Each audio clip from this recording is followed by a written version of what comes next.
Chapter 49. The taking and hearing of a case. Before a case was heard, the plaintiff and defendant each brought a bundle of sticks. These sticks were used to count the number of questions asked. Whenever a question was asked, a stick was dropped from the bundle. The sticks were also used to enumerate the things included in the charge brought by the plaintiff.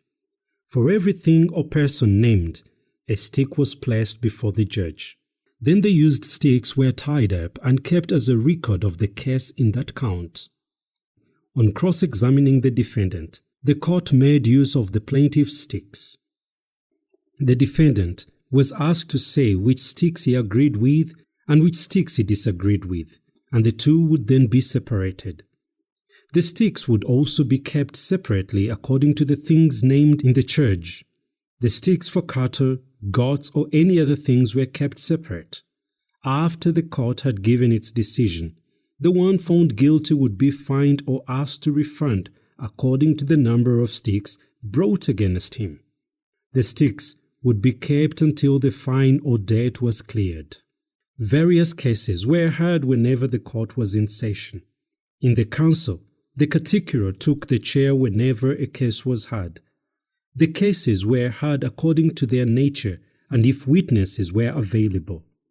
The evidence would then be given before passing any judgment. The sentence passed was often in accordance with the weight of the crime. The heaviest sentences were passed in cases of murder, witchcraft, theft, or kidnapping. But as it has already been noted, the sentence would be carried out only with the approval of the king. The smaller council of chiefs and landowners also heard cases in the same manner, but they had no power to pass such heavy sentences without first seeking special permission from the king or the catechumen.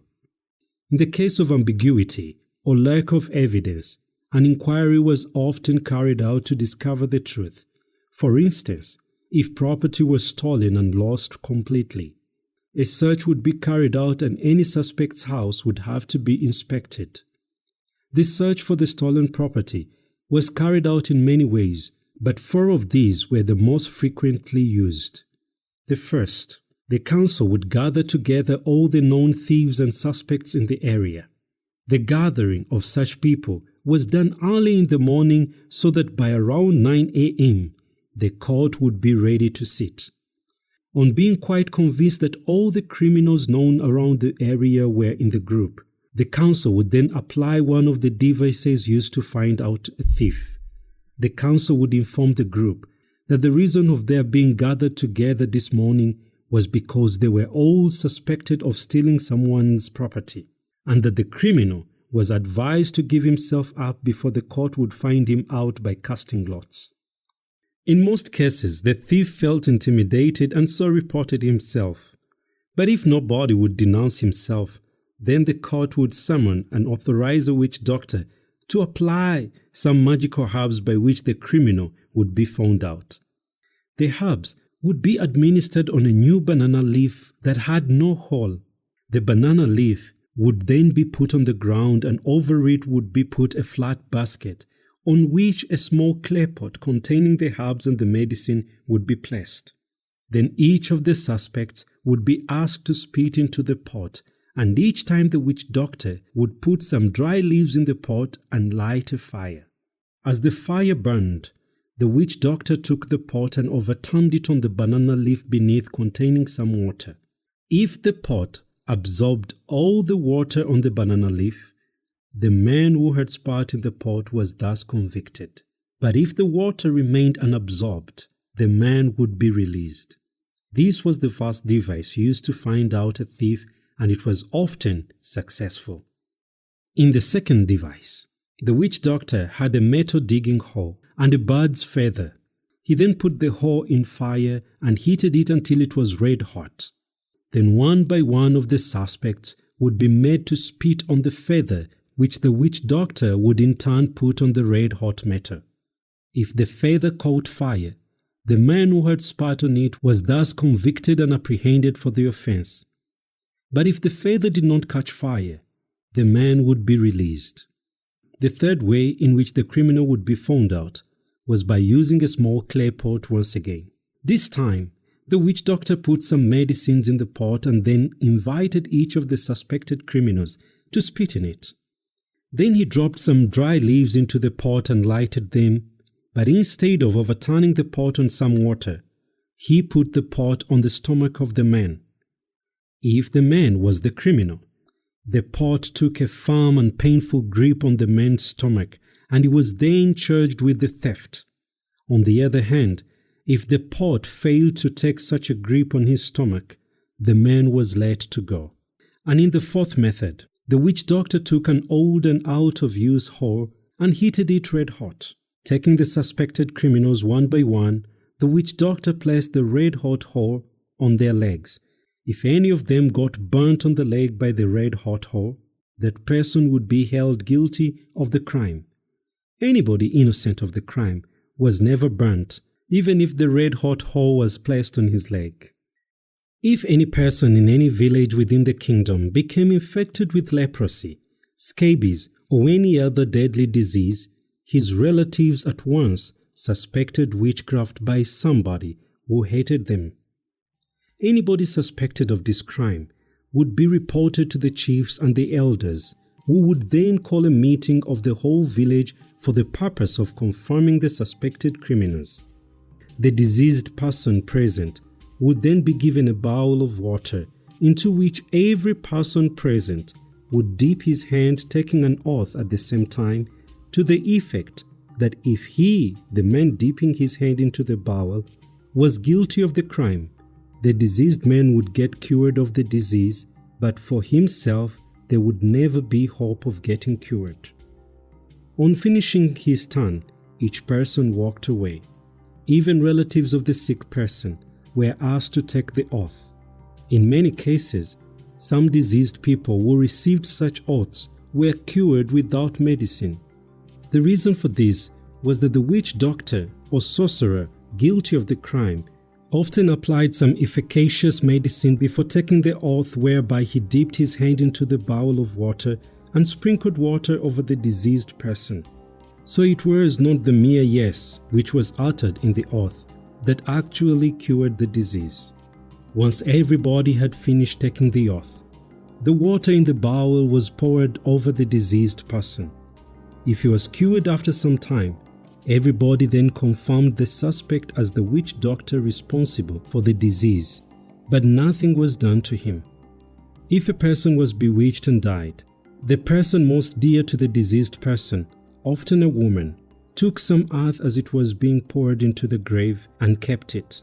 After the burial, some of the earth was sprinkled over the banana leaves in the neighborhood of the grave. The meaning of this was to enable the ghost of the dead person to travel freely over the place before the witch doctor who had bewitched him to death came back to do his worst by imprisoning the dead man's spirit or ghost so that he would completely destroy it.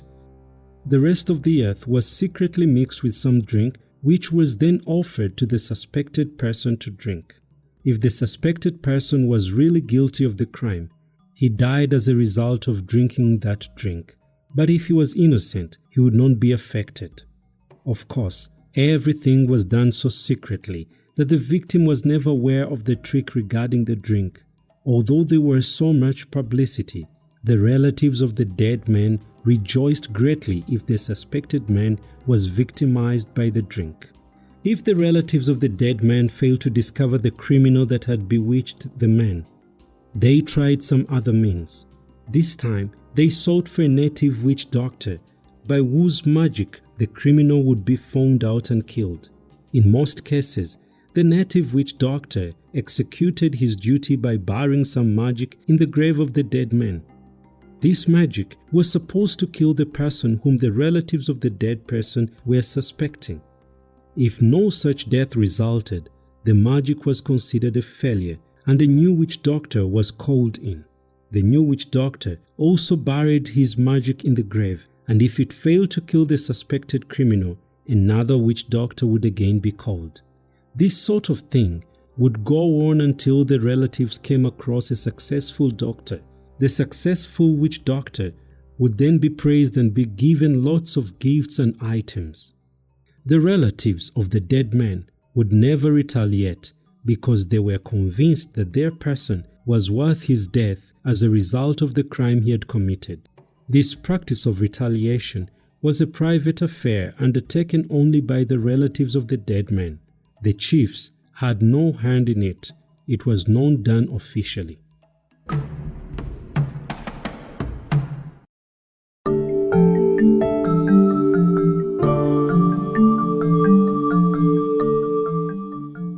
Chapter 50. How the rulers were guarded. Owing to the fact that the country was full of criminals who threatened the safety of the rulers were always very strictly guarded. The rulers were very rarely seen in public. A ruler appeared among his people only on special occasions, such as big feasts or when he came to see his fighters off to a distant country, or to welcome them back home. He also came among his people during the annual social functions. The ruler never had meals in public. He had his meals privately, being waited upon by one of his wives or maids, together with his favorite elder or son. He had most of his meals in his own special dining house, where he also drank his beer. On some occasions, when he had beer parties, some of his ministers were invited. Some lesser important people, such as chiefs, princes and princesses, and ministers, behaved in the same way. They had all their meals and drank privately, and had maids and servants waiting upon them. Whenever the ruler made an outing into the country, he had a bodyguard composed of wise men who went before him, and lesser chiefs, ministers, princes and princesses, main servants, and soldiers walking behind him. Sometimes the ruler walked on foot, but at times he was carried on the shoulders of a strong man. Some of his wives were in attendance carrying his spears and shields, while others carried big pots of beer on their heads. The men carrying the ruler often walked as many as 10 or 15 miles before resting, and drums were in attendance all the way. Whether at home or in a journey, the ruler often sat or stood in the midst of the people with whom he was familiar or had dealings. He was also surrounded by his wives, who carried his spears and big calabashes of beer.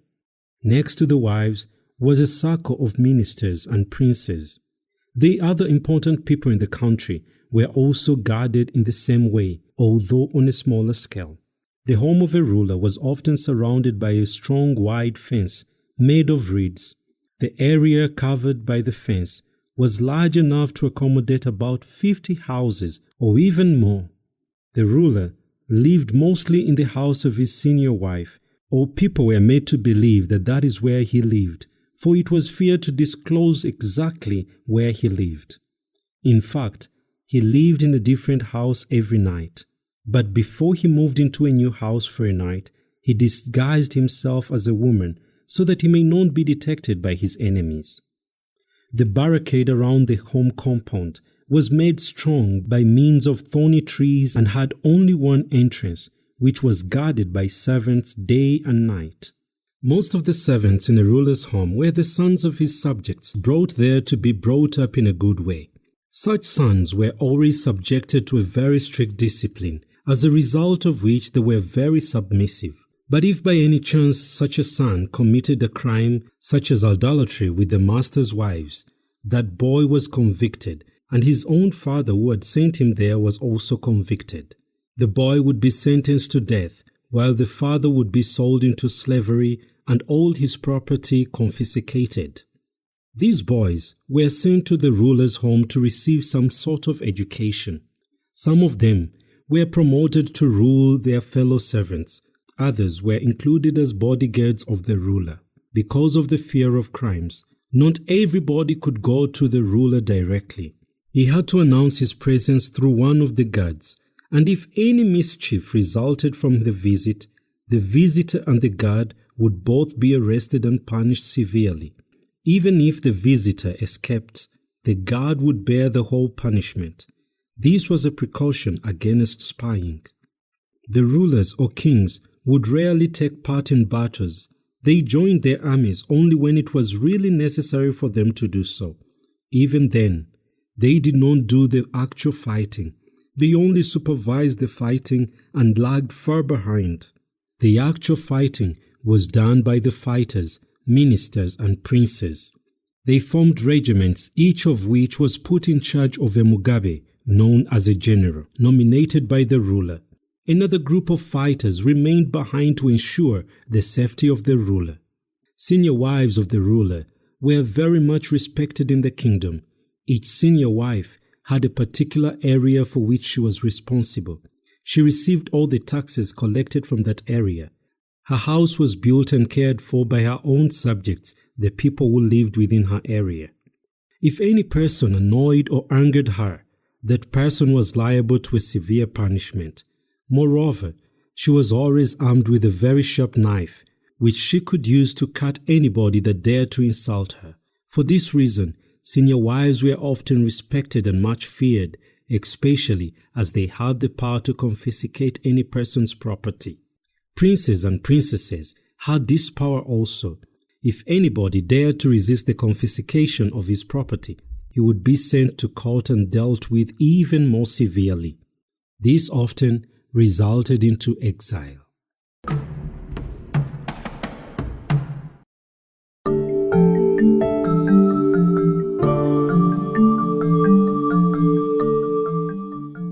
Chapter 51. The Old Soga Language. The language spoken in Busoga in the olden days was akin to Runyoro and was known as Pakoyo language.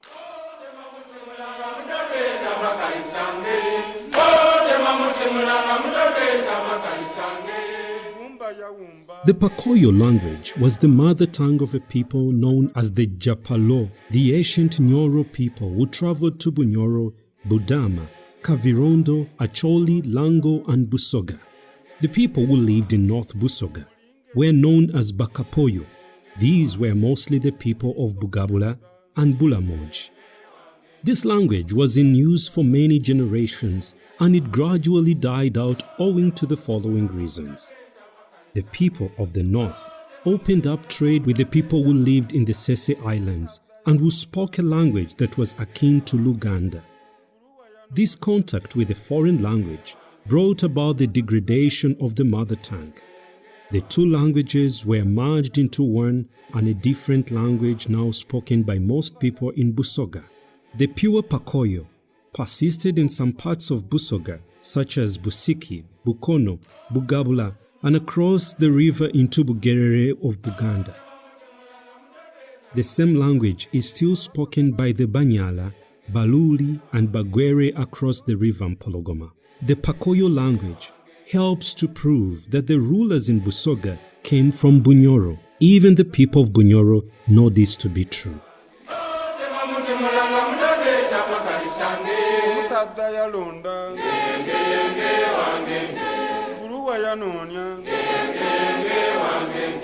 Akasoza kalungi akasoza kayondo kibumba yatwita buluwo kufa atyo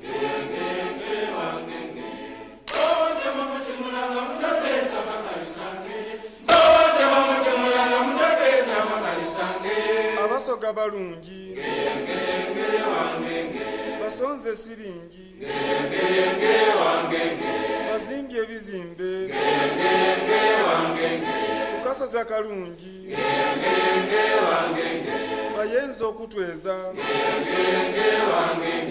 amagezi amalungi tunaaba buteega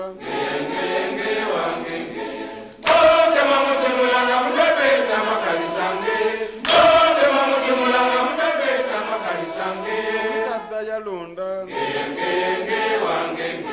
buluwa yanoonya akasozi akalungi akasozi akayondo buluwa yanoonya akasozi akalungi kibumba yatwita buluwa okufa atyo.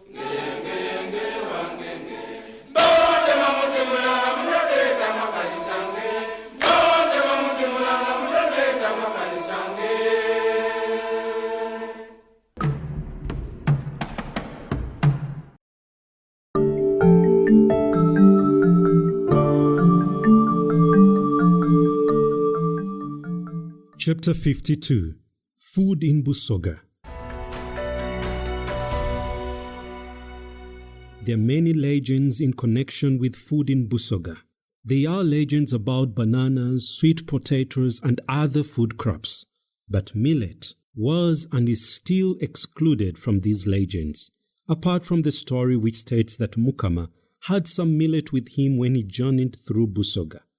It is said that he left some of this millet with his children who remained and settled in Busoga. This story is believed by every one of Mukama's grandsons, but the grandsons of Kintu believe that millet was first brought into Busoga by their grandfather Kintu. The significance of this is that millet was the staple food in Busoga. Nobody in Busoga can dispute this statement, but it is true that after some time, millet was no longer the staple food in Busoga. This was after the discovery of bananas or plantains, known as matoke, and sweet potatoes, known as lumonde. The new generation, following the discovery of this new food, did not eat millet anymore. But when the people of Bukedi, whose food was mainly millet, came to Busoga, millet was again embraced. The people from Bukedi did not only use millet for food, but also brewed beer from it. Although it has been stated that millet was forgotten in Busoga for some time, it must be noted that millet, ever since it was first brought into Busoga, was always there and was used as food during feasts, such as weddings. In fact, the bride was customarily fed on millet for her first meal in her husband's house. Millet was also used to give offerings to the gods and to perform certain rituals such as burial ceremonies or initiating children. On such occasions, a small portion of millet would suffice and fulfill the customs. About 1 or 2 kilograms being cooked, the ritual was usually performed by the senior wife in the home. She administered the ritual by breaking the lump of millet into 2 halves, to which she added pieces of meat and then made an offering to the gods. Sometimes this specially prepared millet food and meat was eaten by the husband, one other senior wife, and the grandson or granddaughter. The food was eaten just in front of the god's shrine. No other people ate this food, hence the truth that millet was always in use in Busoga. When the people from Bukedi introduced beer made out of millet, the chiefs who employed these people from Bukedi also began drinking the millet beer, which was known as mara. At first, this beer was drunk in secret by the big chiefs only. The common people could not afford it. But as more and more Bakedi came into Busoga, more millet was grown, partially in Bulamoji, Bukono, Busiki, and parts of Bugabula, where the Bakedi people were many. The Busoga in these parts learned how to make this beer and even make millet their staple food. By 1906 to 1916, millet was widely used for food and beer in Busoga. Those Busoga people who had come into contact with the Bakedi people early enough were by this time experts in brewing millet beer, or known as mara. The expansion of the skill of brewing this beer in Busoga was due to the migration of people from Bulamoji to other parts of the counties in 1903. This migration was most prominent between 1905 to 1918, when Bulamoji people migrated to almost every part of Busoga. The migrants taught the rest of Busoga how to make millet beer and also influenced the people to enjoy it as food. This was particularly after the advent of the Europeans, who introduced also the cultivation of cotton and other employment, which left no time to tend to banana plantations. In this setting, Millet was therefore the easiest food crop to grow. The growth of millet was also encouraged by the government, which exacted a tax of 50 pounds of millet annually from each household. This was a precaution against famine and was kept in the famine granaries. Thus, millet became once more the most widely grown food crop in Busoga. The discovery of plantains, known as bananas or matoke. According to legends, banana plants, or known as matoke, were discovered by hunters. They found a banana tree bearing a big bunch of bananas which was ripe. They were tired and hungry, so they took some of these bananas and ate them. They did not enjoy the bananas because they were strange to them. Moreover, they feared that bananas might be poisonous and so killed them. But when they found that none of them was harmed, they took the whole bunch back home with them. They also took a young banana stem and planted it. This grew and brought forth a big bunch which, when it was ripe, was also eaten. Later on, when more and more people had planted banana trees in their gardens, after some time, they then decided to peel the bananas and then cook them. When it tasted very nice, from this time onwards, people went on eating bananas as food. The hunters who discovered the banana plants were not known, nor the country where they discovered it from. In another story, it states that the discoverer of the bitoke, the banana plants, was Mulimba, who had a brother named Bulo. These two men were great hunters of animals and had meat in their house every day. They had traps in many places and consequently trapped many kinds of animals. One day, they trapped a big animal that had no head. When the trappers first sighted the animal, they were frightened and looked for a native doctor who could advise them about the extraordinary animal. They went to Kiwagama, where a very wise witch doctor named Majaji lived. They told him about the strange animal that they had trapped, and he proceeded to pray to the gods for a possible meaning of this strange animal. When the answer came from the gods, Majagi advised the two trappers to go back and build a strong fence around this strange trapped animal, and he instructed them not to remove it from the trap or even to touch it at all. And after they had built the fence, they were not to go back to the place until 3 months had elapsed. The two hunters did as they were advised. After the 3 months had elapsed, the two hunters went back to see what had happened. The fence was still in place, but in the middle of the fence they had grown a number of big trees with large leaves. They camped near the place, but did not see the animal or its remains at all. The trap was also gone, and instead stood those strange trees which differed very slightly from all the others. Being mystified by what they saw, the two hunters again sought advice from Majagi. They went and told him all that had happened and that they had done all that he had told them, and that after they had gone back after 3 months, they saw strange trees growing everywhere inside the fence where the trapped animal had been, but that the animal itself and the trap were nowhere to be seen. Then Majagi told the two hunters that the strange trees were known as bitoke, that these trees bore good fruit to eat, and he encouraged them to go and gather the fruit from the trees and eat them without fear. The two men went back and did so. The first fruit was from the banana tree which is used for brewing beer. They waited for it to ripen and ate the bananas. Later on, the other trees also bore fruit as well, and the men had many bananas to eat as a result. Later on, they attempted to cook some of the bananas and saw that it was very nice and tasty. After some time, other people also learned how to eat the matoke. They transplanted some of the young trees and planted them in their own gardens, known as ensuku. The place where the strange animal had been said to have been trapped, where the bitoke had grown at first, was named Lukolo. This place is in Butembe near Mutai, and it is still known as such. The names of the food crops. Bananas were known as amatoke. Sweet potatoes were known as lumonde. Millet was known as obulo.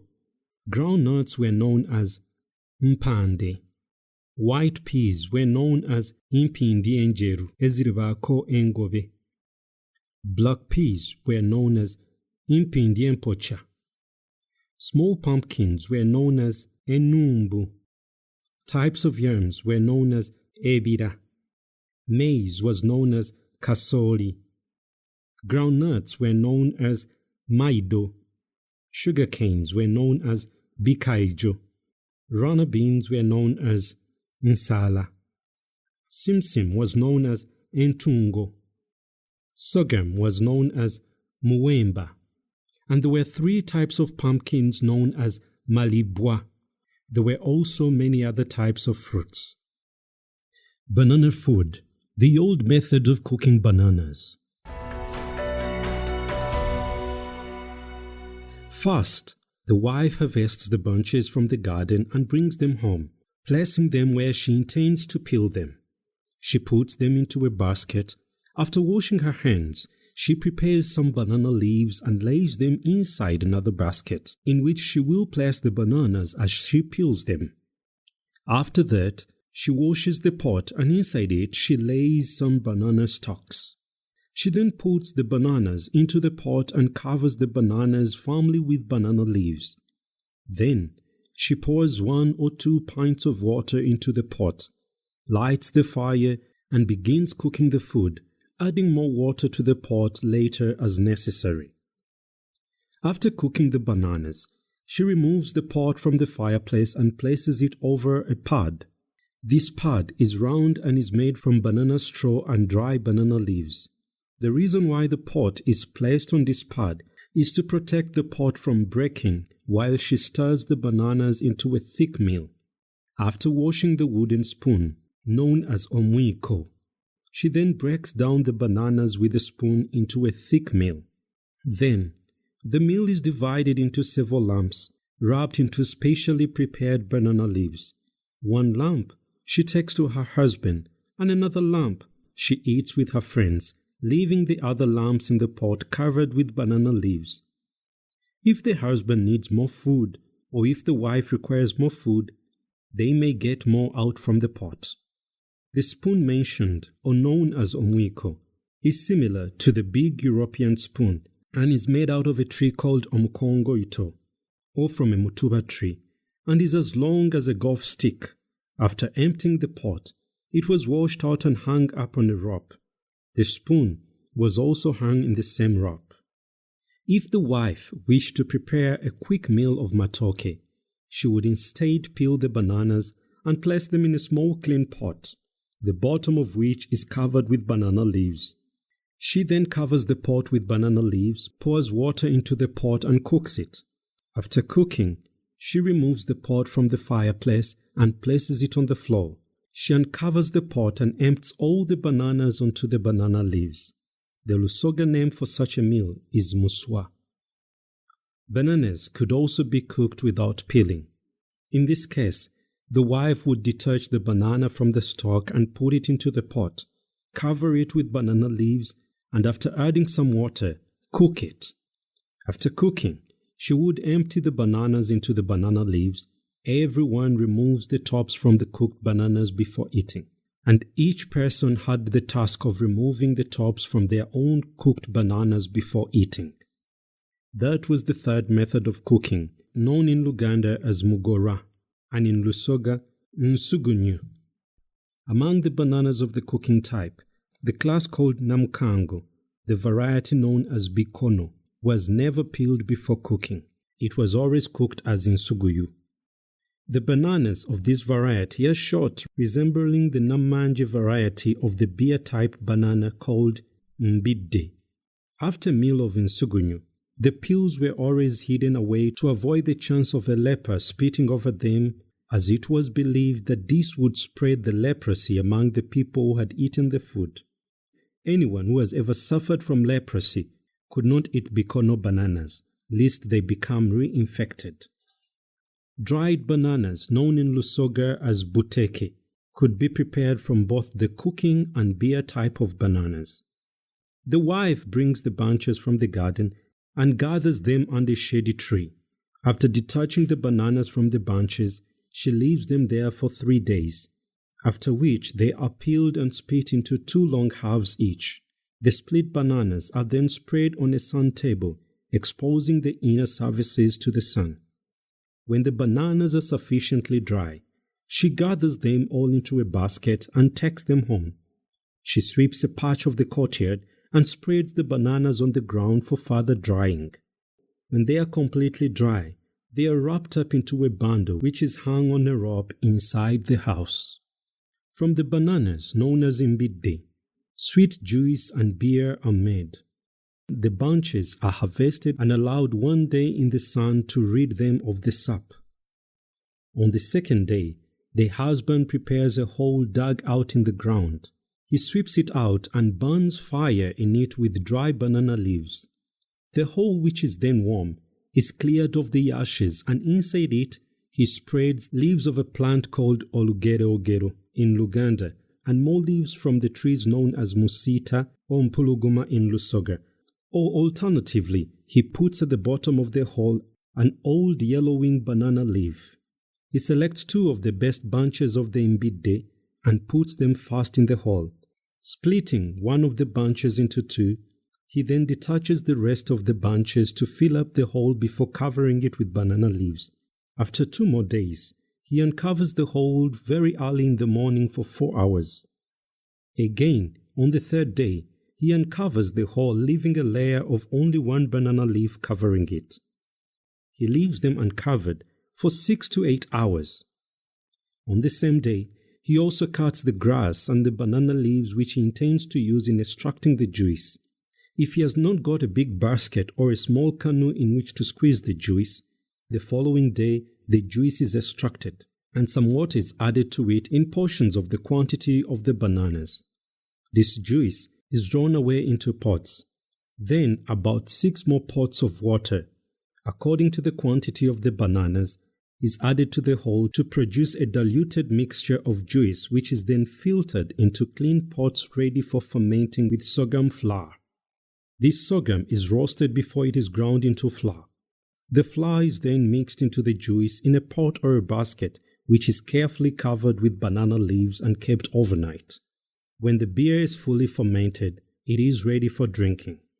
A small pot or calabash is first filled to be offered to the gods or spirits of the home, or as an offering to the dead ancestors of the homestead.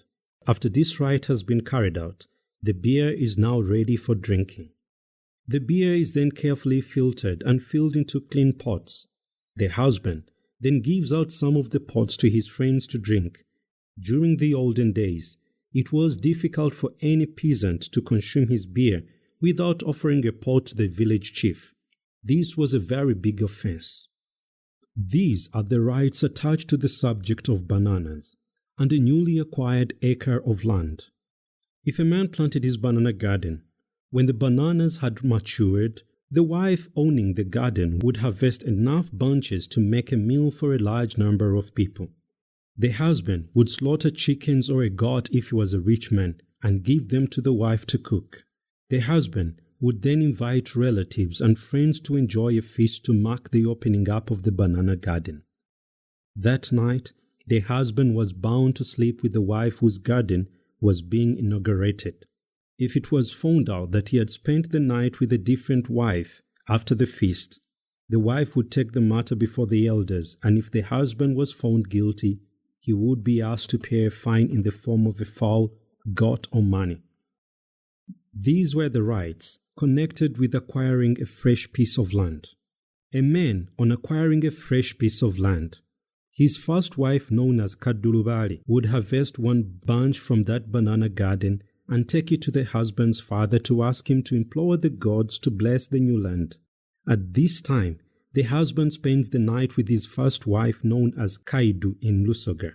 Any breach of this custom was treated in the same way as in the opening of a new banana garden. Bananas of the variety known as gonja are prepared in the following manner. It is intended to eat them roasted. After removing the peels, That is done with bare hands. The bananas are dried over red-hot charcoal, and after drying, they are buried inside hot ash. When it is properly roasted, it is cleared of the ash and then ready for eating. Alternatively, the gonja may be roasted before removing the peels. When the peels are removed, the gonja may then be dried near a fire for a short time before being covered under hot ashes for the final roasting, after which they are ready for eating. Ripe gonja may be roasted by covering it under burning fire in the fireplace before or after peeling. Ripe or unripe, gonja can be peeled and steamed to be eaten with a little salt to add taste. Ripe gonja, if not consumed at once, may be preserved by drying in the sun. Then it can be kept for about 3 days and eaten as required, just as the European keeps his bread. Gonja is sometimes cut up and made into mutere by drying in the sun. When dried, it is sweet as the mutere made out of other types of ripe bananas. It is so sweet that it can even be eaten before cooking. The cooking of mutere. To prepare a meal of mutere, the wife takes some mutere from the bundles and spreads it over the sunshine to dry out any insects and dust. After shaking off the dust, the mutere is then put into a clean pot for cooking. It is possible to cook mutere mixed with sweet potatoes, bambora nuts or cowpeas smashed together into one meal. Mutere is cooked under plenty of water, and after cooking, it may be served whole or smashed and cut into lumps served in the usual way. One lump to the husband and another to the wife with the rest of the family. It is also possible to make thick porridge from mutere. After spreading it in the sun to remove the insects and dust, it is pounded into a wooden mortar. The coarse flour is made into fine flour through grinding on a grinding stone. The method of cooking mutere porridge is the same as that of cooking porridge made from millet flour. If the wife preferred, she would mix mutere and millet together to make a mixed porridge. This porridge is as sweet as if it had sugar already added into it. The discovery of sweet potatoes. Once upon a time, there was a man who had 2 wives. He loved one of them very much but hated the other intensely. The hated wife had 2 children, but the beloved wife had none. It is not certain where this man lived.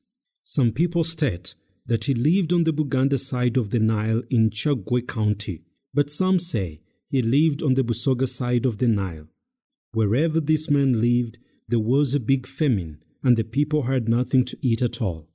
This man therefore went to very many places in search for food with his favorite wife, and every time he obtained any food, he and his favorite wife ate it, leaving the other wife with 2 children to starve. When the hated wife found that she was faced with starvation as well as her children, she tried to search for food everywhere but could not find any. She and her children were desperate and had no alternative but to starve. While her husband and the favorite wife were happy as they could be because they could obtain some food from distant places, which the hated wife could not do. So she went to a nearby forest to look for some wild berries to eat and share with her children. They fed on berries for some time until there were no more berries in the forest. Therefore, they turned to the roots for food. She had observed the leaves of sweet potatoes and also noticed cracks in the ground near them, but did not know what was underneath. When she dug up the cracks, she found the potatoes. First, she feared that she may die if she ate them. But as she knew she was going to starve anyway, she decided to take 2 potatoes home. She cooked different roots for her children and ate the potatoes herself, as she did not like to take the risk of giving her children in case they were poisonous. Although she feared that the potatoes might kill her, she was not afraid of eating them. She thought that she may die during the night sleep, but to her delight, she woke up the following morning quite strong and healthy. She therefore went back to the forest for more potatoes, and this time she gave them to her children as well to eat. From this moment, These roots became the daily food for her and her children, who had been very thin and had become unhealthy. She, together with her children, did not mention this to anybody. The husband only noticed that this hated wife and her children had grown fat over time. The husband was puzzled because he could not think of any reason why this hated wife and her children were so healthy altogether, yet they could not obtain food from anywhere. Early one morning, he decided to enter the house of the hated wife and remain there. The wife went out in the forest and brought some potatoes and cooked them. Then she asked the husband to go away to the favorite wife's house, as it was bedtime and she wanted to go to bed. The husband refused to go, saying that he would wait for supper before leaving the house. Finding that he was so insistent on staying, she brought out the potatoes and the four of them ate the meal. The husband, due to the love for his favorite wife, stole some food and took it to her. The following day, the favorite wife went to the hated wife and asked her where she had got the food from, and was told that the food came from the forest. The favorite wife asked her, "What is the name of the fruit?" The hated wife replied that she did not know the name of the fruit, but that it grew on the roots of wild plants, and that they were found not far from the surface of the ground, bunched together, which is described in Lusoga as kimondere. From this word, the name Lumondere was derived the prefix Lu, which denotes the diminutive form of kimondere. As time went by, the name Lumondere dropped the last two letters to become Lumonde. Soon, many people heard of this food and went into the forest in search for it. Those who found it ate it and the famine ended. Since then, cultivation of sweet potatoes began and spread throughout Busoga until it became second to bananas and pushing millet to third place. Methods of cooking sweet potatoes. 1. The wife digs up the potatoes in the gardens and collects them in a basket which she carries home. She prepares the potatoes, cutting any spots damaged while digging them up from the garden, and also cutting away any other damaged or rotten parts. Then she washes the potatoes in a pot, after which she puts them into a clean pot, covers it with banana leaves, adds some water and cooks it. When it is ready, the pot is removed from the fire and the sweet potatoes served. In this method, the coverings of the potatoes are removed. In the second method, potatoes would be peeled before cooking and when ready, broken into a mash using a wooden spoon. The third method, the tops would be scraped off with a knife and the potatoes would be washed and cooked, then mixed with cowpeas. After cooking, the mixture is smashed up using a wooden spoon and then cut into lumps, the wife giving one to the husband and the rest as she found necessary. The fourth method, the potatoes would be roasted before or after scraping off the peels and then eaten before or after scraping off the peels. These were the rites connected with sweet potatoes. When the wife is gathering cuttings of the tops from any garden for planting, she rubs inside the bundle of cuttings 2 or 3 potatoes from the garden so that the new garden may be as productive as the old one. When the potatoes have matured, whenever the wife goes in the garden to dig up some, she places the basket upside down and puts one potato on top of the basket. This is believed to make the potatoes in the garden abundant and easy to find. Sweet potatoes may also be smashed up and eaten without being mixed with any other type of food, but at times may be mixed and smashed up with cowpeas or bambora nuts. Today's modern cooking is not as thorough as the olden days. Also, the rites as described here are no longer being practiced. Preparation of finger millet meals. First, the wife takes a quantity of millet from the granary and spreads it out on a flat basket to dry, after which she thrashes it in a mortar, or if she lives near a rock, she dries the millet and thrashes it on the rock. If it is a big quantity and there is no rock nearby, she thrashes the millet inside her house on the floor. After thrashing, she winnows it to get rid of all the straw and dust and then roasts it on an earthen roasting pan. After roasting, the millet is again thrashed in a mortar. Then the millet is ground on a grinding stone. She then washes a pot in which she boils some water. She mixes the flour in the boiling water while stirring with a lean wooden spoon until the porridge is evenly mixed into a thick meal. She cuts up the meal into lumps, giving one to the husband to eat and the rest to the other members of the family. Any food remaining is put into a pot and hung up in the store with an earthen cover over. In the same pot, the millet flour was stored. The second way of preparation. A millet meal may be eaten by patients or any other people in need of a quick meal. Third, beer may be brewed from millet in the following way. It is ground into flour after drying the fingers in sunshine, thrashing and winnowing. It was ground into flour. The husband digs a hole 4 feet deep, and inside the hole, slightly withered in the sun by the wife or by the husband himself. The flour is then mixed with water and put into the hole, which is then covered up with banana leaves and finally earth on top. If he has a large pot with a wide top called kibange in Lusoga, he puts the mixture into that, thus avoiding the use of a hole. This mixture is kept covered for a whole month, after which it is taken out, roasted and spread out in the sun to dry. This is the ancient method. In the present day method, the mixture is kept underground for only 7 to 10 days. Then it is roasted to become what is called mara in Lusoga. A patch of the courtyard is smeared with cow dung where the mara is spread for drying, after which it is then stored away. Later, before fermenting, the mara is dried in the sun. The fermenting pot is washed out using the bitter leaves of jobio, a native vegetable, or omululuza, a wild shrub. After washing out the pot, a quantity of yeast flour is placed in the bottom of the pot.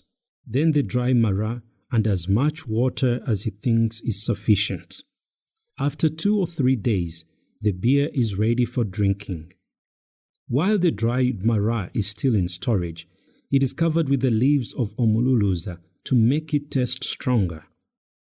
The fourth occasion of preparation of millet meals is on the day when mara is roasted. One could eat it if he wished. And the fifth, when the yeast was made. The wife gets millet from the granary, dries it, threshes it and winnows it. The millet is then soaked in water in a basket or pot. After 2 days, it is mixed with grass and wrapped in banana leaves.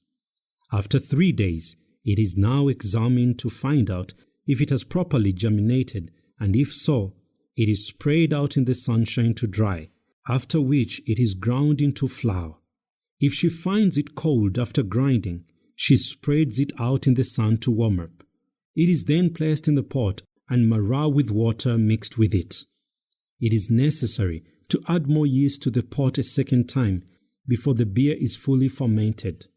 The beer is sucked from the pot with special wooden tubes after mixing it with boiling hot water.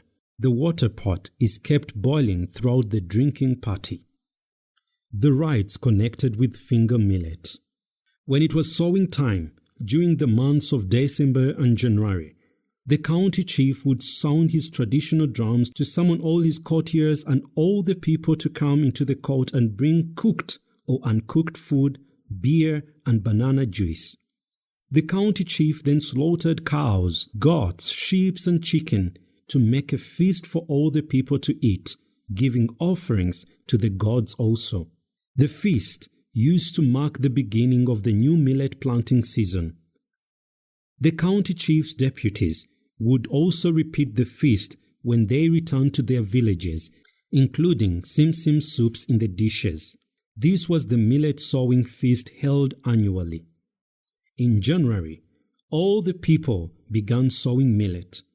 Inside the basket containing the millet seed was also put the beans from the pond of a wild creeper known as enyangu in Lusoga, which was known to be the charm for getting a high yield of millet. When the millet became fully matured, everyone was free to harvest his garden. There was no ceremony attached to it. After harvesting the millet, people, other than the head of the family, that is the husband, were free to eat the new millet. But the husband would not eat the new millet before making a feast to celebrate the harvest season. He would slaughter a goat and chicken, and his wives would prepare simsim to be eaten with the inauguration meal of the new millet. Banana beer and millet beer was also drunk during the feast, offering some to the gods. Before making this feast and offering food to the gods, the head of the family was permitted to eat the new millet. This rite is known in Lusoga as Okwankiro Mwaka. The following were the rites connected with mara sprayed out to dry after roasting. The wife or husband brings 2 fruits of a plant known in Lusoga as entonko, a wild plant of Solanum genus, and places them in the dry mara. This was believed to ward off any crows which might throw droppings into the mara, and in fact anybody who may drink the beer with an ailment or illness called kamenya, a disease which weakens the body for several days. Today, the way millet is cooked is no different from the olden method, except that the wives nowadays do not clean the pots as thoroughly as the ancestors used to do. The only difference in brewing millet beer is the period the mash is kept underground, which is today 7 days instead of about 3 months as in the olden days. The rites connected with the sowing and the feast commemorating the harvest season are no longer practiced as they were in the ancient times. The wife takes off the quantity which she intends to cook. She washes them and puts them into a pot in which she will cook them unshelled. This form of cooking is called mafuja in Lusoga, and when they are ready, they are sprayed on a banana leaf to cool them down. The wife then unshells some for the husband to eat, leaving behind what she and other people will eat. Everyone else unshells their own share. The second method of cooking bambara nuts was after they were dried and stored. After removing them from the store, they were sprayed out in the sun to dry. They were then threshed in a mortar by the wife and winnowed to remove the shells. The wife then washes the cooking pot, lays banana stalks in the bottom, pours water into it, and then the nuts. Then she covers them. This process starts usually in the morning. Then she adds some sweet potatoes. She covers the pot to enable the potatoes to be properly cooked. When the potatoes have sufficiently cooked, she removes the pot from the fire and places the pot on a pad. Then she mashes up the mixture with a wooden spoon, after which she puts it up into several lumps, one for the husband and the rest for herself and the others. Any remaining food is put in a pot and preserved for the next meal. The third method of cooking the bambara nuts. Bambara nuts may also be eaten in the following way. They were steamed with some salt.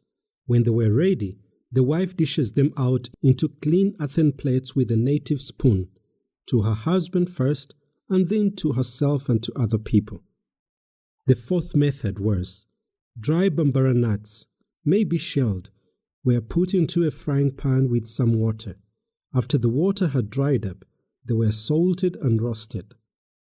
They are then sprayed onto a flat basket to cool them before being eaten.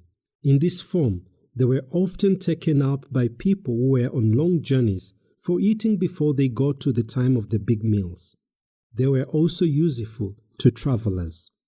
The fifth method, bambara nuts, were also eaten in the following form. After drying them, they were roasted directly by burning banana leaves or grass over them. They are then shelled on a flat basket, winnowed and eaten. This is the simplest way of eating them because they are roasted more easily than if they had been on a pan. The other rite associated with bambara nuts was that the nuts for the seeds were never obtained by the wife from her parents' home because this was believed to cause the death of her husband or their children. But in this Europeanized age, this is not observed, and women can get bambara nuts from their parents' home and plant them in their husbands' gardens. This is the method of cooking bambara nuts nowadays. They are cooked the same way as in the olden days, the difference being that today the cooking pots are not cleaned as thoroughly as they used to be. The rites connected with the planting are also no longer practiced, and the same thing applies to the harvesting and the drying customs, which are no longer practiced by all the people today. Cowpeas. The cooking of cowpeas with edible leaves. The wife removes them from storage on a flat basket. She spreads them out to dry in the sun, after which she shells them in a mortar and winnows them on a flat basket. Then she puts them in a clean pot with some water and puts the pot over a fire. She then scraps some sweet potatoes, which she washes and then adds to the cowpeas when they have been cooked well. She then covers up the pot with banana leaves, and when the potatoes have been cooked, she removes the pot from the fire and places it on a pad. Then she mashes the mixture up with a wooden spoon, adding some salt to it. The salt prevents the mixture from indigestion. Then she cuts the mashes into lumps for serving to her husband and the rest of the family as she pleases. Also, cowpeas may also be eaten in the following form. During the harvest season, the wife may take a quantity and roast them by burning a fire of dry banana leaves over them, after which she removes the trash and brings the cowpeas home. They are then ready for eating and may also be carried with travelers on long journeys for food on the way. In the third method, the young leaves of cowpeas may be eaten as vegetables. The wife picks the leaves from the garden and brings them home. She puts them on a flat basket and beats it up to remove earth and insects. She washes the cooking pot, puts water and the leaves in it, and it begins cooking. When the leaves have sufficiently cooked, she adds salt and simsim to improve the taste. This is the method of preparing sauce from green cowpea leaves. On the alternative, this is the method of preparing sauce from dried cowpea leaves. The leaves used to be picked in the evening. The wife cooks them early in the following morning inside a pot. When the leaves are ready, she spreads them over banana leaves in the courtyard to dry. When they are dry, she wraps them up in a bundle which she hangs up. From this bundle, she gets a quantity whenever she wants to cook some. It is cooked with salt and simsim. Thirdly, thick sauce called magira may be prepared from cowpeas. They are dried in the sun, shelled in a mortar, winnowed to remove stones and outer skins, and again dried by placing them in the sunshine. After drying, they are broken up into halves by grinding them on a grinding stone. After cooking, the pot is placed in a safer corner. It is believed that should anyone chance to walk over the skins of the cowpeas, the sauce may escape excessively from the pot as steam from the pot while cooking, leaving only a little sauce in the pot. No man is allowed to go near the fireplace, lest he touches the stone while the wife is cooking the sauce, causing the sauce to escape from the pot as steam. While cooking this sauce, the wife keeps stirring it throughout the cooking process to avoid leaving the sauce by itself, in which it will escape by steam. The stick used for stirring is a round one, similar to the stick used in a mortar. Most women prefer to use sticks from trees known in Lusoga as kirindi or nsiriesirie. Before cooking magira, the wife used to wash the pot and all the plates to ensure that all the vessels were clean. These are the rites connected with cooking magira. It was not permitted to serve magira to the in-laws, and the same thing applied to thick milk in the form known as bongo. These two resemble semen from men, and therefore people were ashamed of serving them to their parents-in-law. But the present generation is no longer ashamed of it. There is no difference between cooking of magira in the olden days and the present-day cooking methods. The difference lies only in the cleaning of the pot. The ancient people used to be more particular about cleaning the pots than the people today. Also, the old way of cooking cowpeas was more thorough than today. The ancestors used to keep all their cooking pots clean and stacked up high.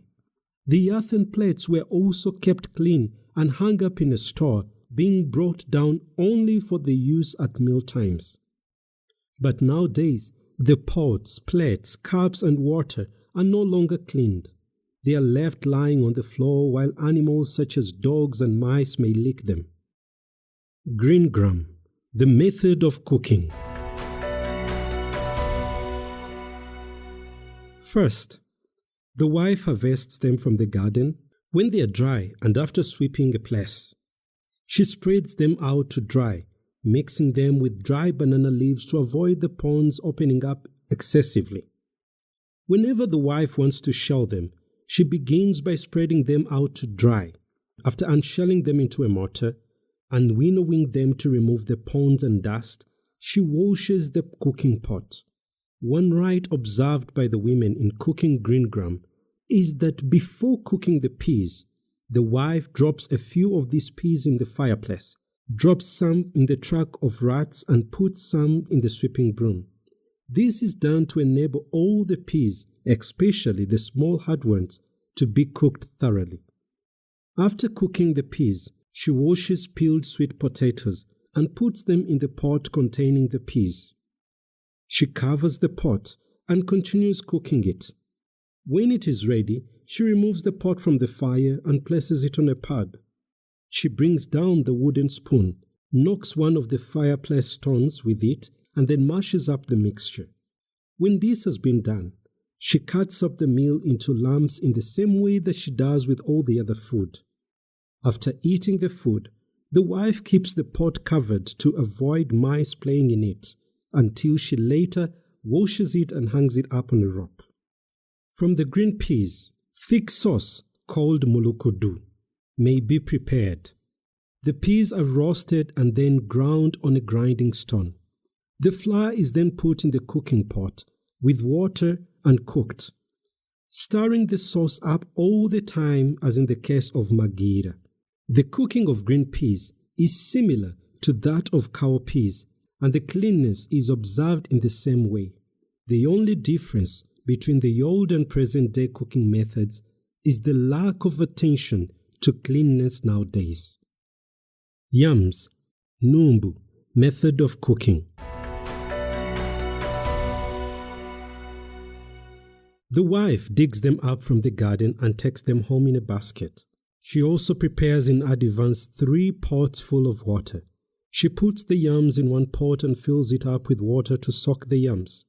After soaking, she gets the assistance of some people who happen to be present in scraping off the skins from the yams. Placing the scrapped yams into another pot containing water ready for washing them, they are washed 3 times, after which they are sprayed out in the sun to dry. Then she washes out the cooking pot, puts some banana stalks at the bottom before filling up the pot with some clean yams. They are then cooked with about 4 sweet potatoes. Some people insist on minimizing the quantity of sweet potatoes. After cooking, the pot is removed from the fireplace and placed on a straw pad. Then the wife mashes the yams up into a thick meal which she cuts up into lumps ready for serving. That is the method of cooking yams in the olden days and also today, and there were also no rites attached to yams. The yams are cultivated in the same way as the European potatoes, planting the tubers and not the leaves, as in the case of sweet potatoes. The olden method of cooking yams is as follows. The man or woman first made a pad, placed it beside the spot where he or she was going to dig up the yam from, and put stones over it. This was done so that the digger may get the yams without having to dig very deep, and also so that he or she may get a big yam. The custom was only followed while digging up the type of yam called wete in Lusoga. It was not practiced in digging up other types of yams. Before cooking, the yams are cut up in pieces, and after cooking, everyone picks up one, removes the skin and eats. The hands were not washed before eating yams, lest the remainder of the crop dries up. There is no difference between the old and modern methods of digging up, cooking and eating of yams, except that today people wash their hands before eating the yams. In the olden days, the soul on the yams was not washed off with water. It was simply shaken off with the hands or with a knife, and the skins were not peeled off with a knife. It was feared that if this was done, all the seeds would not germinate when planted. There are 9 types of yams, and they include wete, naive, chetuntumula, nuora, nakasoma, ndagu o nakahama, namawa, mugoya, and impama. There are also 7 other types resembling them, for example, amayuni or itimpa in Lusoga. Green maize method of cooking. First, the wife would cook the green maize before removing the covers. After cooking the maize, the wife would put it into baskets and then take it to the husband and the other people to eat. The hands were not washed before eating. Second, the green maize would be roasted. It would be buried under fire, after which the covers were removed before eating. 3. The covers were removed from green maize before roasting, after which it was simply eaten. 4. If one wanted to eat maize in a quick way, he would make holes into the ground, and in each hole he would stand 1 comb of maize on its tip. He would then kindle a fire with dry banana leaves over the maize until it all got well roasted. He then put the maize on banana leaves and took it to his friends to eat. 5. Dry maize combs without the covers would be buried in the fireplace under hot ashes and later turned about with a piece of wood. When they were properly roasted, they were removed, the ashes shaken off, and the maize was then ready for eating. 6. Dry maize, after being removed from the combs, is put into a frying pot after soaking it in water with salt to provide taste, and then roasted, after which it is sprayed on a flat basket to cool down before eating. In this form, the maize may also be reserved in banana straw, biai, or in a pot for eating later, especially after the morning cultivation while waiting for lunch. It would also be eaten while on long journeys. 7. Maize, after removing the covers, may be steamed in a clean pot. It is cooked until the seeds can easily be removed from the combs. It takes about 5 hours to achieve this. This is another way of cooking green maize. There was a rite connected with maize in a home where twins have been born before. When the maize in the garden matures, the wife harvests some combs and hangs them up inside the house on the roof. This is done to enable the twins to feed on the maize before anyone else does. There are no rites connected with the cultivation of maize, its drying or the storage. Dry maize is stored in bundles hanging from trees. While harvesting ground nuts, one may eat them raw. The nuts may also be scarred by burning a fire over them, or they may be cooked by steaming, after which they are unshelled by the hand and eaten. When the pot is ready, the nuts are sprayed over a flat basket and eaten under a shady tree or inside a house, where all the people help themselves by unshelling them and eating them. Dried nuts may also be unshelled and roasted after cooking with a little salt in water and then roasting. The nuts are sprayed on a flat basket to cool before being eaten. If the nuts are intended for eating while on a journey, they are wrapped in a banana straw known as a biai, or filled in a gourd. If the nuts are preserved for eating later at home, they are kept in a closed pot which is stacked on a pile with other pots. Thirdly, groundnuts may also be roasted and shelled, or alternatively, scalded with burning fire, after which everyone shells a quantity and eats them. There are no rites connected with the planting, harvesting, drying, or eating of groundnuts. Groundnuts like simsim can be pounded and made into a sauce, but this sauce cannot be eaten on feasts prepared for offerings to the gods or on marriage feasts. Sugarcane. How sugarcane is eaten. After breaking the pieces of sugarcane from the plantation or having been offered by someone, the outer skins are removed by using the teeth or with a knife and then chewed. For patients, the cane is roasted in the fireplace before stripping and offering it to the patient to chew. The old and the new ways of eating sugarcane are all the same. In the olden days, people used to value the flowers of sugarcane because of its many uses as medicine. The most important use, even today, is the burning of the flowers in banana gardens to increase the yield of bananas. Runner beans. The method of cooking. The beans are sown in banana gardens, and they creep onto the banana plants or around trees. The seeds are similar to European garden peas and are harvested green. After picking the beans into a basket, they are taken to the house where they are cooked in a pot, mixed with sweet potatoes, and after cooking, the wife then smashes them with a wooden spoon, and the mixture is known as omgoyogwansala. This mixture is similar to a mixture of sweet potatoes with beans. The runner beans may also be cooked into a sauce.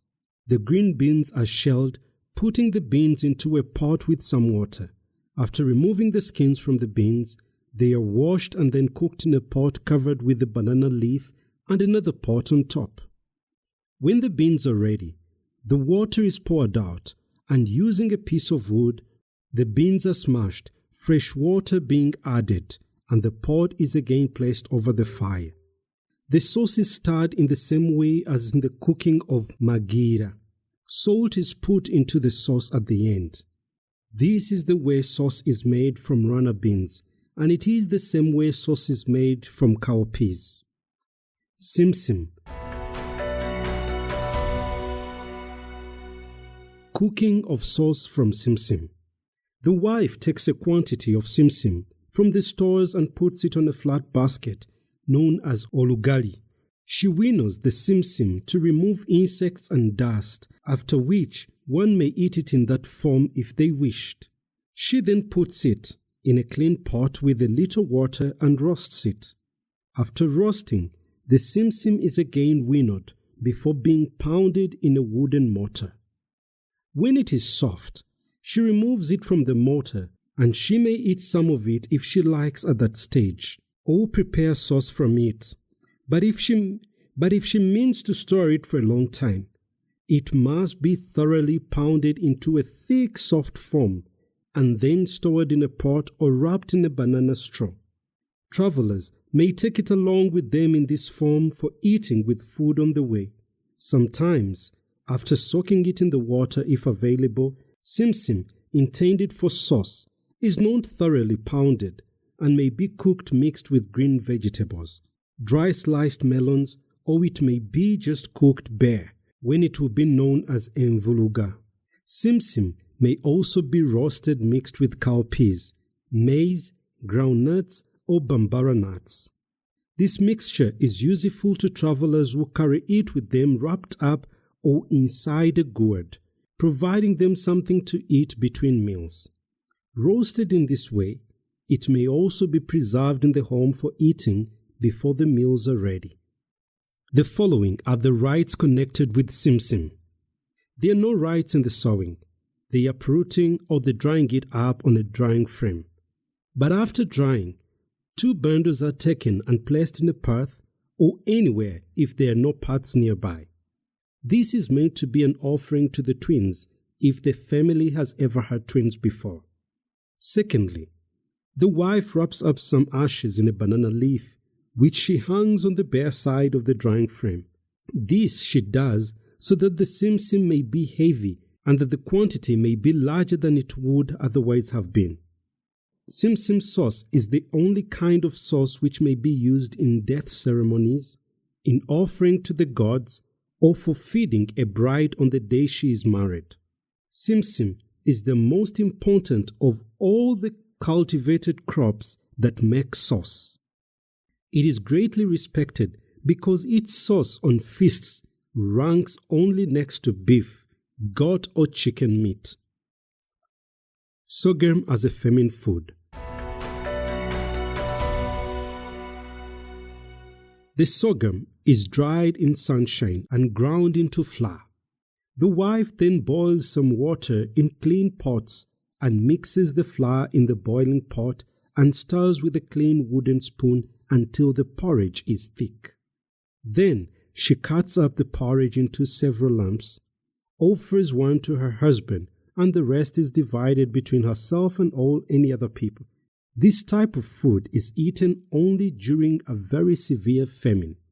This is the second way of eating sorghum. The sorghum is thoroughly thrashed, removed from all the straw. It is then put into a clean pot and cooked in water. After cooking for a short while, the water is poured off and fresh water added.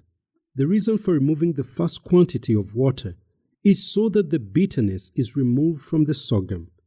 When ready, the wife puts salt in the sorghum if she has any. She then serves it out into earthen plates using a wooden spoon. Thirdly, sorghum was used in brewing of beer. The sorghum is threshed, roasted, and ground into coarse flour. The flour is sprayed over sweet juice from bananas after straining the juice carefully. The fermentation process takes only 1 day. The method of brewing beer today is the same as in the old times. There are no rites connected with sorghum. Pumpkins. In the case of pumpkins, there are 3 varieties of pumpkins. The first, nsoigo. 2, wuju. 3, unyugumuti. They are all cooked in the same way.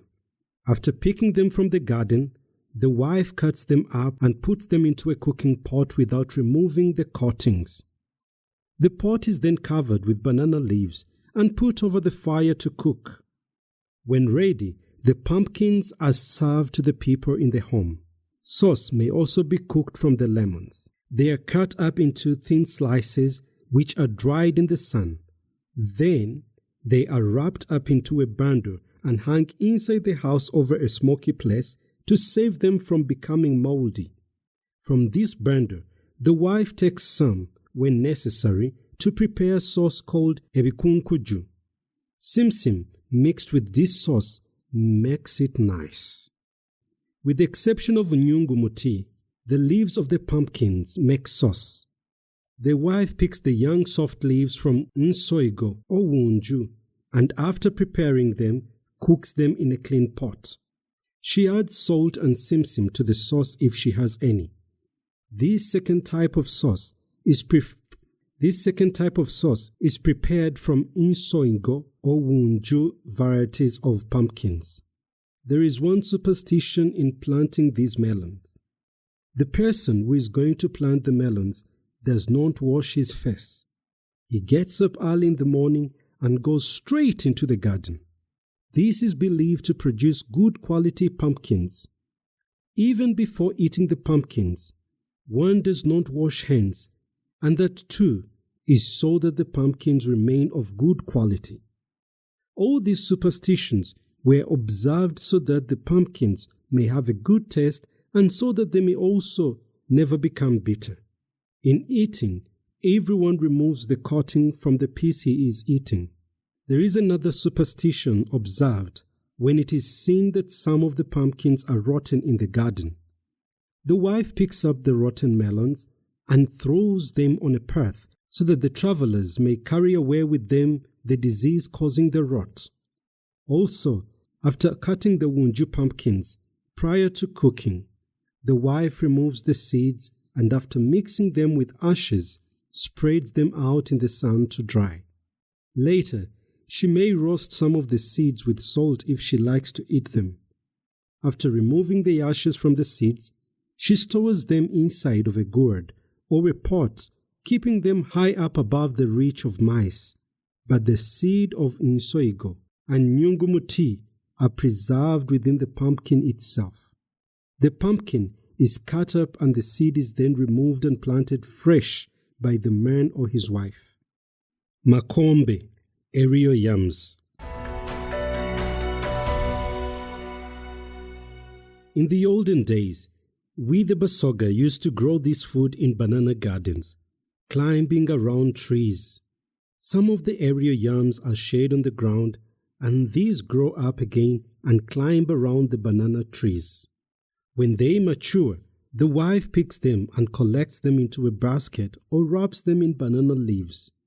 After taking them home, she washes out a pot in which she cooks them without peeling.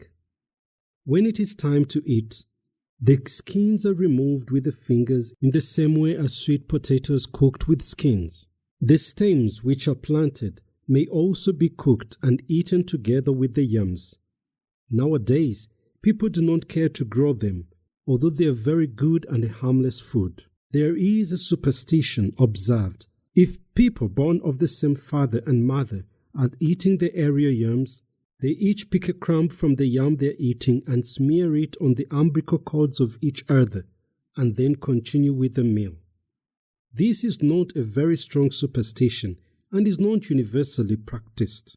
It is mainly observed by children and youngsters. Kitchens and households in the olden days.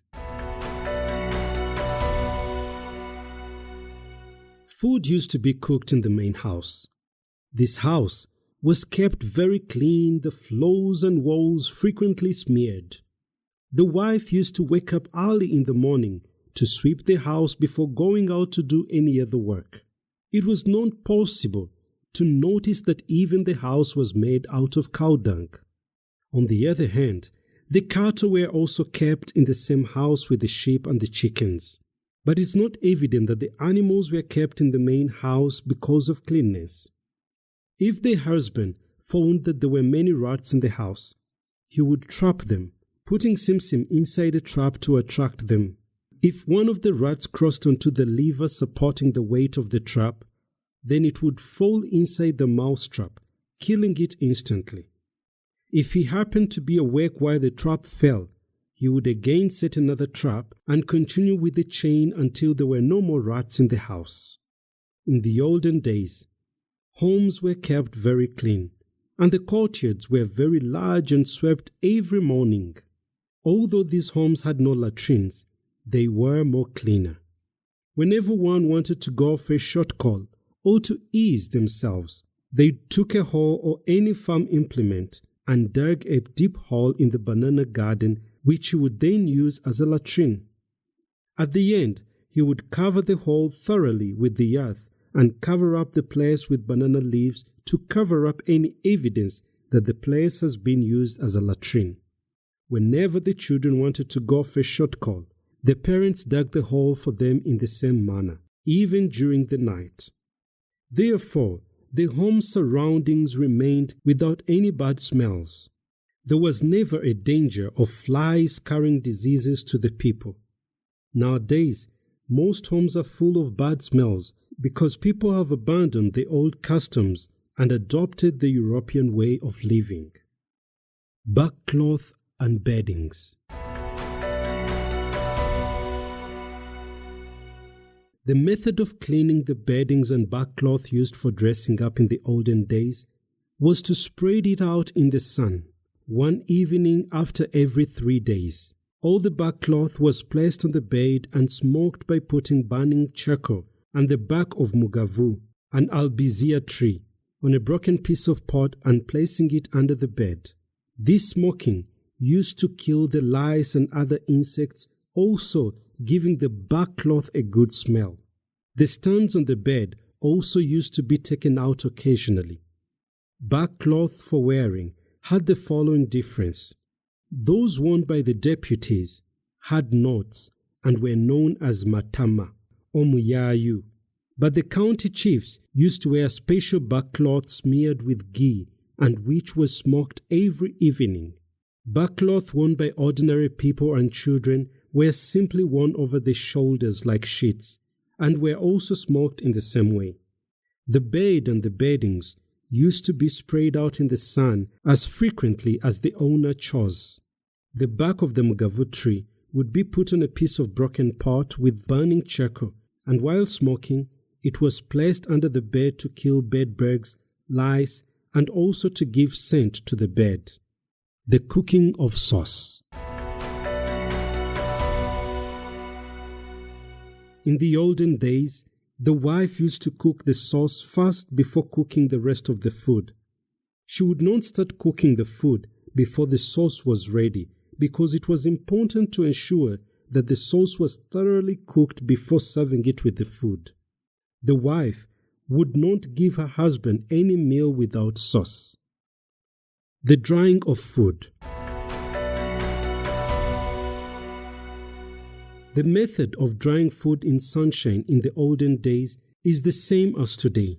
The difference comes only in drying sliced bananas, cowpeas, and millet fingers before threshing and grinding for food. Banana slices and cowpeas used to be dried on a flat basket called olugali, or in the case of cowpeas, on a good grinding stone. Millet used to be dried and threshed on the ground after smearing the place with cow dung if it was large quantity. But if the millet was intended for a few people, it would be threshed in a wooden mortar. This shows how clean the old method of drying food used to be. Food storage. The methods of storing food both during the olden days and today. In the olden days, groundnuts, bambara nuts, simsim, and cowpeas used to be wrapped up in grass, the bundle then being stored hanging from a tree. Simsim used to be hung up inside the house on one of the poles. Millet used to be stored in granaries. Today, even simsim, bambara nuts, groundnuts, and cowpeas are also stored in granaries, not hanging from trees as in the olden days. Food for patients in the olden days. Sick people in the olden days used to be fed on millet flour porridge, cooked with water mixed with banana juice. Fresh milk also would be given to patients after boiling it. If he liked, the patient would also be given a little cooked bananas. Patients always had the privilege of being offered goat's meat, mutton, or chicken. The patient is bathed with warm water every morning, and medicines used to be administered to the patients according to the instructions of the native doctor or traditional healer. Cleaning the home in the olden days. In the olden days, the husband used to sweep the courtyard properly and did not allow any rubbish on it. The wife used to keep the house smeared with cow dung or cow dung mixed with earth. She would sweep it every morning, and no wife could cook food inside an unswept house. The beddings used to be sprayed out in the sun, and in the evening, the beddings used to be smoked with omugavu.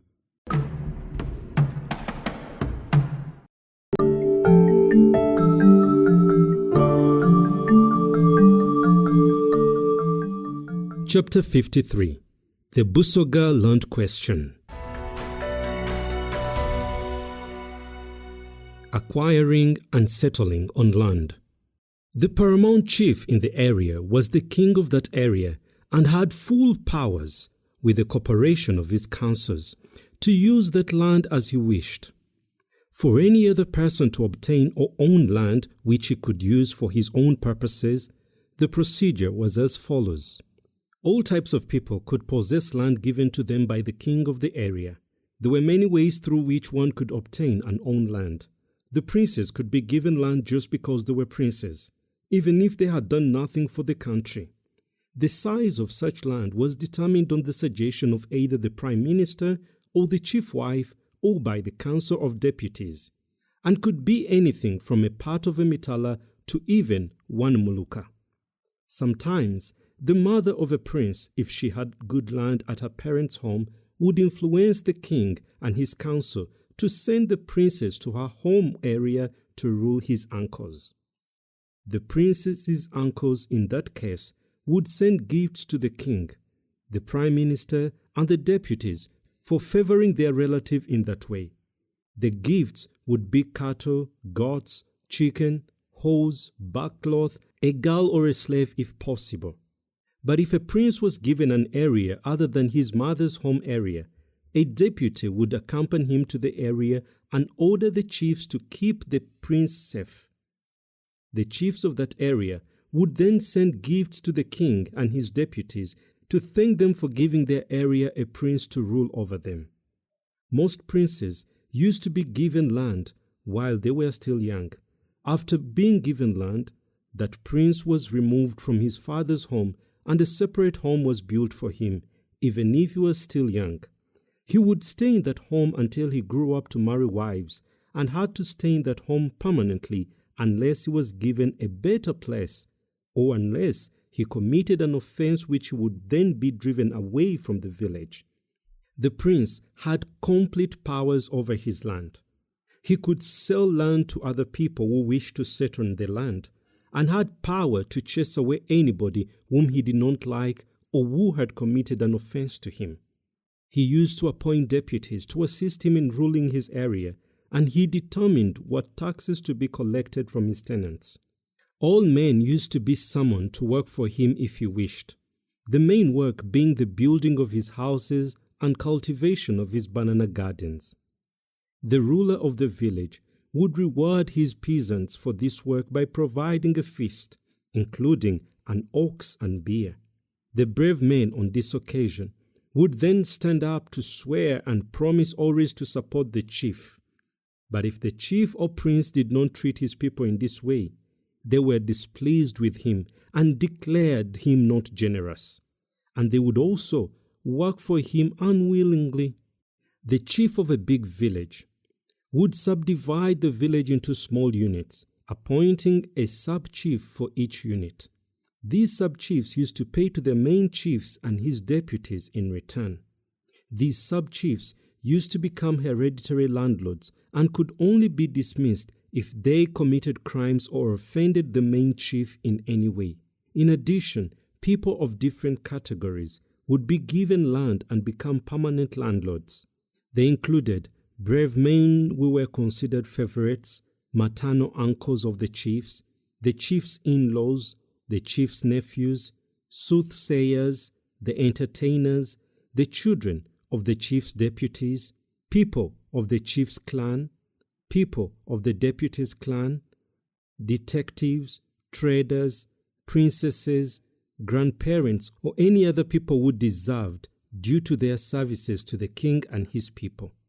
All these people would be given land and become permanent landowners, who would only leave the land if they obtained alternative lands or if they committed offenses such as witchcraft, idolatry, murder, disobedience to the chief and the king, theft, or conspiracy with outsiders to commit murder. Those are some of the crimes which would lead to the expulsion of one from his land, and such land would then be reallocated at the wish of the council. Alternatively, an offender would forfeit part of his land in addition to a fine. To obtain land, one had to go through many channels. One had to begin by befriending the chief's deputies, by giving them as many gifts as he would afford. The chief deputies would then introduce him to the ruler, showing always what gifts he had brought in order to apply for the land. The nature and the size of the gift was not laid down by the authorities. It was upon the applicant to decide according to tradition. After the chief deputy or the prime minister had made formal introductions of the applicant to the king, the applicant was shown the piece of land or was promised land when it was later available.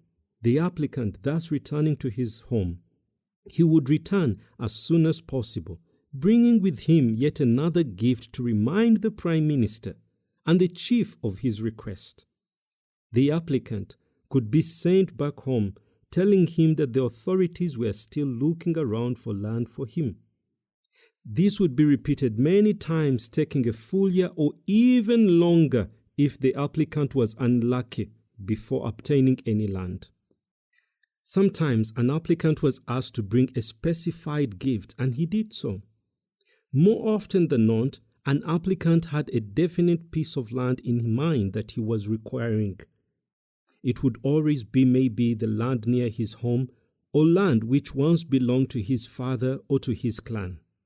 Sometimes it happened that the land applied for was inhabited by an innocent person, so the authorities would not find it easy to grant the applicant his request and had to wait until the occupant of the land requested was given an alternative land or had committed an offense in which would lead to his expulsion from that piece of land. If this failed, then the applicant gained nothing from his gifts.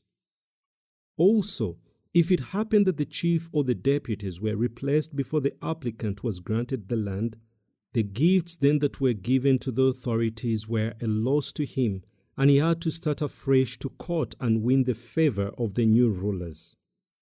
If it happened that the applicant died before receiving the land, no account was given of what he had paid as gifts so far, and his heir had to start afresh the negotiations. The gifts most commonly offered for purchasing land were cattle, goats, chicken, horse, girls, slaves, and backcloth. Ivory could also be paid, but the most important chiefs who could obtain more gifts from their big areas would send their messengers to Mount Elgon for the tasks. Anyone who would offer ivory willingly because of wanting to acquire land would be considered quickly if there was no serious objection to his request and of him being given the land immediately. Ivory used to be given to the chiefs and not to his deputies. The deputies were only entitled to other gifts except the ivory. To be made a landlord, one had to be permitted by the paramount chief, the Chabazinga, who was the king, and his deputies after paying whatever was required of him by the authorities. The Katikiro, known also as the prime minister, and his other deputies used to send a representative each to take the new landlord to his new land. The two representatives would then gather all the men of the village and introduce to them the new landlord. The new landlord was again required to pay certain goods to the representatives as the deputies had decided. Failing to do so, the representatives would withhold the land from him until he had paid them fully. The new landlord used to find these goods easily once he was introduced to his land, for he would immediately levy a tax from his tenants, known as Engalula Mulyango. This tax was paid by all the royal tenants, and anyone who would not pay it would be declared a rebel and would even be evicted immediately. In this way, the new landlord would easily pay the representatives their due and make up for any other goods paid originally for the land. The ceremonial rite connected with newly acquired land or banana gardens insisted that the man on the first night would sleep with his oldest wife, known as the Kadurubali. If he failed to do so and slept with a wife other than the Kadurubali, he was believed to have ruined all his future prosperity. Bananas and even banana leaves could not be taken from his new land or garden before the rite had been fulfilled. The oldest wife had to take the first bunch and the first bundle of leaves from the new banana garden. On receiving his new mitala, a chisoko or one or more banana gardens, the new landlord would after bid farewell to the representatives who had introduced him and shown him all the boundaries of his land. At that, the representatives who had introduced him would depart. He then became the hereditary landlord, and the land could then be held in succession by his children and grandchildren unless they were evicted after committing crimes. Small banana gardens used to be given to subtenants by the big landlords. But the ruler himself had power over special banana gardens which he would offer to landlords according to the tradition governing land. The Chabazinga, or known as the king, would reserve for himself special mitala which he would not give to other people. The mitala were hereditary and were occupied by whoever inherited the chieftainship or kingship. On these mitala, headquarters were built and chiefs were buried.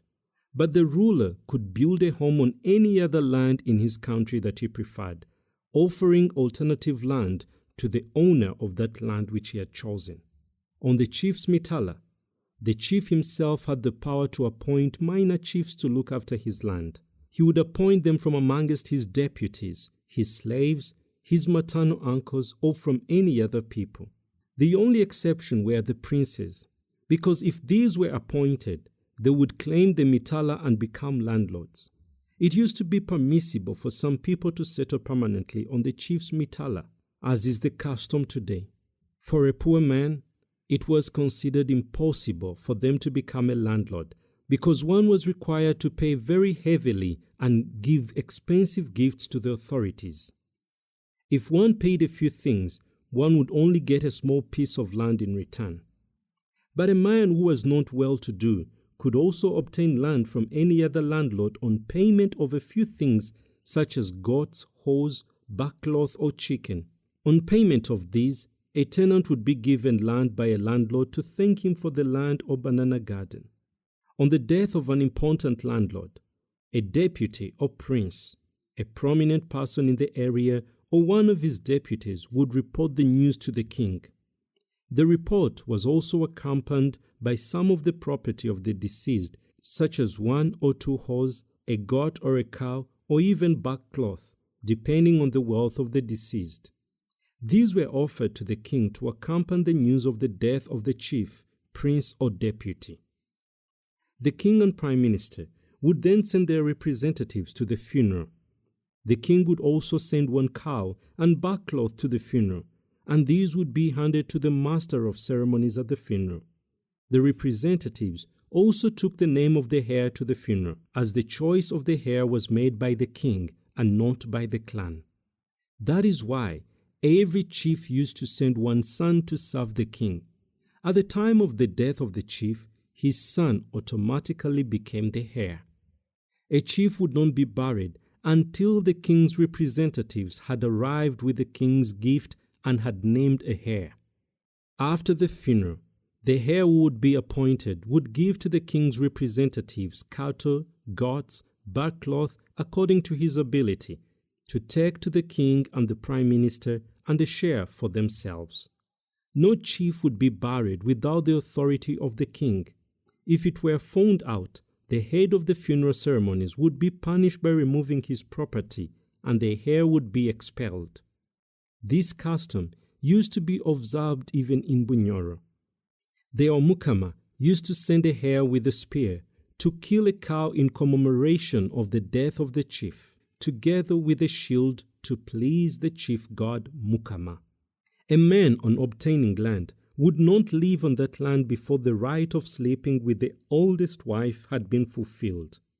A landlord had the power to evict a tenant or to reduce his piece of land even if the tenant had paid fully for it. Useful trees growing on a tenant's land could only be cut down with the permission of the landlord. Such trees included muvule, musita, and other useful species. If a tenant wanted to make use of one of these trees, he would pay for it or would do some work for the landlord in payment for it. A tenant could bury members of his family on his land without the permission of the landlord, but to bury a visitor on the land, one had to pay a special tax. This was the rule until the coming of the Europeans. This tax was proportional to the wealth of the tenant. If the tenant was wealthy, he would pay cattle, goats, horse, or any other thing that would be sent to the Chabazinga. Some were taken by the landlord, and the remaining few to the chief deputies. After paying this tax, the dead visitor was then buried. This rule applied to all visitors, including natives of the country, as long as they were visitors to that village. Transport of dead bodies was permitted except in the case of prominent people. Corpses of peasants were only moved at night. If it was found that a tenant had buried the corpse of a visitor without informing the local chief, the tenant's entire property would be confiscated and sometimes he would even be evicted. A tenant was not allowed to bury the corpse of a visitor before paying the tax. If he failed to pay the tax, he would just simply be ordered to throw the corpse in the forest, or in a river, or in a lake, whichever was nearby. A man offered land would please himself where to build his house, and would cultivate it as he pleased, provided he did not exceed the boundaries. His children and dependents were free to build houses on the land and so to cultivate it as they wished if the land was sufficient to grow any crops, except those who were considered to be connected with witchcraft. The tenant was also free to grow any trees on the land without permission from the landlord. There was no taxation on crops, but if any man was lent land by a tenant, on harvesting the crops, the man had to give a portion of the harvest to the landlord. Livestock used to be grazed wherever there was suitable grass, but mainly they used to graze in swamps, as the rest of the land was taken up with banana gardens and other food crops. Except in the case of very prominent and respected people, no ordinary man, even if he was a landlord, would receive a visitor from another part of Busoga outside the jurisdiction of the host's home area. If anyone was found with an outsider visitor, he faced a very serious charge. All his property would be confiscated. His children and his wives were taken away as slaves, and he would be evicted from the land. This was done because visitors were always suspected of spying on the chiefs and their intention of murdering them. Therefore, every village was very suspicious of outsiders. There were no permanent established taxes known by the people, but every chief at his discretion used to order his prime ministers to ask his minor chiefs to send around tax collectors. These collectors could not go directly to the peasants, but went to the chiefs of the villages or to the princes and told them what he required. The collector would stay at the home of the local chief or the prince, and then the local chief or prince would send around his collectors to bring in the tax as required. The collectors then brought whatever they collected to the chief and sent the rest to the katikiro. The katikiro also took his due share and then sent the rest of the things to the king. Tax collected in this way was never sufficient for this reason. Most chiefs collected their own shares without waiting for the king's orders. Beside taxes, the chiefs and the kings received things in many other ways. They received many gifts from peasants, such as cattle, goats, chicken, backcloth, hose, and any other item that could be given. The forfeiture of other people's properties was another way in which chiefs obtained their wealth. By custom, any person who brewed beer also gave part of it to the chief. If he failed to do this, his property would be forfeited. The peasants of any given area worked for their chief, such as building houses for him or weeding his shambas. This service was given whenever desired. Anybody who refused this service was liable to a severe punishment. There were public markets in certain villages. The chief in whose country the market was appointed, a market master was collecting daily rent. The largest part of the rent was sent to the king. The other small part was shared between the chiefs and the market master. The rent was paid for these things: backcloth, chicken, bunches of matoke, dried bananas, fish pots, knives, baskets, water pots, woodwork, or any other type of commercial items. Each trader of these things gave away one or two of their items as rent. There was also another kind of tax imposed on hunters. If they killed an animal, the owner of the mitala in which the animal was killed was entitled to a portion of that meat. But if the hunter refused to pay his tax, they would be arrested and sued at a court and fined. In case the animal killed was a big one, the portion claimed by the chief or the king in certain cases amounted to a piece of one leg of the animal. Anything picked up on the way was reported to the chief, who was responsible for finding the owner or sending it to the ruler in case the owner could not be found. There were piers in certain places on the lake where people who had boats, or known as canoes, operated a transport service. Even here, there were collectors responsible for collecting rent. This rent was shared between chiefs in the same way as the market rent was shared. Fishermen, carpenters, blacksmiths, and other traders were also taxed according to their trade. In case of wars, every man was expected to offer his service. Whenever a war broke out, men were collected from every part of the country to go and fight. There was a drum sounded to summon everybody whenever danger was imminent. The drum was called mukidi and was widely known for its alarming nature. If any man failed to respond to the sound of mukidi, the drum, he was in danger of losing his property or even being sent into exile or punished in many other ways. He was looked down upon by his fellow men who refused to have any dealings with him from that day forth, and his wives would equally be scorned by the other women. The man and his wives automatically lost every right into that country. In Busoga, there were no well-established land systems such as freehold or Milo land, such as it is in Buganda. Respected and maintained the old system of acquiring land as we've stated. The presence of Mitala and Bisoko is a testimony of that system. In 1892, after the arrival of the British, the Protectorate government encouraged Milo land in Busoga. The chiefs in power then were asked by the government to acquire Milo land, surveyed and registered. The Milo system was much better than the one in operation then. Before complying with the request, the chiefs required the government to tell them what would happen to the rest of the land, and the government stated that such land would become government property. On learning this shocking truth, the chiefs refused to take the advice, and the Milo system was completely forgotten in Busoga until 1902, 10 years later, when the matter was brought up again by those chiefs who realized the usefulness of Milo system. These chiefs then requested the government to introduce the Milo system once again in Busoga, just as it was in Buganda. Colonel James Haynes Sandler, who was then the governor of Uganda, accepted the request and promised to work it out immediately.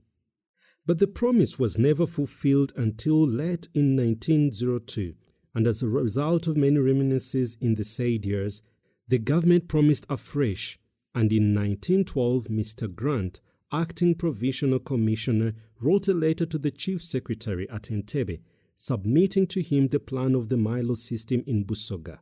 This letter was number 16/11 of 17th April 1912. A commission was then sent from Entebbe to Busoga to discuss and plan out the Milo system in Busoga. The same commission was also sent to Ankole, Bunyoro, and Toro. The commission was headed by Chief Justice Tom Morris Carter. The commissioner allocated 505 square miles to the chiefs and 408 square miles to ordinary people. The chiefs, including the president of the Busoga Luchiko, were 224 altogether. Of these, 8 Saza chiefs. The commission prepared a report for the government, which was signed by Morris Carter on 15th March 1913. Following that date, there was much talk in the government circles concerning the granting of the Milo system in Busoga. Nothing practical resulted from this talk. The people of Busoga kept on reminding the government, and the government continually promising. At one time, the government announced that the people of Busoga had been given a total of 613 square miles, that these miles would be surveyed and confirmed as soon as surveyors were available. One Saza chief, Yosia Nyadope, wrote a letter to the Provincial Commissioner Eastern Province, who was Mr. F. Spire, thanking the government for its decision to allow Milo system in Busoga. He also complained in the same letter that the 3 square miles allocated to him officially, plus square miles of his own, were nothing compared with the big size of the country that he ruled, and that chieftainship in his country was hereditary and equivalent to kingship. He was therefore entitled to a much bigger share of the land. Owing to the outbreak of World War I, the establishment of the Milo land in Busoga was brought to a standstill until 1919, but the Busoga kept on hampering it on the government. On receipt of every reminder, the government stated emphatically that the total area which was promised would be surveyed and shared out among the people.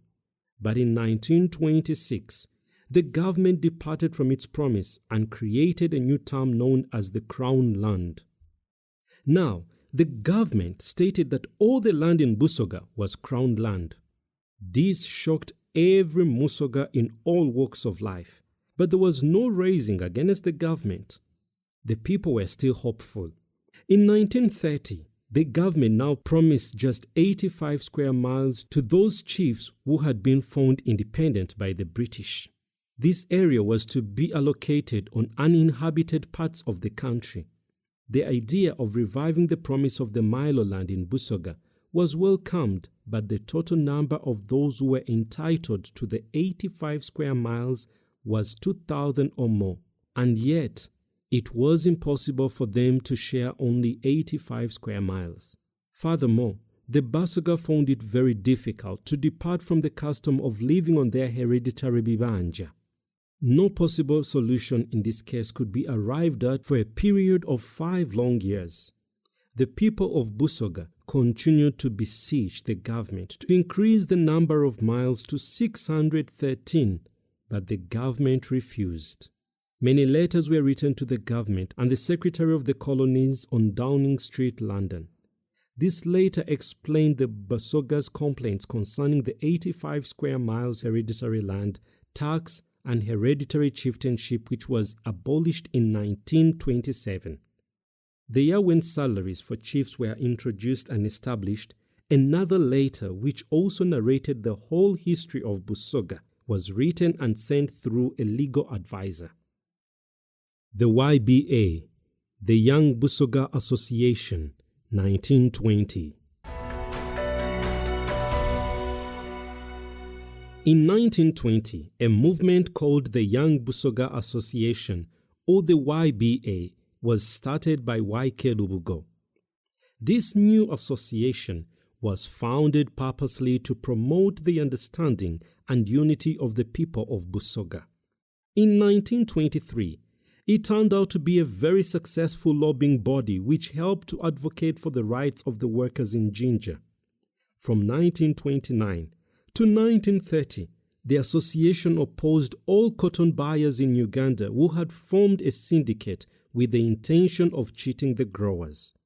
The association strongly advised all cotton growers in Busoga to boycott selling cotton to the syndicate. Because the association worked day and night traveling all over Busoga, the boycott was very successful and effective. Despite the government's threats, all cotton in Busoga was transported and sold in Tororo to a company known as L. Bison, which was not a member of the syndicate. As a result of the boycott, the syndicate collapsed and the cotton buyers signed an agreement with the YBA to the effect that the syndicate would never be revived. After the signing of this agreement, the boycott was called to an end. This matter greatly pleased all the Busoga because it gave them the advantage of stopping the people selling cotton outside the syndicate. It compelled them now to raise the amount of money, and therefore the cotton growers received much more money than they would have with the other syndicate. Also, the YBA did many other good things to help the tribes, not merely enriching themselves. It was majorly a voluntary group, and as such, they never received any returns. The Bataka Movement of 1936. The question of land soon became serious in Busoga. Once the people were convinced that the government was merely robbing them of their land, they founded a political body known as the Bataka of Busoga, with the purpose of contending for their land. This movement was begun in 1936 and was led by a young man known as Azari Amviri. also known as Wycliffe in England, where he was studying for 5 years. He returned in Busoga in 1929. The Bataka body was first limited to Mitala and Bisoko chiefs only, for these had a grievance against the government which had stopped them from collecting the customary rent of 4 shillings from their tenants. Instead of working for the chiefs, the tenants were required to pay 4 shillings. The government also decided to pay these chiefs, who disliked the idea and were determined to fight against it. They sincerely believed that acceptance of salaries would mean acceptance of defeat. In 1908, Semeika Kungulu, who was president of Busoga, had advised that the various chiefs of Busoga should be allowed to choose areas of the land to which they should be given titles. Any land which might remain over should revert to the Luchiko and be termed as Gombololas, for which the Luchiko would be responsible to appoint chiefs or dismiss them as the case might be. The protectorate government accepted this recommendation. The landlords were to be given all the power over their land to appoint or dismiss sub-chiefs as they wished and to collect rent known as Busulu. This is the system of Mitala and Bisoko chiefs, which was in operation until 1927. In that year, the protectorate government considered paying all the government servants, including those chiefs who used to collect rent from the peasants. All hereditary chieftainships were thus abolished. All hereditary Gombora chiefs strongly opposed the abolition because they were adhering to all land within the Gomboras until the government could agree to the establishment of the Milo land in Busoga. But the government forcibly abolished all hereditary Gombora chieftainship. All hereditary Gombora chiefs were allocated instead salaries, including 4 shillings or 12 days' salary by the peasants. This was to replace the rent of 10 shillings or 30 days paid by the peasants to which the chiefs were entitled by right. Later on, the Bataka movement became widely political and concerned itself with many political aspects in Busoga. The movement directed its attacks on the native rulers particularly. The Bataka considered that the whole or any particular one of the native chiefs was quite useless to the country. The government, however, did not take at once what complaints the Bataka raised against the native chiefs. Soon, the movement broke down following the separation of certain members from the main body. The separation was due to the fact that the movement had lost sight of its original aim and was now attacking irrelevant things. The movement was nevertheless very useful to Busoga in many ways. Owing to this movement, the government was kept informed of the feelings of the people. The same movement provided an opportunity for the people from different parts of the country to meet together and exchange or share ideas. It thus helped to develop young men's mental capacities, though it was still in its infancy. The British royal visits on the Busoga land question. The visit of the princes of the British royal family was one of the most important events in Busoga, such as the visit of the Duke of York to Uganda in 1927. The Prince of Wales also visited Uganda in 1928. Both of them visited Busoga. The visit of the Colonial Secretary to Uganda during 1934 also greatly pleased the Busoga when he visited the Busoga District Council at Bugembe, Jinja on 18th January 1934. The Honorable Ezekiel Wako, President of the Busoga Council or the Busoga Luchiko, spoke as follows before a very large gathering of Busoga and other African, European and Asians. Sir, we, the undersigned chiefs in the districts of Busoga, Eastern Province, Uganda Protectorate, on our part and on behalf of our people of Busoga, humbly beg to bring to you the following complaints for your kind consideration. Our complaints are all based on land problems in these districts of Busoga. To state the case carefully, The nature of the land problems in Busoga is as follows.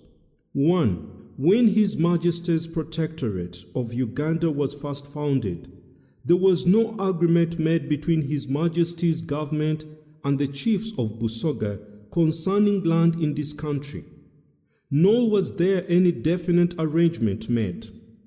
His Majesty or the Protectorate government has never cared to make such an arrangement in order to meet the people's complaints. This is where lies all the difference between ourselves and our neighbors, the Baganda, in whose country land has been granted to the Kabaka and his lineage to the various chiefs and other people according to the 1900 agreement. 2. Since time immemorial, as long as common law has been in operation, there has never been land disputes or discontentment in Busoga. This state of affairs prevailed even during the immediate period after the foundation of the Protectorate of Uganda. But since this period, there have been gross alterations amounting to some people being evicted from their lands as stated below. Since that time, our authority in this country has been dangerous to us and a source of worries, mainly because the government is gaining in its own ends, leaving us the losers. 3. We have presented this complaint many times to the Protectorate government, and each time this government has emphatically promised to grant us only 85 square miles, which we have found very difficult to accept, as I shall elaborate on. On the other hand, this government agreed to sell large tracts of land to Europeans and Indians in Busoga. Furthermore, natives of Buganda are granted land in this country of Busoga, an act which has long been forbidden. We sincerely believe that an immediate consideration of the complaints concerning our land, the land of our people, is most important and urgently needed. In the letter of 20th March 1926 from the Chief Secretary to the Protectorate Commissioner, Eastern Province, and of which we received a copy, it was stated that all the lands where the natives lived should be termed as crown land, entrusted to the government or the natives. We understand from government ordinances, and by the way, without our consent, that our own land is crown land, but we cannot accept this title. We believe that this will be put right as soon as arrangements are made to cope with the old land customs and laws. We hope that such arrangements will not be limited only to land occupied by natives, but will also be extended to the land that is unoccupied at the moment. Together with this, we beg to point out, since 1899, Busoga was thickly populated, but the population has decreased owing to these reasons. There has also been an outbreak of chicken pox, sleeping sickness, and a serious famine which occurred in 1908.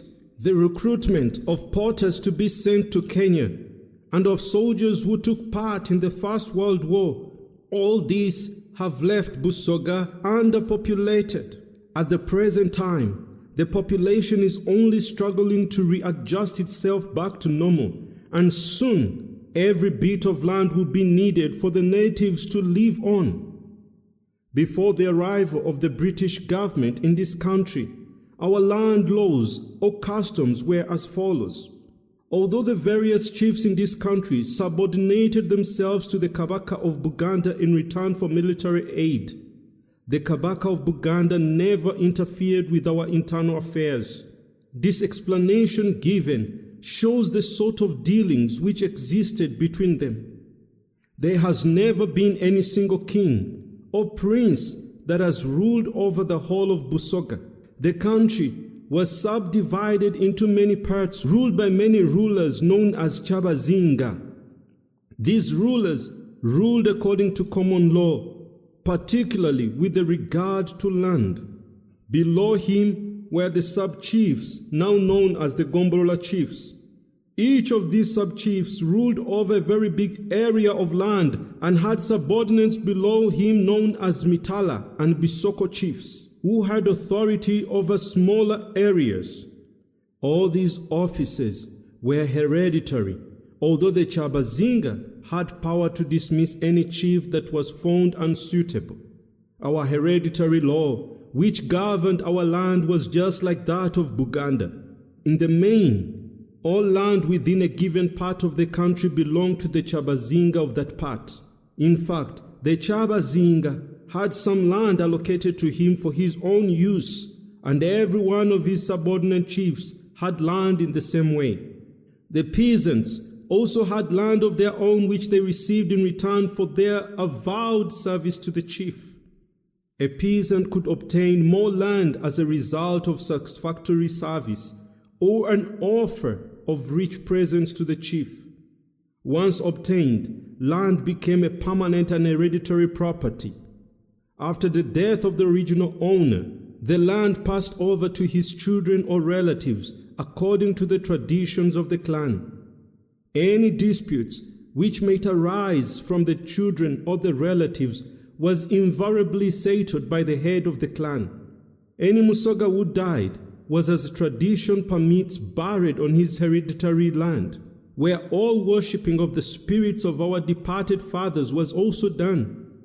For this reason, every Busoga adheres to this hereditary piece of land, and any act of eviction is most painful to him, since it amounts to the derangement of the whole lineage and the clan. This arrangement of the land system is as old as the known history of our country, Busoga.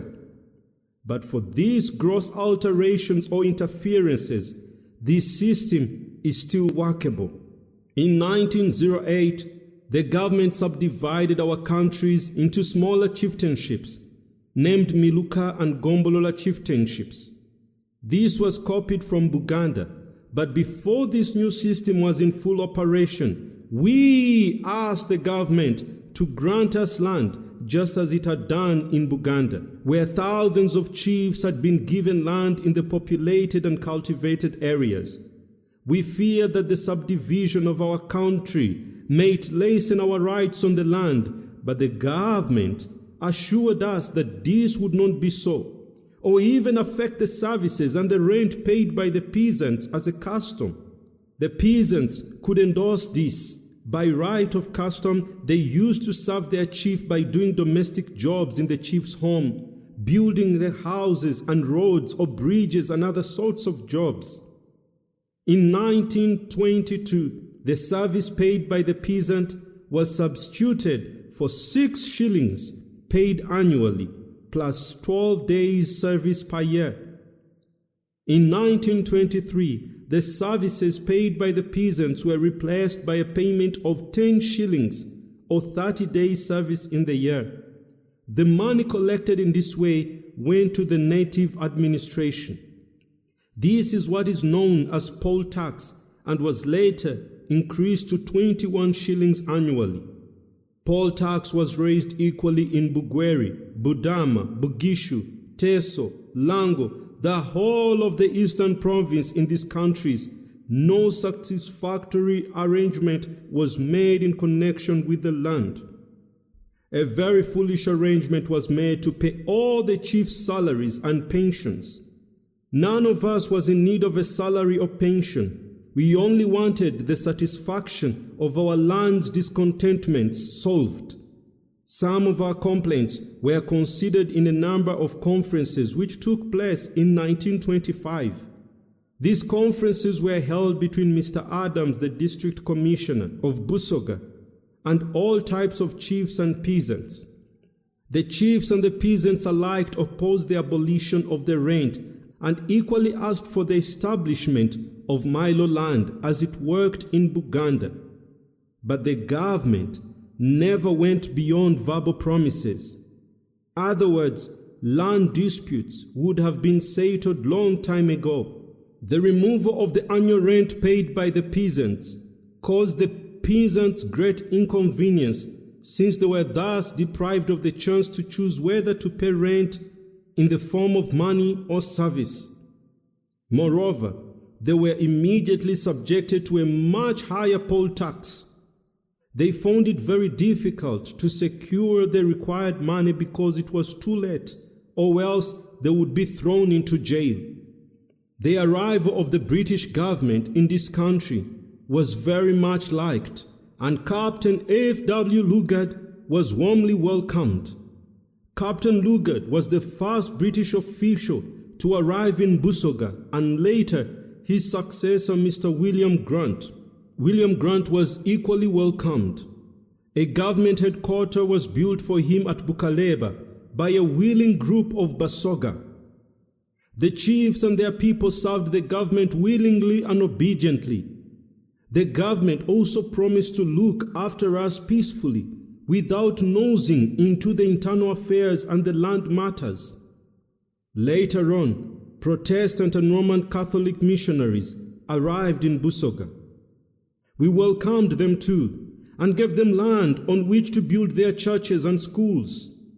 The government approved of these presents, and so the missionaries now own our land. After entering into the dealings with the government, we were asked to transport boats and canoes from Bukaleba to Lake Choga and to different parts of the River Nile to fight different battles. We did all this satisfactorily, and when Sudanese troops rose against the government at Bukaleba, we again fought on the side of the government until the Sudanese were defeated. During the Sudanese uprising, we gave the government 300 cattle to feed its troops, and our people helped to carry arms and ammunition from Mombasa. All these things are well known, and a record of them is kept by the government. In 1899, the government asked us to carry arms and ammunition together with the soldiers' kits back to Mombasa, and we recruited over 5,000 people from this country to do the job. Some of our chiefs went with their people, and many of them died on the way. Among the people who died like that was one named Miro, a Saza chief of Kigulu County. A number of our people returned alive from that country called East Africa, and soon after their arrival, the government transferred its headquarters first to Iganga in 1899 and later on to Jinja in 1901. In each place, our people worked as porters to carry things or to put up buildings. In 1902, His Excellency, the Governor of Uganda, Colonel James Haynes Sadler, issued an order to build rest houses all along the road from Jinja to the borders of Bukedi, and we carried out the order quite willingly. When the governor visited our country, he was very pleased with our service and promised to grant us Milo land, as in Buganda. But before he could fulfill his promise, he returned to England. Sir James Sadler was succeeded for a short time by Sir Alexander Boyer, acting governor, when he came to open the railway between Jinja and Namasagali. We reminded him of the promise made by Sir James Sadler. Sir Alexander then promised us that after the building of the railway, Milo land system would definitely be introduced in Busoga. During the construction of the railway, we recruited 5,000 workers every month, and many of our people lost their lives during this time. We served willingly. After the building of the railway, Mr. Thomas Grant, acting provincial commissioner of the Eastern Province, told us that the government had agreed to give the people of Busoga 613 square miles, and that this land would be surveyed in occupied areas. By this time, Mr. Semei Kakungulu, a Muganda, was the president of Busoga. Considering the entire size of Busoga, our country, we were convinced that the square miles granted us were too little. We therefore approached Mr. Grant to ask the government to give us more land, or to return to us all the land which belonged to us. Mr. Grant promised to submit our request to the head office, and also assured us that we would definitely receive more land.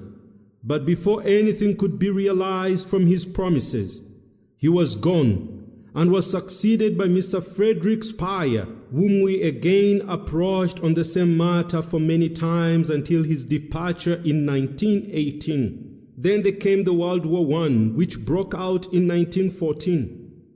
We again served the government by recruiting porters and providing supplies. In addition to this, we gave the government a grant of money.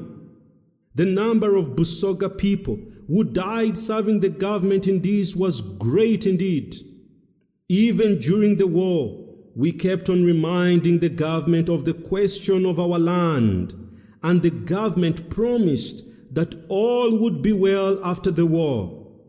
We beg to refer to the arrangement made in the document given to us by Captain Tufnell, District Commissioner, in 1923. This document laid out an arrangement for our peasants' land. It was arranged to give 5 acres of land to chiefs and peasants alike. The 5 acres were to replace the traditional bibanja, which were hereditary. In many cases, however, 5 acres were much smaller than the original hereditary bibanja. For this reason, we found it difficult to accept this arrangement. We were much amazed by this arrangement because it shamefully showed that the government had departed from its promises which it had made to us before. We also refer to our letters of 25th April 1924 and 4th December 1924, even 2nd June 1925 and 12th January 1926. Respectively, all of these letters are also enclosed here. In those letters, we drew out a contract between our old land system and the present. We pointed out why we could not accept this arrangement that the government was giving to us. In your reply to these letters, we received copies of your letter dated 28th March 1926 as stated in the 5th line. We beg to refer to the letter dated 20th March 1926 and to write out the following reply to it.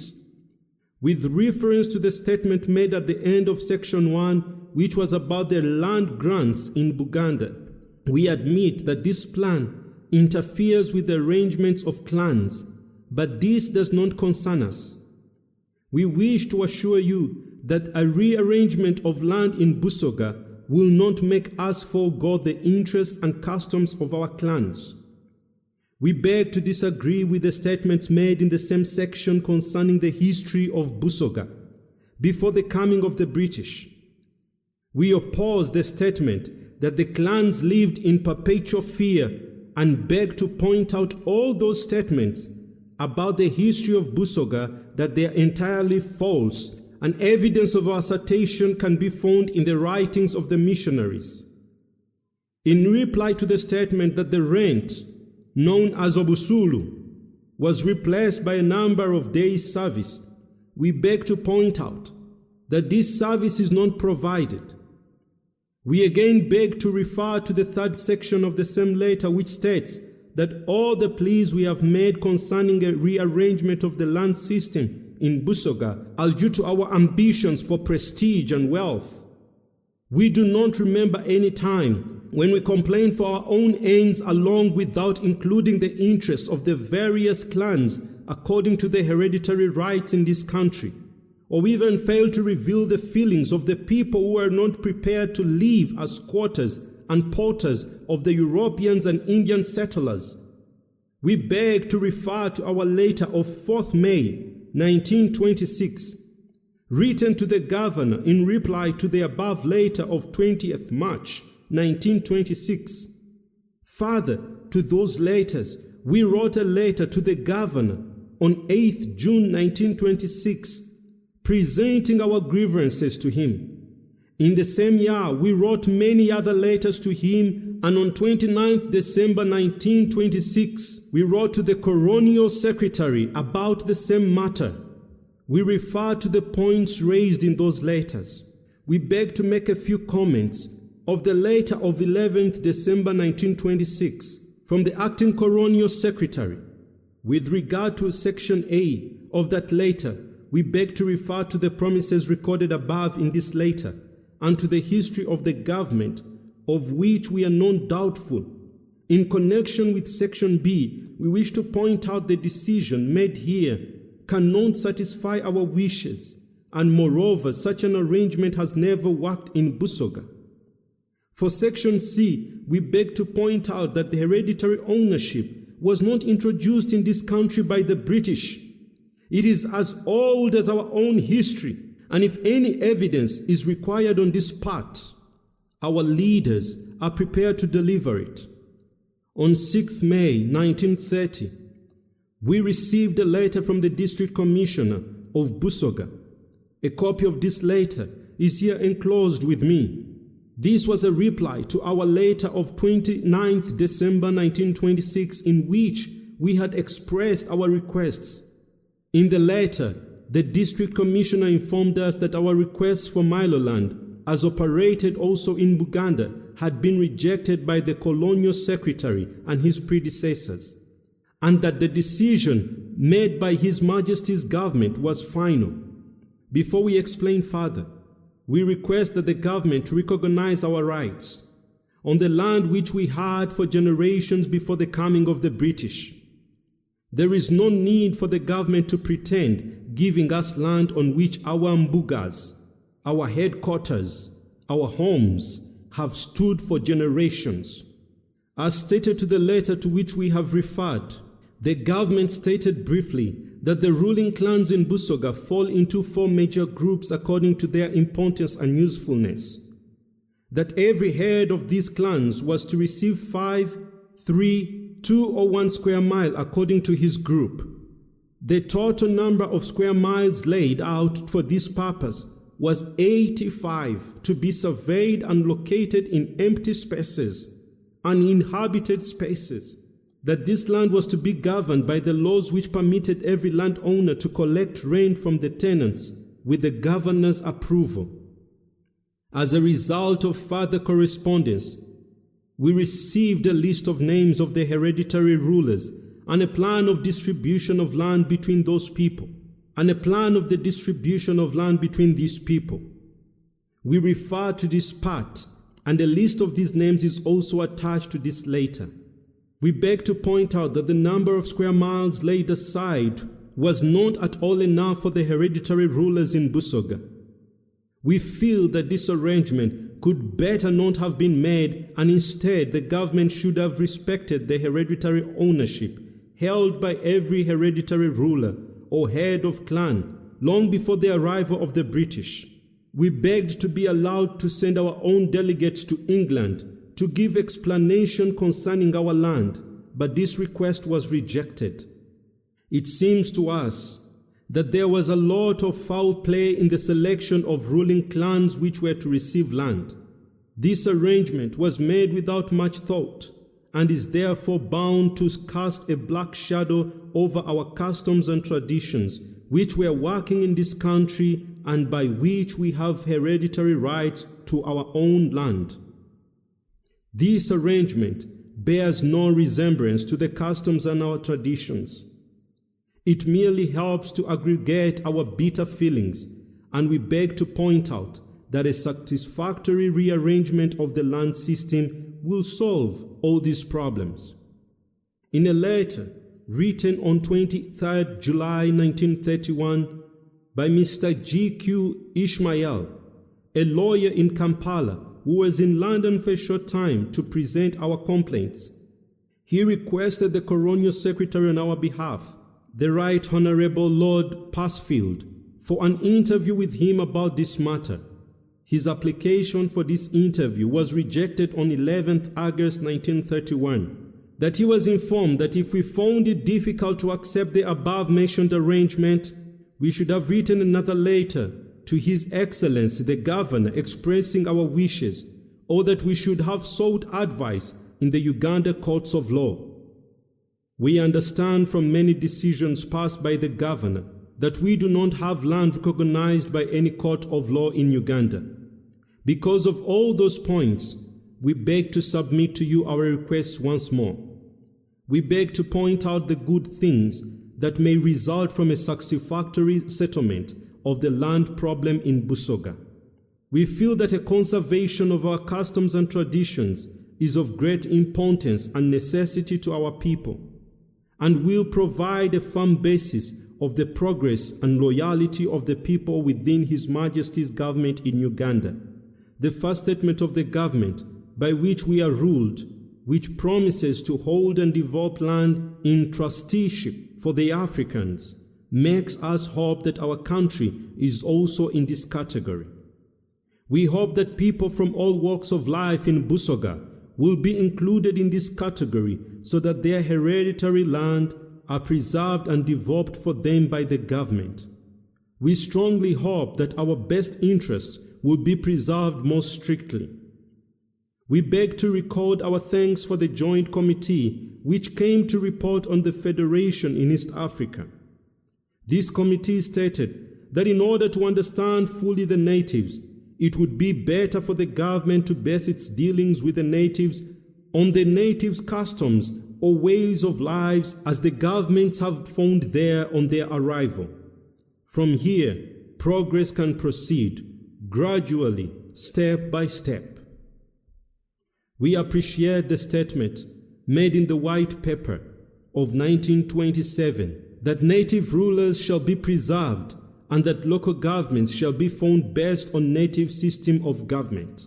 Such statements bring much hope to the Africans, and we are pleased by them because we believe that according to this British policy, thus declared, our traditions and customs connected with our clans and land will be carefully preserved and undesirable policies will be avoided.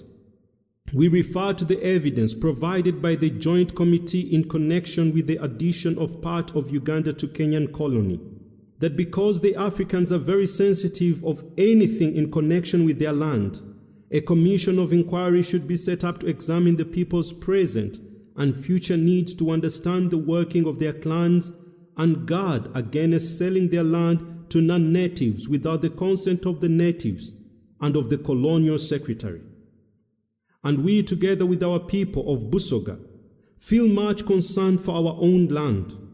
We desire the government to recognize our rights and power to the land. This was recommended by the members of the Joint Committee, one of whom was Sir William Carter, the chairman. We anxiously wait the release of the Commission's report. So we humbly now request you to appoint a commission to come and inquire into the land problems of Busoga, or even the whole of Uganda. We request you to allow an interview with our elders who can testify to our genuine complaints when the commission comes. We are also prepared to have a barrister to present our case to the commission. We ask that before such a commission comes, no land in Busoga should be leased or sold to non-Africans. This will make it possible for the government to make satisfactory land arrangements in this country, since there will be no interferences with the old land systems. An arrangement which is nearly like our own old systems will help to preserve our customs and to ensure progress. We humbly apologize to you for hackling continually on the question of the land in this country, but it is the inevitable consequence of the desires of our people.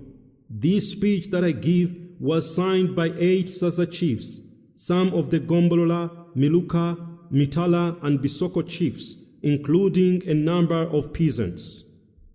We welcome to Busoga the Prince of Wales, Duke of Cornwall and Rothesay, the Earl of Girl and Chester, the Baron of Renfrew, and the Lord of Isles, Great Steward of Scotland, and all those who are here in your presence.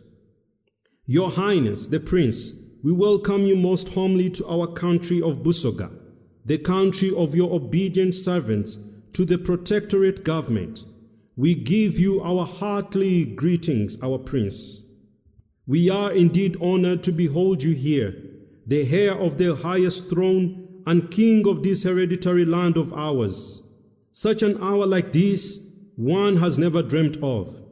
The place in which we have been honored to meet you is known as Ginger, and the reputed Ripon Falls over which the Nile trembles are just in the neighborhood. The water from Lake Victoria first enters the Nile over those falls. The river Nile starts from this country and passes through the Sudan and Egypt to empty into the Mediterranean. The river is reputed for its enormous value in Sudan and Egypt, where it provides water for irrigation. Ginger is the capital of Busoga district and the seat of the Eastern Provincial Commissioner. Near Ginger is a place known as Bugembe Hill, where the president of the Busoga Luchiko lives and where the Luchiko's headquarters are situated. The president is elected from our chiefs. The people of this country assisted the British to establish their rule in this country, just like the Baganda did. We are obliged to the government for devoting itself to the development of our country and our people.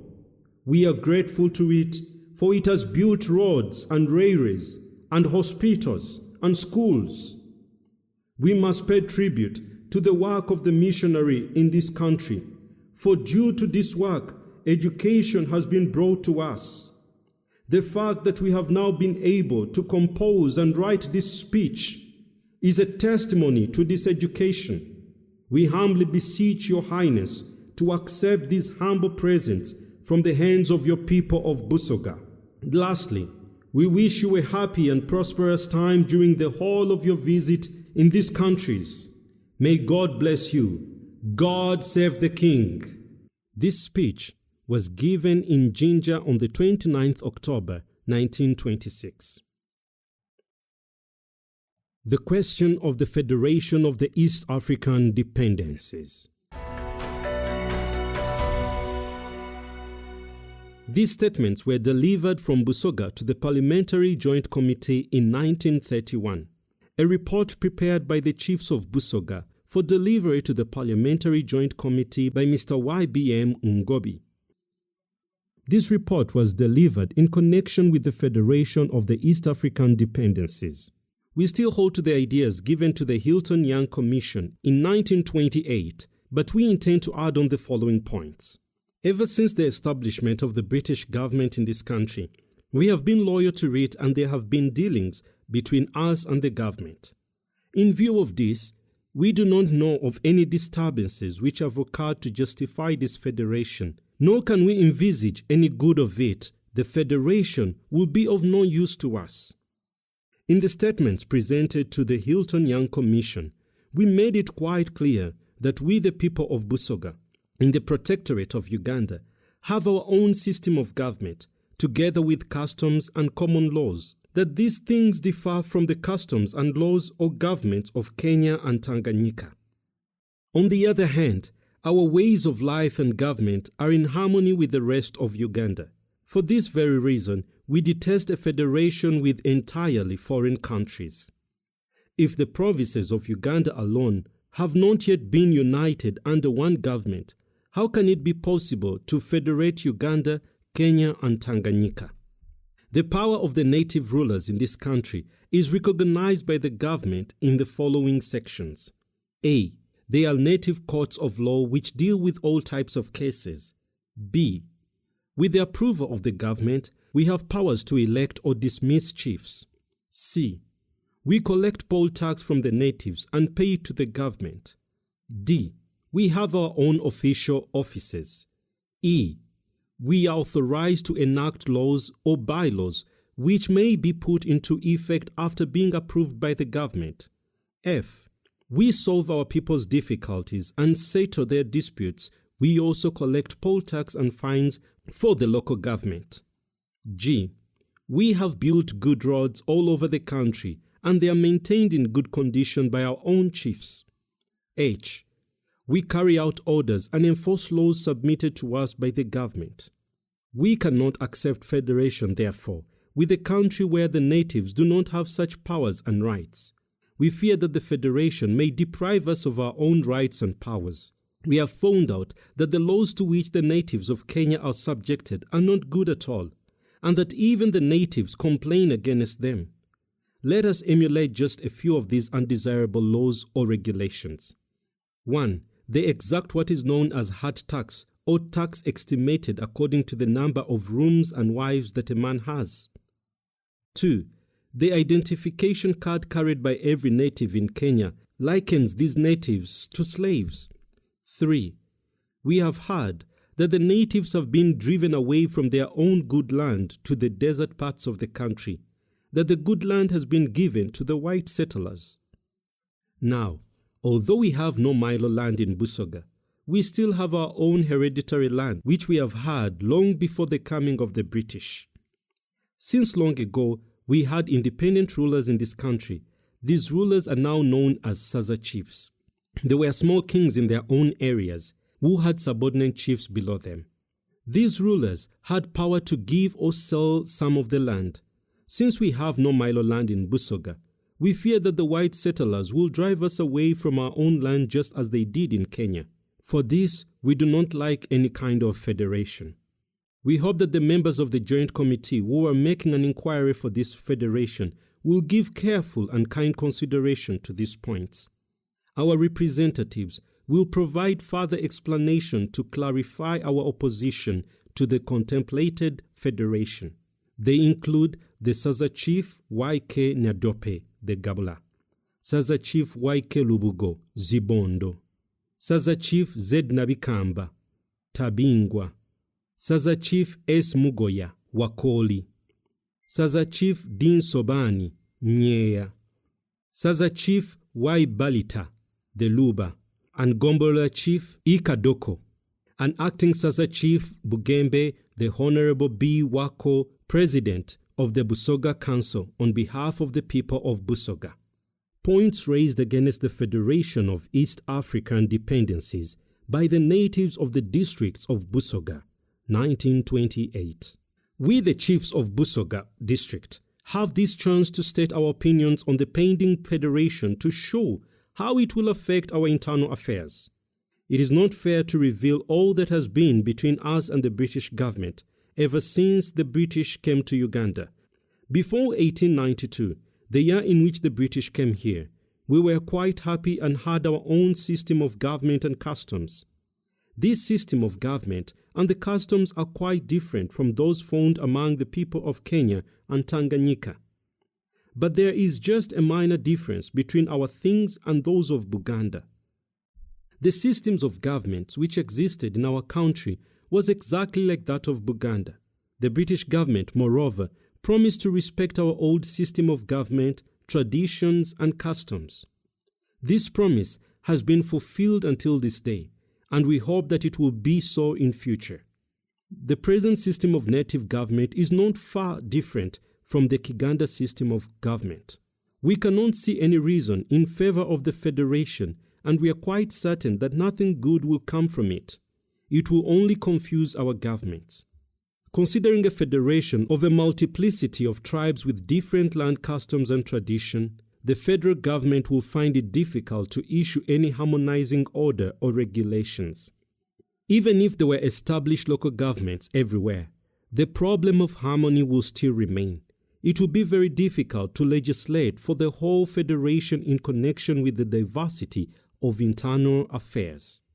We must make it clear that we receive all this information from reliable sources. We therefore request any member to consider these points carefully and seriously. We must be reminded that once this federation is forced through, all our power and rights will be at stake. In 1900, the government promised to give Miloland to all chiefs in Busoga, just as it had done in Buganda.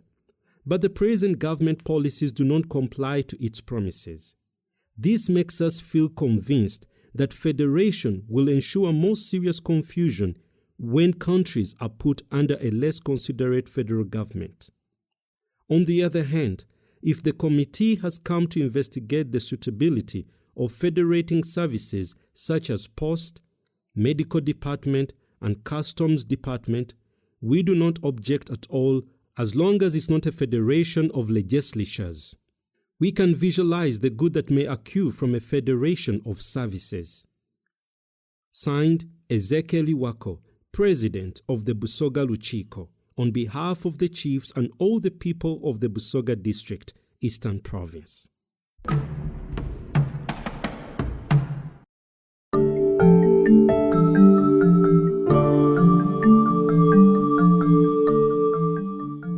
Chapter 54. The Building of Houses Long Ago. All houses in Busoga were built in the same way, but they differed in size and standard of cleanliness. The houses were made of small poles, plastered with mud that was so well prepared that it looked like bricks. The walls were finely painted with fine black mud mixed with cow dung. This was the whitewash of those days. In most cases, the walls were filled with paints of letters, people, birds, and animals. These paintings were made without prior understanding. The intention was to decorate the house. But these days, if you are lucky enough to find a house built in this fashion, you would see really Egyptian letters, such as the ones I saw in one Egyptian mosque known as Absenbel in Cairo, or in one of the tombs of the Egyptian pharaohs. They are much in common with the Egyptians, such as handcraft, customs connected with barriers or rulers, and so many other things. The houses were round in shape, and the roof was built of high poles tied together by means of banana fibers or grass-made ropes called misasi, in case of chiefs' houses. These misasi ropes made a house look very smart and beautiful. The roof of an ordinary house was covered with grass, but that of a chief's house was covered with papyrus. All houses had as many supporting poles as the weight of the roof necessitated. The distance between the poles was 1 to 2 yards. Every house had a veranda all around it. Some houses were thatched with grass known as senke, over which was put bueyoyeyo grass. The chief's houses were built by the peasants within his realm. The peasants' wages included a feast of much meat and food and drink, prepared and served by the wife for whom the house was being built. The wife served this feast on the day when the house was completed. The things required for the feast, such as a cow, goat, chicken, were supplied by the wife's parents as a gesture of goodwill to the husband for having erected a house for their daughter. The husband and his wife together discussed and decided on the day when this feast should be held, and they invited a number of friends and relatives to attend. On the day when the feast was held, these two people slept together as a matter of custom. All houses, whether of peasants or chiefs, had no kitchens attached to them. Each house had a special fireplace where the cooking was done, a place for the cattle, goats, chicken, and other animals, and also a sleeping place. Meals were eaten on the veranda or under a tree in the courtyard. After the completion of the major work on the new house, the wife was responsible for decorating it as she wished.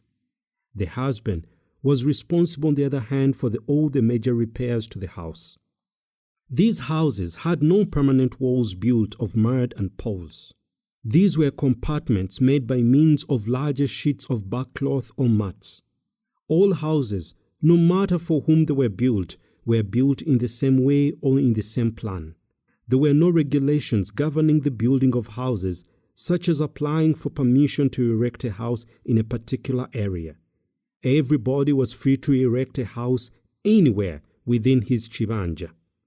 He was free to go to the bush and collect as many trees as he needed.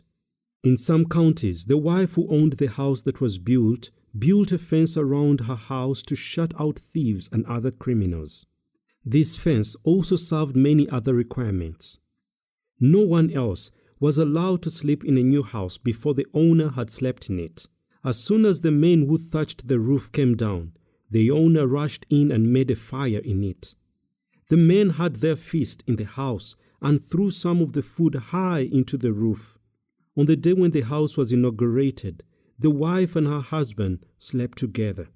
Failure to do so meant that the good blessings were thrown away.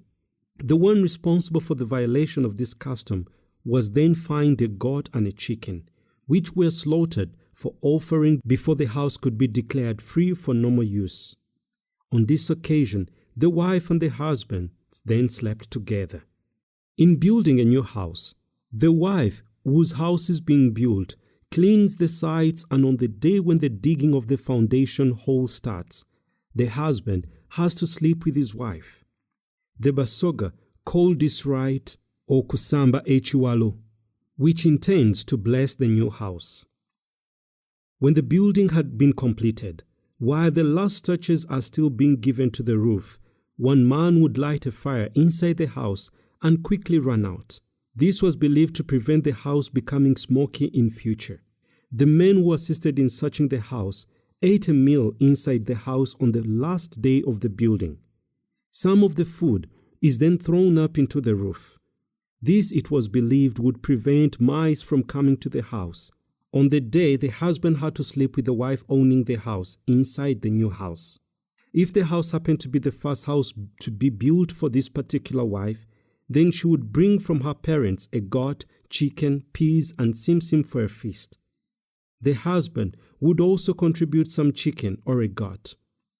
They would then invite their friends to a feast to open up the new house. On the night of the feast, the husband was bound to sleep with the wife in the new house.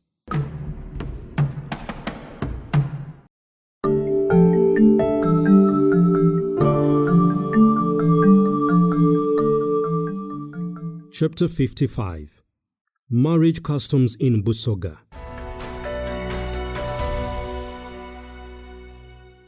Once the parents and relatives of a son saw that their son had become of age, they began to look around for a suitable girl for him to marry.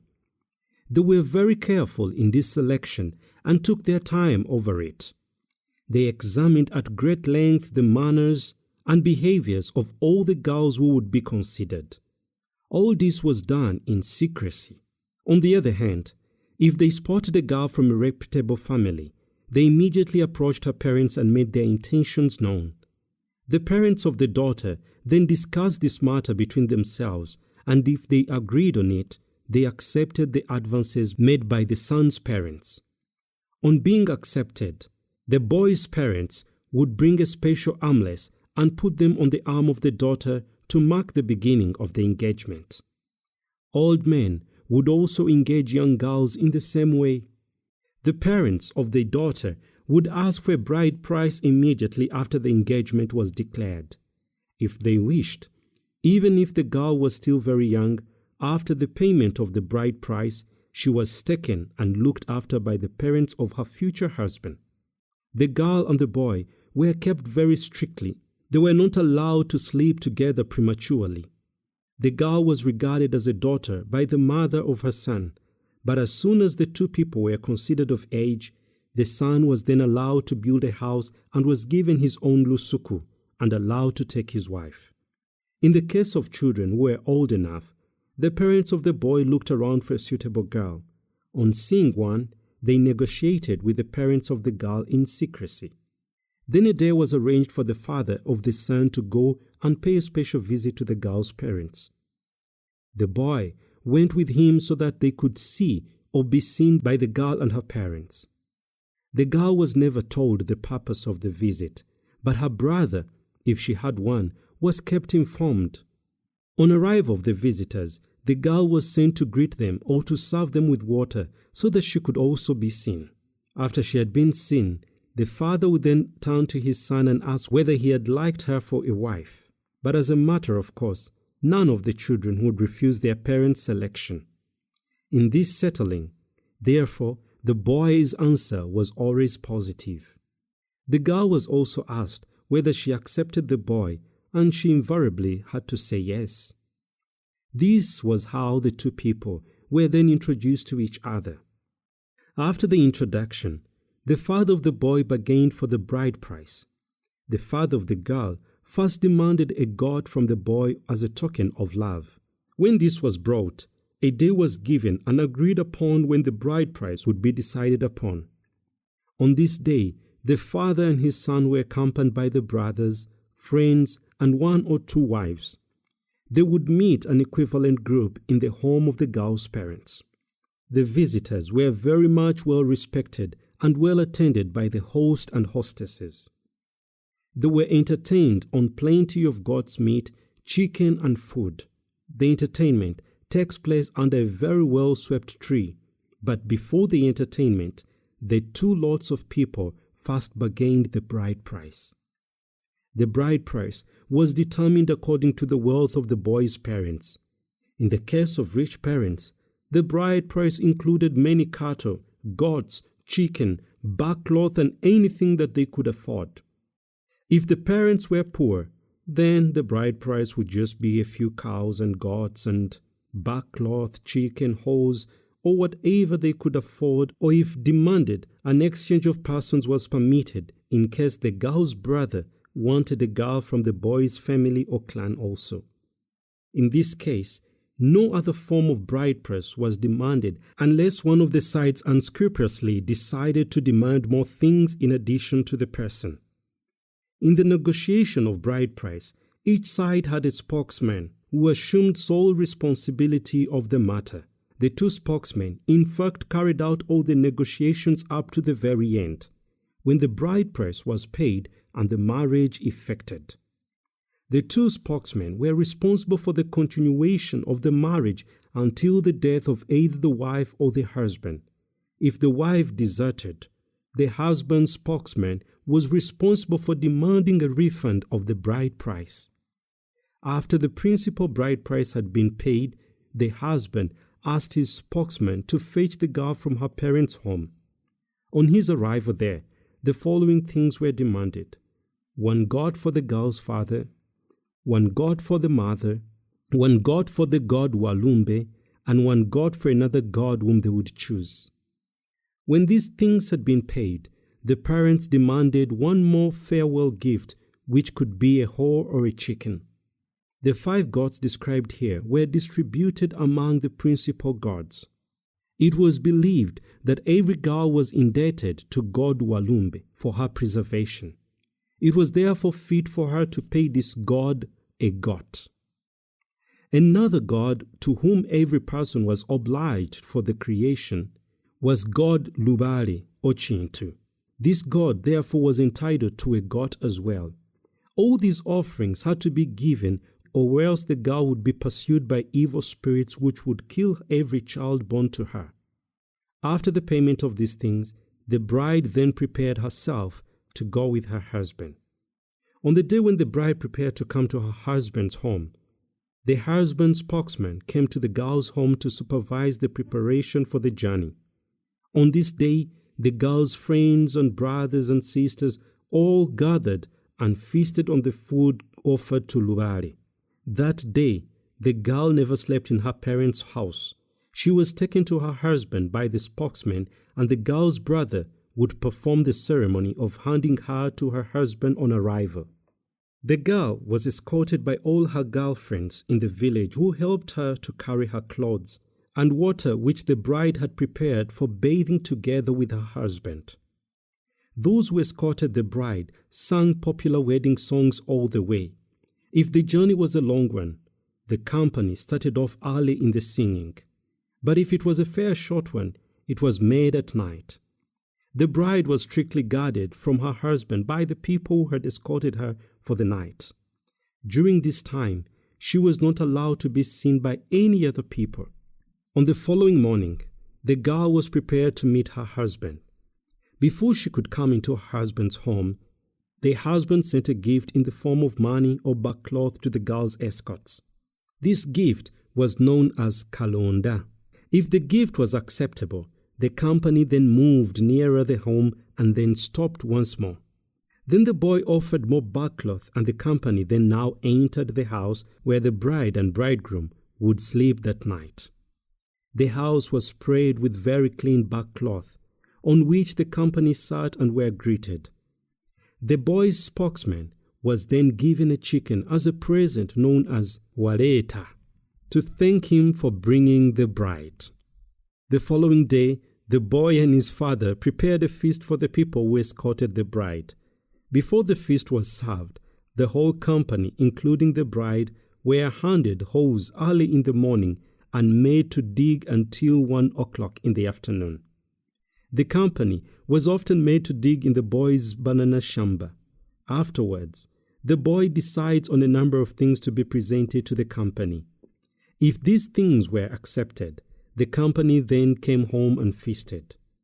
The things presented finally included one goat given to the brother of the bride. This goat was stamped as Lubogo.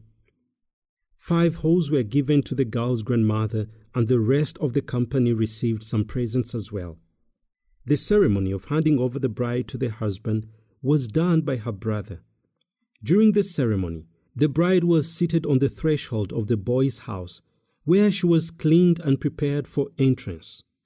The relatives of the boy then examined her to see whether she was healthy and fit. After being examined, she was fed on millet food together with simsim. The bride did not actually eat this food, she merely touched it with her lips. The nephew in the house was responsible for this food and simsim. After touching the food with her lips, they were wiped and cleaned. The ceremony ended with the auntie of the bride making a speech. In this speech, the bride's former manners and behaviors were praised, and she was asked most emphatically to adhere to all the old good personality and never to yield to bad temptation, as this would spoil her parents' good name. The same sort of speech was given on behalf of the boy by one of his relatives. After the speeches, the bride was taken into the house, and that was the end of the marriage ceremony. During the said ceremony, the bride was weeping quietly as a result of the fear of the unknown. After the departure of her own people who had escorted her, the night following the day of the marriage ceremony, the bride and bridegroom slept together. Naturally, the bride dreaded this night since in most cases she was a virgin and inexperienced. When a bride was found still a virgin, she was very much respected and praised. Any of the beddings tinted with her virgin blood were removed from the bed and sent to her auntie. The father of the husband sent a fattened goat to the bride's parents to thank them for having kept their daughter so well. The bride's parents thus gained respect and praise for themselves. The mother of the bride in particular was very much praised. But it was very shameful both to the girl and to her parents for the bride to be found no longer a virgin. A back cloth bearing holes was then sent to her parents to show that they were careless with their daughter, for she was not found to be a virgin. The bride was not respected by her husband, for he regarded her as corrupted. It was considered more shameful unless this was the bride's second marriage, or that she had been openly raped while she was still in her father's home. The girl who escorted her sister in marriage often stayed with her for as long as she wished. When the time came for her to go back, the husband gave her gifts of backcloth and chicken to take with her. This is the end of the marriage expenses. What now remains is the paying of visits on either sides. On the other hand, the sister who had escorted the bride could stay permanently and become the second wife to her sister's husband. This was done with the consent of the wife. If she became the second wife, a bride price was demanded by her parents. Failure to pay this bride price meant the withdrawal of the girl by her parents. This is how marriages were effected and celebrated by both the old and the young. The parents of the son became deeply involved in their son's marriage affairs only when he was marrying for the first time.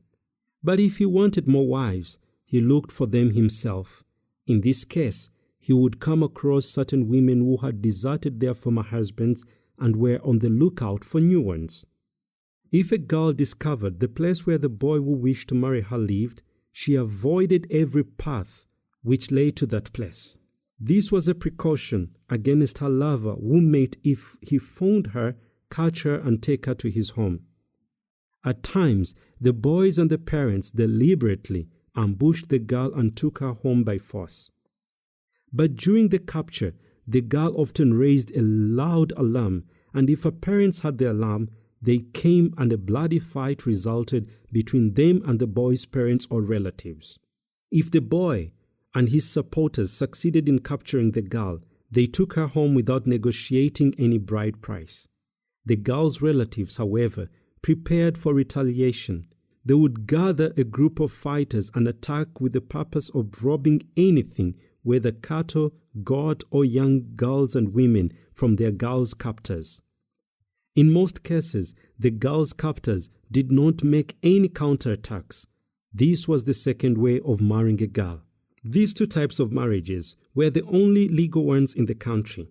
Anybody who attempted to upset a couple married according to any of these two types was convicted by law and was tried and punished according to the common law and traditions of the country. The married people were also expected to respect the country's customs and traditions governing marriage.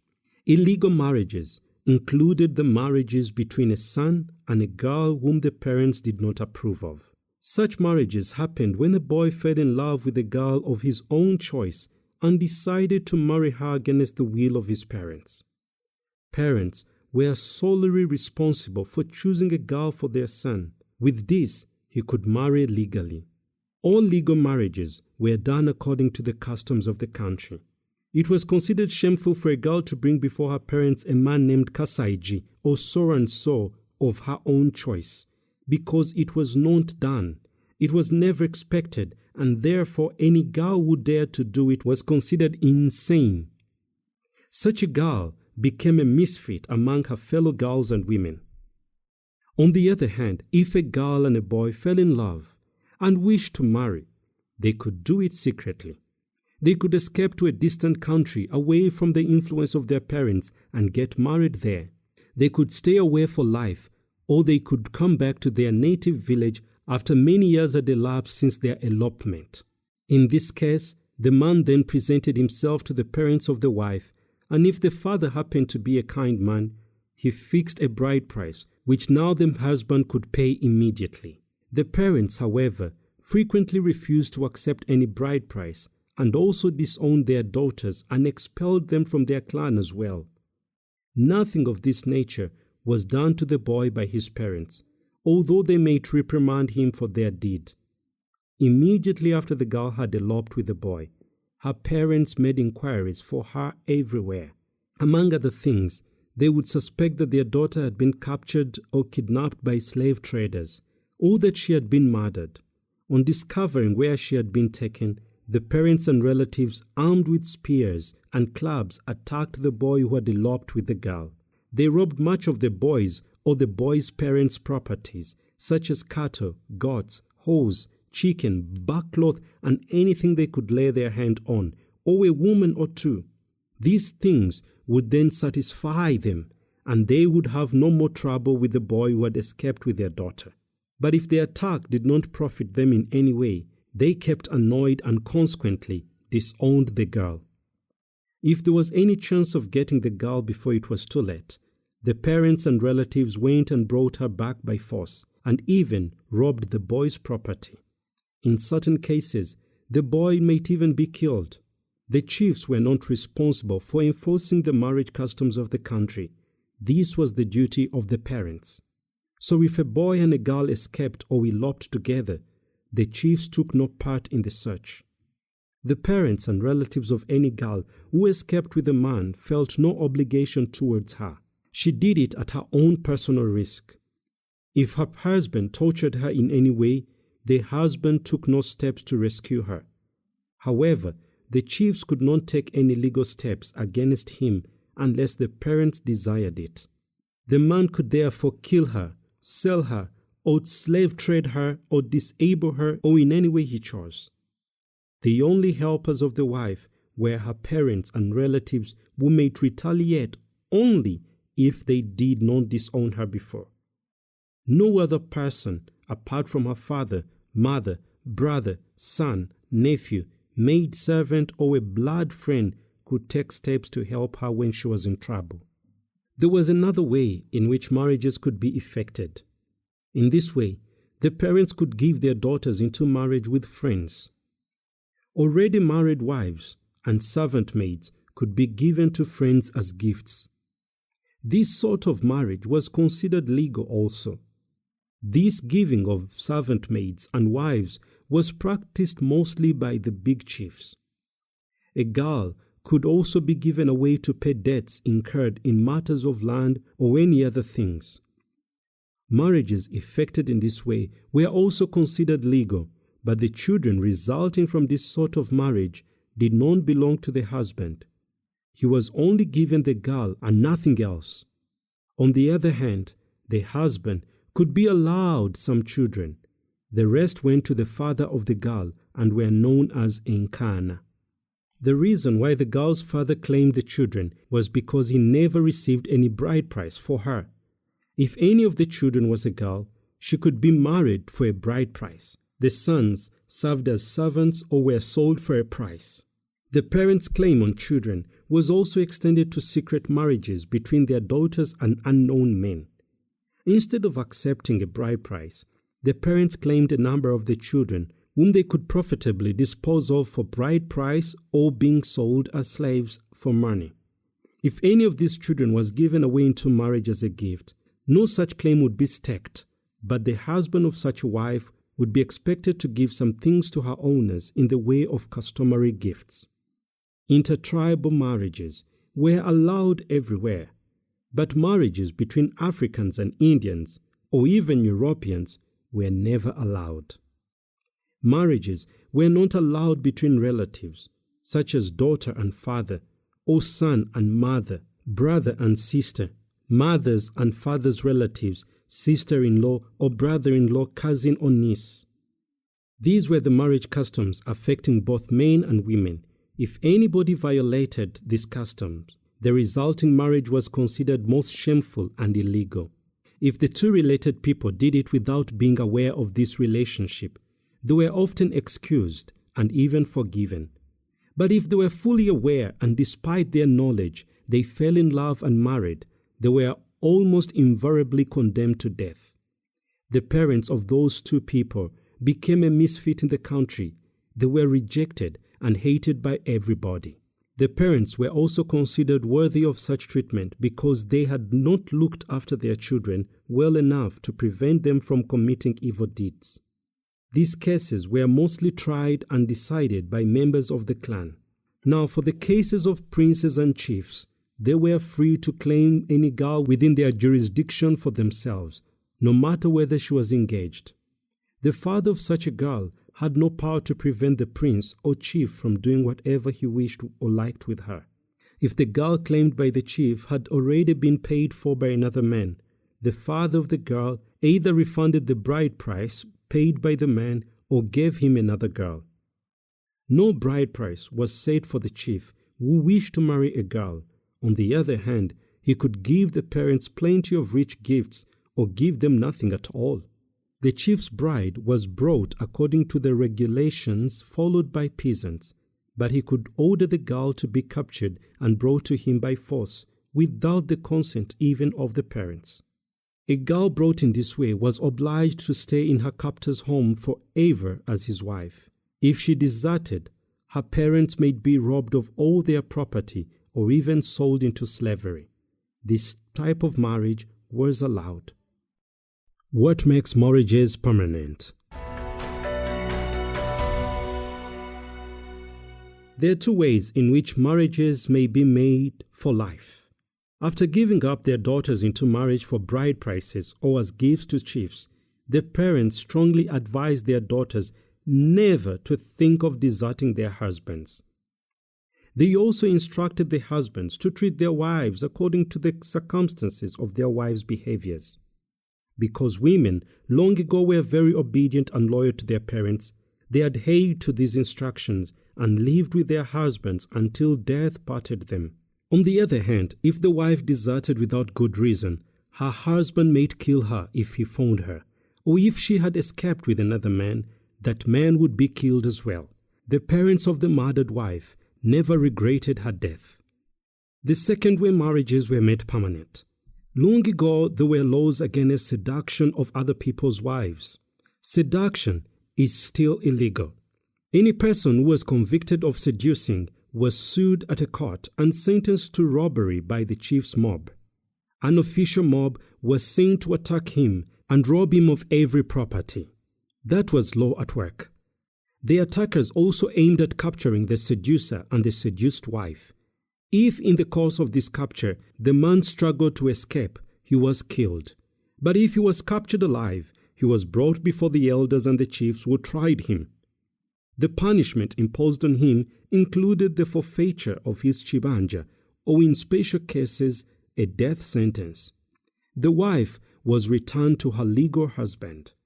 These two things were strong checks against seduction of other people's wives or desertion by wives. There were laws governing divorce, murder, or sale of wives. The husband of any wife he had married legally had power to do anything he liked with her. He could dismiss her, beat her even to death, sell her, give her to somebody else, cut off her ears, or fine her as much as he wanted. Nobody had power to prevent a husband from treating his wife as he liked if the wife had committed a crime such as idolatry. On the other hand, if a husband is ill-treating his wife for no good reason at all, the wife's relatives took steps against him. In most cases, they armed themselves with spears and shields and attacked him instead of taking legal steps against him. Chiefs never cared to investigate closely into private affairs of husbands and wives. If, however, there was a case of cruelty, such as breaking a tooth, plucking out an eye, cutting off ears, which was reported to their lower courts, the case was entered into as a serious matter to the big Luchiko. Such a case was regarded as criminal, and the husband convicted by it was fined one big cow and other things such as women, hose, and backcloth. The cow was given to the relatives of the victimized wife, but the rest of the things were taken by the court members.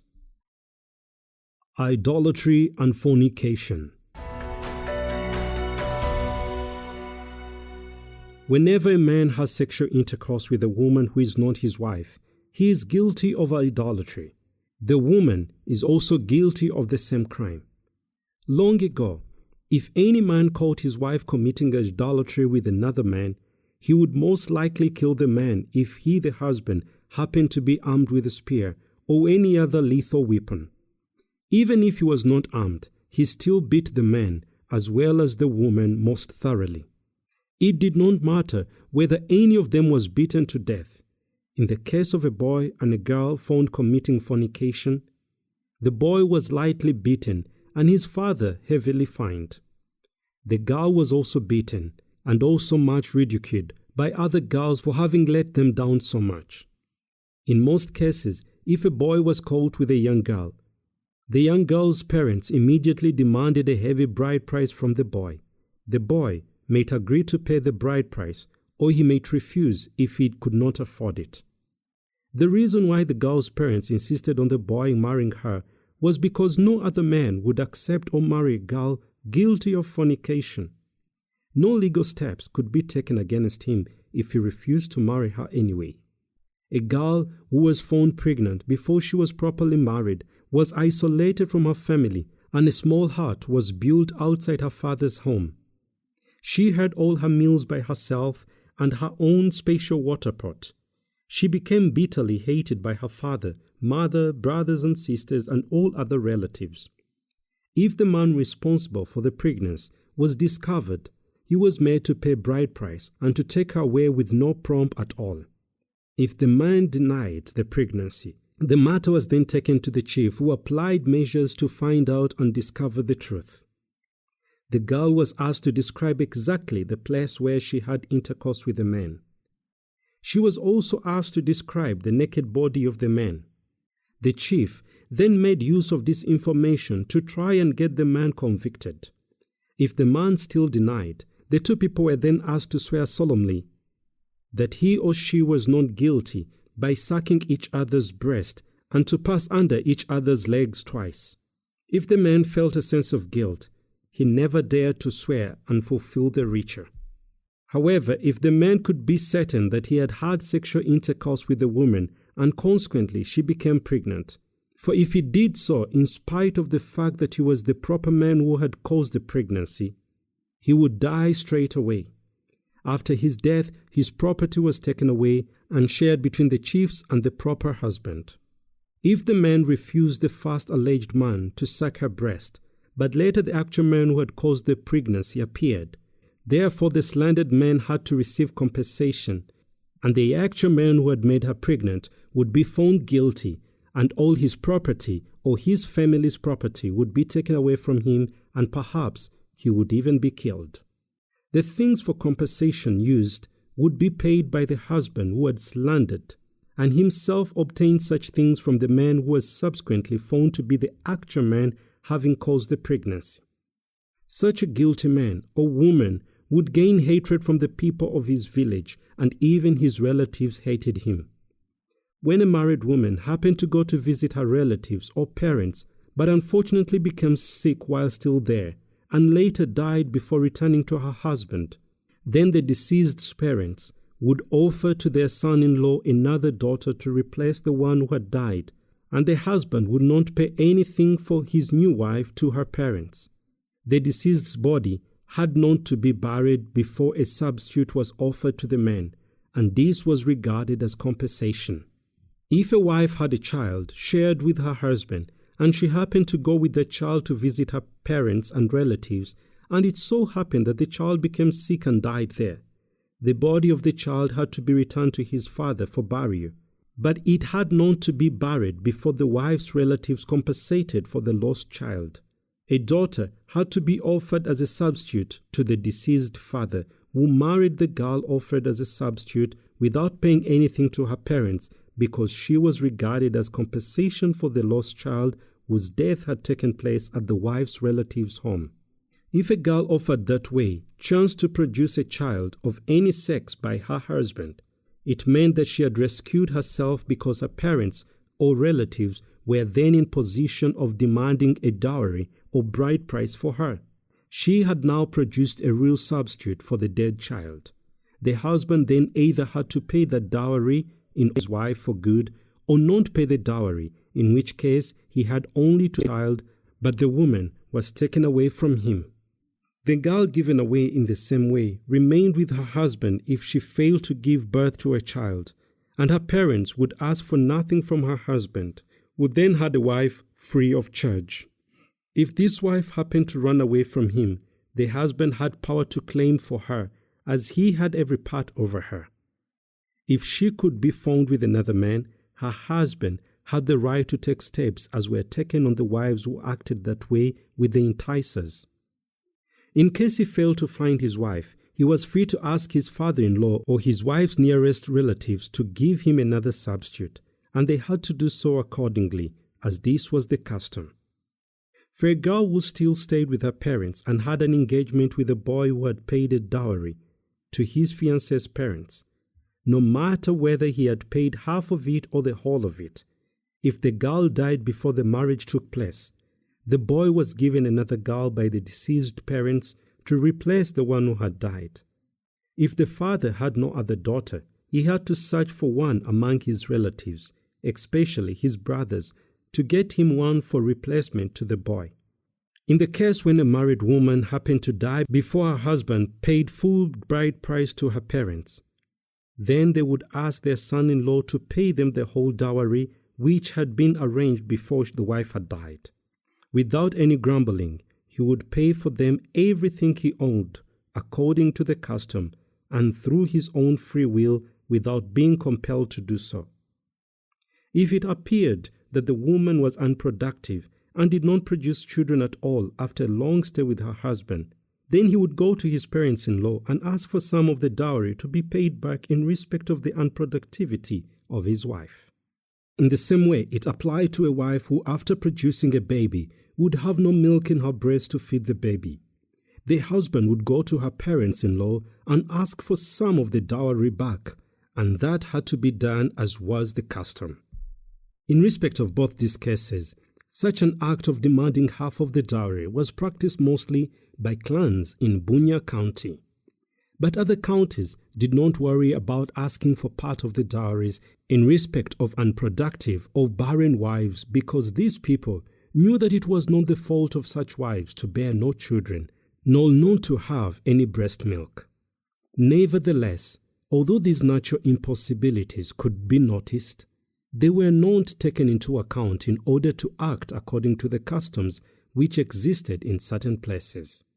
If a chief's wife appeared to have a pregnancy caused by another man, she would be caught, tied up in ropes, beaten, and tortured until she declared the name of the man who had caused her pregnancy. Then the chief would appoint people to go and arrest that man, to confiscate all his people and property. After being brought before the chief, the man as well as the woman were punished by death. But in case the man won the case, only his people were returned to him without the property, which would not be taken back to him anyway. In the case of a peasant's wife having a pregnancy caused by another man, it was no different from the case of the chief's wife in the same category, because a peasant's wife case could be first investigated carefully and certain inquiries taken, but in that of the chief, it only depended upon the woman's declaration of the man's name, and he was convicted straight away without trial. When a woman was giving birth and failed to deliver the baby, her attendants would ask whether she had intercourse with a man other than her real husband. If it had been so, and the pregnancy that resulted caused such terrible suffering, the man would be called and informed of the situation and would be asked to pass water on the woman in agony. If the man consented to having intercourse with her, he was then charged before the chief for the offense and would be fined. Some of the fine was taken as compensation. The child was not given to him, but to the woman's true husband. The fine, which consisted of certain property, was shared between the chief and the husband, and that was the end of the matter.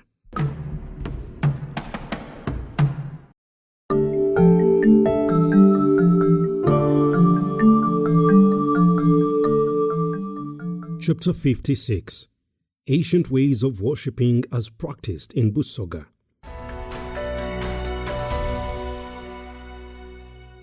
Long ago in Busoga, there was no particular religion for all the people. Instead, each person, each clan, or each family had its own religion or way of worshipping which it followed, and which others would protest against. Religion was in the form of spirits or gods or idols, and each creed worshipped according to the manner in which its spirit or god wished to be adored. Sacrifices would at times be offered to such spirits and god. These sacrifices included cattle, goats, hens, food, drink offerings and sacrifices, or any other thing as would be demanded by the gods or spirits. Anything which would be required by the god or the spirit was never refused or delayed, for any requirement of the gods had to be held in the highest priority over all other things. Certain places were designated where temples were built for these gods, and at times the temples or shrines were adjoining the houses of the worshippers, while other temples and shrines were erected in banana plantations or in the jungle according to the characteristic of the god they adored. In the temples, all the sacrifices favored by that particular god were carried out. These temples or shrines were known as masabo. The times during worship or sacrifices to the god took place was unlimited. At any time, the god would wish to be served, and he would be served straight away, especially during the periods of an epidemic or a disease, or periods of war and food shortage. These also included the drought periods when there was no rain, or just a prayer to the god for his providence in all kinds of aspects. Nevertheless, during happy days, also people would also pray to their gods in rejoicing and celebration. How would people know what the particular god required? There were people who were possessed by the spirits of the god, and they were known as abasamize. These people lost their natural understanding and at the same time became supernatural by the powers of the gods that possessed them. so that now they could even talk the language of the god, which was unusual. They dressed differently from other people, sang unusual songs, and ate in an unusual manner, and held sticks of unusual kinds. Their servants, who helped them to perform special duties for them, understood the languages spoken by them and their ways of behavior. So when a person such as this had become God-spirited, he was in a position of informing the gathering which God was before them or had come to live among them for whatever reason. Then he would tell them what he wanted them to do for him in order that he could do what they wanted him to do for them. He could tell them if there was another god or spirit displeased because they had failed to do something, or to erect a temple and shrine for him, or that they had not pleased him in any way at all. He would inform them that something unusually sad, because they had failed to do a certain requirement or fulfill a certain ritual, and he would ask them to comply with it as soon as possible. He would also inform them that a pleasant thing had happened or had been granted them, and tell them why, and would ask them to offer thanksgiving to all the gods.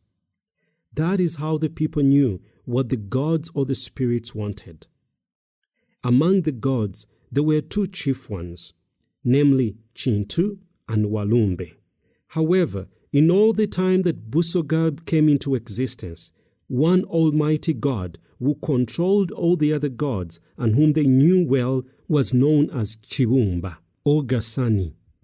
How the Abasamize came about. The actual way the Abasamize came into being in the country is not known, but it is understood that a very old Mutaka, that is a person who first came to settle in a village, was the first to start being the Omsamize or seer. The other Abasamize who followed later were obtained in 5 chief ways. 1. There were people who would be born as Abasamize. That is, when a woman gave birth to a male or female child, if she was assisted by another woman known as a midwife who was a Omsamize or a seer, this other woman informed the mother whether the newly born baby was bearing spirits of a certain god, and she would advise the mother not to eat certain things which were a taboo for that particular god, such as fish, mutton, or any other thing. A temple or shrine would then be built for that god, and other Abasamize who worshipped the same god would come to perform a special ceremony incorporating the newborn Omsamize into the community. They then prepared for him Olutembe, which was a very long necklace usually made of wild banana seeds or shells from a small seashell, and also prepared for him all the other equipment required of the Omsamize, so that when the baby grew up, he was ready for this kind of life. 2. When a child was born with an unusual mark on the body, or extra flesh on the body, or born with something missing on the body, the mother's midwife would say that the child was having some spirits or had a god who had caused him to be so.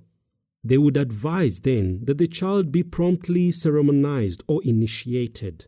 Then an old Musamize would be called to come and certify what had been observed on the child. Normally, the Omsamize did not question what had been agreed on by the others, as the state of the child for he or she was in, would only consent that certainly the child had a god, and the next thing was a ceremony or initiation feast to prepare the child to become Omsamize, and also to mark the child's initiation into the group of the Abasamize. After everything necessary for one to become Omsamize had been done for the baby, then its mother became bound to refrain from or to observe certain taboos of the Abasamize, even if she was not Omsamize herself. 3. If someone caught a very serious chronic disease, or sometimes simply a serious disease, his relatives went to see a seer known as Omulaguzi and inquired about the cause of the disease or who had bewitched the person. Then the Omulaguzi would deal with his or her crafts, and when he observed that a certain god willed to use that person or asked to speak through that person or wanted to make him his office bearer or disciple, his relatives went and called Kabona, who was the head of the Abasamize, who invited now in turn many of the other Abasamize. They came with drums and all the other equipment that they could get and started the ceremony of officializing the person who was to become a new member of their group. They walked around him while they sang songs of the gods, and at times they would stop and fall upon him. They dressed him in clothes of professional Abasamize, known as Abaswezi. When a god or a spirit, known as Omuzimu, came on the head of that sick person, he started convulsing vigorously with every part of his body, at the same time seeming to go mad. Then he would stand up shouting violently in a language of the professional Abasamize, which would then encourage his professors or initiators to sing in a louder voice than before and beat their drums vigorously. Then everything would be quiet, and the Lubali, or the Muzimu, the spirit, in the form of the sick person, would start to speak thus: "I am so and so. I have come to inform you that I am going to kill this person for disobeying me." He would then state what is required to be done for him in order that that sick person would recover from the illness, after which the spirit would leave him. Later, his requirements would be fulfilled, and sometimes the sick person recovered from the illness. But from then on, he remained and became a professional Omusamize Omuswezi. 4. Sometimes a grown-up person would be possessed by the Lubali or Omuzimu, which was a spirit, without having first had any defect. He would seem to have gone lunatic, talking in a senseless manner, and sometimes he would run aimlessly. He would go into the forest and remain there. Then he would start to do unusual things, or his body would develop big spots as those of leprosy disease. When his relatives saw him in this state, they went to a seer, known as Omulaguzi, to inquire into the cause of their relative's state. The Omulaguzi would then advise them, after finding the cause, to go and invite a professional Musamize to come and put the person in order. When the Musamize Omuswezi came with all his professional crafts and with several of his fellow Abasamize, they surrounded the person while they sang and danced around him and made him to wear the entembe, the bearded necklace, while they also handed him official staffs. This usually took 4 to 5 days before they succeeded in having him ascended upon by a god or a spirit, and it was on the final day that their effort resulted in changing him into a supernatural being. With shivering, he would start to speak the language of the ancient Abaswezi, and thus he would introduce himself as so and so, a god spirit, and say that he had selected the bearer to be his slave. So from that day on, that person was initiated into the community of Abachwezi. 5. There were people who became Abasamize only through inheritance.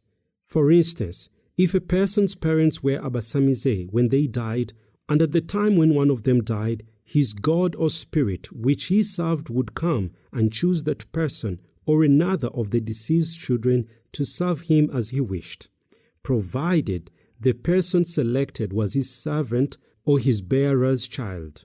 Now these were the ways through which Abasamize, in other words, Abatswezi, became so, and they were the directors, or known as Bakabona, of the ancient Chisoga worshipping. They used to be paid well for their work. Every person, chief or peasant, had his particular form of worshipping, which was honored with humility. Any instruction or request which was made by a Kabona was immediately complied with. A Kabona was never taxed. His property was never attacked or taken away from him. He would not be chased away or harmed in any way because he was able to call down a curse on a country on account of insulting him. There were people who were not Abasamize, but who were seers, Abalaguzi, or foretellers, who were able to forecast what would be going to happen in a place and what the causes of certain misfortunes were. The Abalaguzi were of many categories. The skill of becoming Omulaguzi was required by learning from the experienced ones in that work or by inheritance. In the first group of abalaguzi, their skill was comprised of the following. Normally, a muvule or musita tree was cut and prepared very neatly, about 6 to 12 inches long, 3 to 8 inches wide, and 2 to 3 inches deep. After that, another piece was prepared measuring about 3 inches long, 1 inch wide, and 1.5 inch thick. This stick, which was called nkutwa, was cut from a root of a tree which grew on the roadside or on the pathway. This being done, the person would now be ready for service. Then a person who wanted would come to the omulaguzi when he wanted information or came for consultation for a sick person, or a person who had lost his property or had been stolen or wanted to know the forecast about upcoming travels or why he produced no children or the reason why his crops were not yielding or whether he was going to war and what were the shortcomings, whether or not he would return safely, or even when the person was troubled. The person seeking information came with something in repayment to the omulaguzi, and this was usually a cock, a hen, backcloth, money in the currency of that time, or any kind of food which was available. Then the omulaguzi would take out his crafts, which were wooden pieces, and also bring some water, instructing his client to break 5 or 10 pieces of small wood. Then he took up the engraved boards, prepared in the form of a small manger, which was known as oluseria. He put it down before him and filled it with water and placed these sticks, the pieces of root, on the water in the oluseria. Then he asked the client to take hold of one of the sticks, which he had broken, and to spit on it while calling the particular thing which he wanted to be sorted out to present itself, and then to give that stick back to the omulaguzi. Therefore, the troubled one would do accordingly to the piece of stick and utter words relating to his trouble, such as, "The one who is charming me, the one who is bewitching me, if you're so and so, present yourself," or "The journey which I am intending to make, tell me if it will be of benefit," or in whatever way he wanted to know. He would then hand the stick to the omulaguzi, who placed it underneath the upper part of the oluseria, and repeated the same words as uttered by the client. "If you are the one bewitching this man, come and show yourself," speaking all this while he moved the piece of the wood to and from the surface of the water in the oluseria. If the stick refused to float about, he would utter the same words again while pushing it to float. If he did that 3 times without success, it meant that the person being alleged was not bewitching the client, or that his suspicions about something were wrong. Then the omulaguzi would ask the person for another stick, and after he had done the same thing as the first stick, but this time uttering another suspect, he would hand it over to him as before. The omulaguzi would also repeat the same word and place it as the first stick, and he mentioned the names of the second suspect, at the same time propelling the stick to move. It would stop and he would repeat the action for the second time. If it moved freely, he would make sure by repeating the words and the name, pushing the stick so that the third time it floated, thus surprising the spectators, who then came to the conclusion that the suspected was the real person causing the witchcraft or harm to that person. Or if luck was intended, then it was certain that he was going to have it, or if he had inquired about the fortunes from an upcoming journey, it was true that the journey was going to be successful or unsuccessful according to the reading of the apparatus, in which case he would then proceed to his journey or cancel the journey. That was the way of foretelling fortunes. There are other abalaguzi who used cattle skin. He cuts equal pieces of skin, each one of the size of a shoe sole, about 6 to 12 inches long and approximately 6 inches wide. So he is ready to be consulted. Those who come to consult him in any matter come with something known as omukeba to pay him in return for his service. The procedure is exactly the same as in the first case, including the breaking up of 5 small pieces of stick. After the omulaguzi has been handed one of the sticks, he takes up his pair of soles, spits on them, and then throws them down with force. If they lie apart, that is, one here and one there, or if they fall and one lies upside down and the other on its back, it means they have not succeeded. Then the omulaguzi asks for a second stick, on which he spits again and utters the words, dropping the souls as in the first incidence. When they fall together on the bark, it means the matter has been solved, the same as the manger case. There is another kind of omulaguzi who uses 4 cow shells known as ensimbi, and with this, he does everything in the same way as above. He has a piece of bark cloth or a skin on which he puts the ensimbi, and after he has been handed one of the 5 sticks by the client, he places it under the upper part of the bark cloth or skin. He then takes up the ensimbi from the spread and spits on them, announcing the wish at the same time. Then he drops them with force onto the spread of the bark cloth. If they fall the first time, as the souls did originally, it means a failure. But on the second occasion, if all the 4 of them fall and lie facing upwards, it signifies that what is being wanted is all right, and he says so to the consulter. He advises him what steps to take in order to get cured, or to acquire riches, or either to cancel or proceed on a journey. Any advice which the omulaguzi gives to a person is the only thing to be done. Normally, the advice which the omulaguzi may give is to ask doctors, those who provide traditional medicine, to come and fix medicines, fetishes, which drive away bad spirits, which drive away bad fortune from that person's house, or which would make thieves return the stolen goods. He can also advise a person to call an omusamize to give treatment to the sick, or he can advise for other offerings to a certain dead person, or to build fetish huts for deities, spirits, or gods, that they may be fulfilled and satisfied.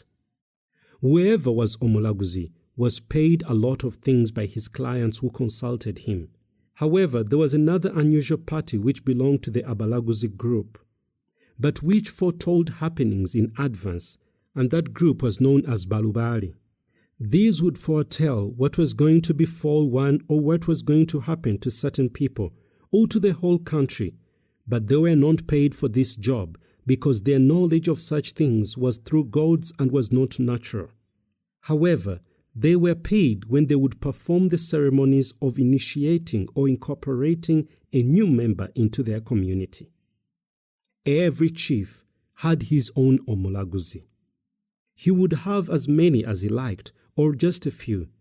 He also had his own doctors, who were traditional healers, who treated him in every way or who treated his family, and who also gave him medicines which enabled him to stay firmly in his career and to preserve it in any respect. The abalaguzi were responsible for advising the chief in matters concerning his future, his luck, danger to him or his whole family, and also to give him advice as to how he would solve certain problems. Some of the chief's ministers were abalaguzi and traditional doctors. It is worth noting that 1. The abalaguzi did not deal with only 1 or 2 particular matters, but dealt with everything happening on earth. For instance, sickness, luck, present and upcoming danger, production of children, war, rain, animals, winning of wars, marriages, crops, houses, visitors, the inhabitants of that place or village, servants, women, stolen property, as much as you can go on. They were paid for each of the matters dealt with according to how long it took them to deal with such a problem. The more matters one had to present to the omulaguzi, the more things one had to pay, and the more complicated the matter was, the more money was paid for the job. When a doctor or a traditional doctor would come to one's home where thieves came frequently to steal property, or where bad people came to harm the person, he dug small holes inside the person's enclosure and in the paths leading to the house, and buried some magic in the form of herbs and known as mayembe in them. He would also give a person a fetish to retain with information that such was going to guard him by keeping away the thieves. 3. When a doctor or a traditional healer would come to one's place to make him obtain luck, he covered plenty of medicine onto the ground of the courtyard and put some into the earthen water pot of the house. After that, if it was necessary, he also covered in the ground heads of slaughtered sheep or goats or even dead dogs, and then would give to the person some fetish, telling them that it was going to guard them against all danger from that day forth. 4. If a doctor or a traditional healer came to cause one's wife to be able to produce children, he gave them medicine which was to be included in meat which they ought to eat alone with their husbands, but with nobody else. He also gave them some instructions to observe. Sometimes he would give them some fetish which were meant to drive away all trouble which hindered them becoming pregnant or from bearing children. 5. If a doctor or a traditional healer came to find what had been stolen, or a wife who had disappeared, or a child or anything that had disappeared without the knowledge of the owner as to where that thing had disappeared to, he prepared certain medicine and sprinkled it in the house or in the courtyard or in the bush around, and the remainder he mixed with some of the things which were left by the thief and not taken in the robbery. Or else he mixed it with the backcloth of the woman or the child who had disappeared, or mixed it with the dung of the cow or the goat that had been stolen. After he had done that, he prepared a sausage-shaped medicine known as a mumbwa, mixing it with clay, and he prepared it out of such a fetish, which afterwards he buried in the ground or threw anywhere he liked, signifying that let the one who stole the thing die or return it. Sometimes nothing was ever heard again about the things which were stolen or disappeared and dealt with by the doctor's skill. Or sometimes such things were returned by the thief because he learned that a magician had been consulted, and immediately he worried about dying and so thus returned the stolen items. 6. If a doctor came to put a whole journey in order, he acted in the same way as we have said above. It was the doctors who always put in order the journeys of all rulers and chiefs, and also who charmed wars so that the enemy's side became unwillingly to continue fighting. The doctors or traditional healers were also covering fetish into the ground for brave soldiers and gave some away to them when they went to the war to keep them from becoming wounded, killed, or for staying brave. These doctors used to solve quite a number of matters according to the demand. However, although they solved all that, they regarded these situations as being conducted through the power of the god Lubali. Who wished such to be done so. There was a particular group known as doctors. Sometimes this group was quite different from the other groups of worshippers and seers. Sometimes some of them were the abaswezi or abalaguzi. Therefore, there were 3 kinds of doctors: abachwezi, abalaguzi, and the healers who dealt with other medicines. The duty of a doctor was not only to give healing and safe medicines. They were also able to detect a harmful doer, a witchcraft doer, things stolen and hidden, or they were able to cast a spell on a thief who stole the things and cause him to die, and also to do the magic which brought luck of victory. A doctor would come after being invited to do so by the one who was in need, or by one who had been advised to do so by Omulaguzi. Then the person would go and look for that kind of doctor that the Omulaguzi had told him to appropriately inquire from. When a doctor would come, he brought all the things necessary, fetishes, packed in his bag, people to assist him. These included his chief wife or his son whom he was coaching to practice for the job. When they arrived, the doctor made all the necessary inquiries about the matter for which he had been summoned. He would then declare the amount of reward or payment he was to be given for the job, and would instruct that his host to get ready for the necessary equipment he needed to assist him in his undertaking. After all had been arranged by the host, the doctor would commence his task. If he was concerned with treating a sick person, the doctor would give medicinal herbs plus some other fetishes, some of which would be buried in junctions of the rods or in the house, or in the ceiling of the house, or in the courtyard. These were meant to keep away the one bewitching the sick person from continuing to do so, or to prevent the witchcraft from working on the rest of the family. There was a group of doctors known as the rainmakers. Even some of the chiefs used to make rain in certain places where it could not rain. Sometimes the landlords or heads of the clans used to make rain for themselves, while some chiefs had people to make rain for them. Nevertheless, success in producing rain depended largely on the spirits or the gods, for although a doctor did everything in his craft to produce rain, yet he would first offer to the god or the spirit a cow, goat, sheep or hen, following the arrangements of the temple and building of fetish huts for the god and the spirits. After that, he would start his work. In order to be able to make rain, the rainmaker collected all sorts of earthen water pots, made from countries such as the Buvuma Islands, Buganda, Kavirondo, and from other parts of Busoga. In addition to these, he also took one earthen cooking pot and horn from the following animals: a marsh antelope, a hartebeest, a combers cob, a sheep, a goat, and a cow. Then he put in each of them several kinds of medicine, according to his skill in producing rain. Then he cooked the horns. Next, he prepared some fetishes, sausage-shaped medicinal clay, known as the mumbwa, and also some other medicine prepared from roots which he ground into powder and arranged everything according to what he believed caused the rain.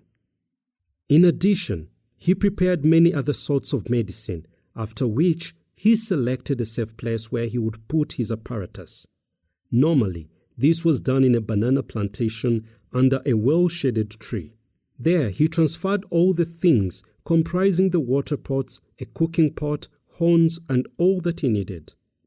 Then he had to get some glimmering white stones, which used to be obtained from Mount Elgon, after which he asked the chiefs to give him a sheep and a hen with some butter obtained from a spotless black cow.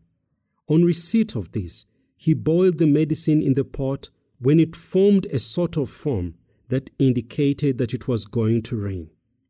After the medicine was properly boiled, it was removed from the cooking pot and poured into each of the water pots, and the medicine which remained in the pot was splashed all over the place, under the tree, and even beyond its area, while he uttered words at the same time, such as, "All the gods and spirits, I invite you to draw here to listen to what I implore you, to provide rain to your servants who have also offered you with this food, to which I also invite you to come and eat."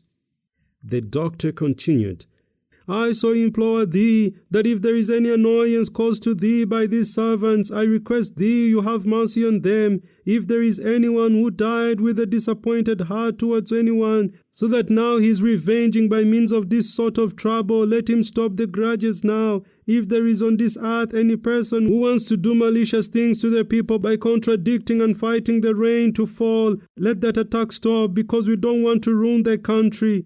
After that, the rainmaker left for his home, and when he arrived there, he took out of his house all the horns, fetishes, medicinal sausage-shaped clays, the mumbwa, and cleaned them with water and smeared them with butter, which was obtained from the pure black cow. He fixed them now into a banana stem and put them into a sheep's skin, at the same time uttering the same words as he had done in the place under the tree when he was in the banana garden. Thus the whole process of the rainmaking was accomplished.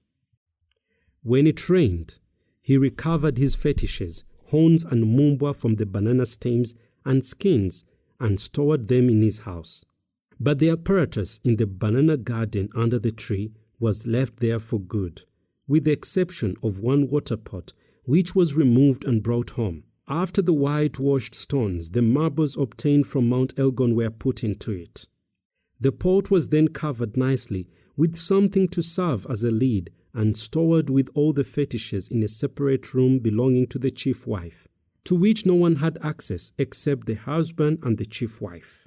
And they were forbidden to disclose their private parts of their body in that room at any time. Whenever rain was wanted, the rainmaker acted in the same way as we have mentioned, using the same pots except for the medicine, which he had to prepare afresh. A sheep, hen, and butter were given to him on every occasion that he went to make rain, a job which was only restricted to make once a year. A doctor of this sort was known as Mugimba, meaning a rain producer. He would be found in each village and was as much respected for his work. However, it should be noted that it was not through such process that he trained, but it was just simply the rainy season had come.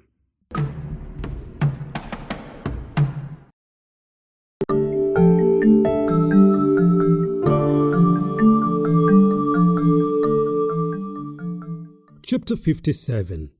Ancient Wealth of Busoga.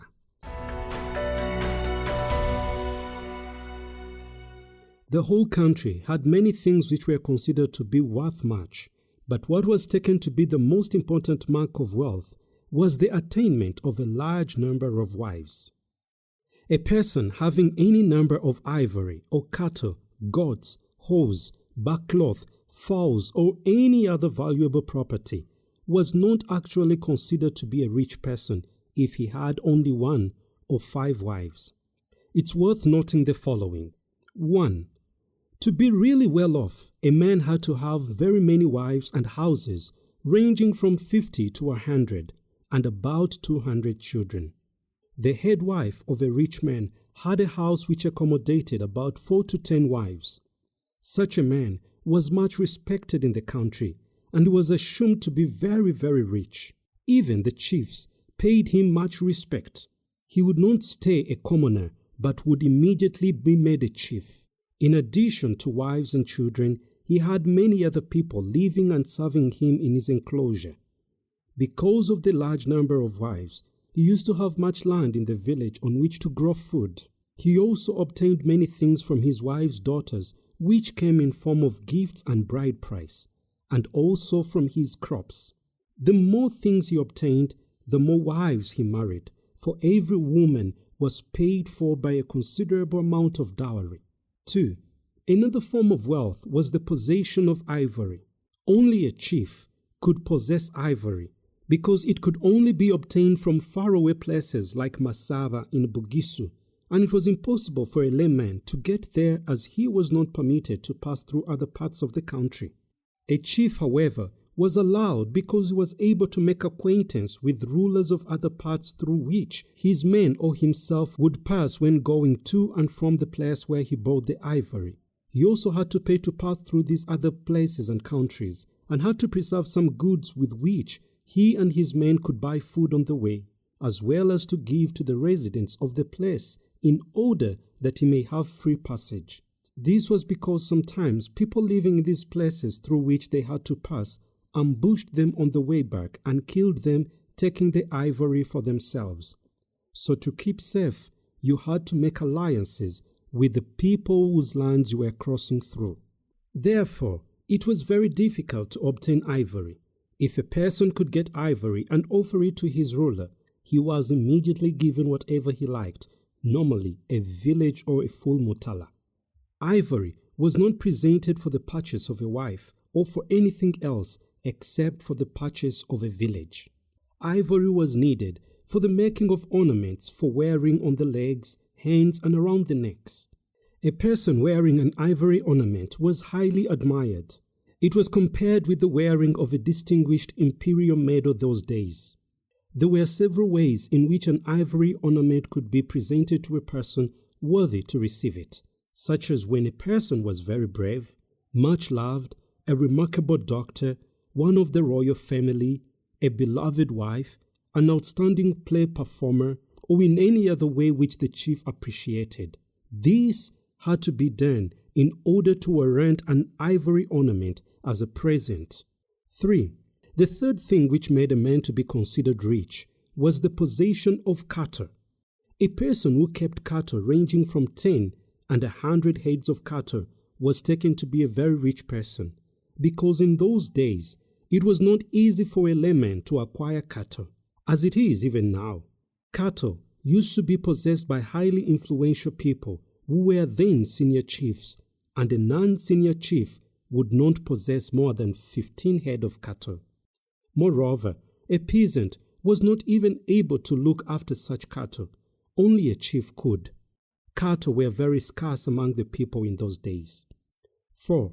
The fourth valuable possession were goods, which anyone who managed could possess. 5. The fifth valued property was the possession of a certain number of horses, which anyone could manage to obtain from Bunyoro. 6. The sixth property of reputed value was the possession of a considered number of backcloth. Fig trees would be planted by anyone in his banana plantations. 7. The seventh possession of value were guinea fowls, which anyone in the country could have, but the more number of guinea fowls a person could have, the more wealthy he was considered. 8. The eighth valuable property was money, which was later introduced into the country. It became an easy possession of wealth among old people because it was simple to get or work for. It enabled people to buy property in a much quicker way because valuable things could be paid on the spot. 9. The ninth possession of valuable property comprised of properties such as crops, prepared metal items, carpentry, handcrafts, or pottery goods.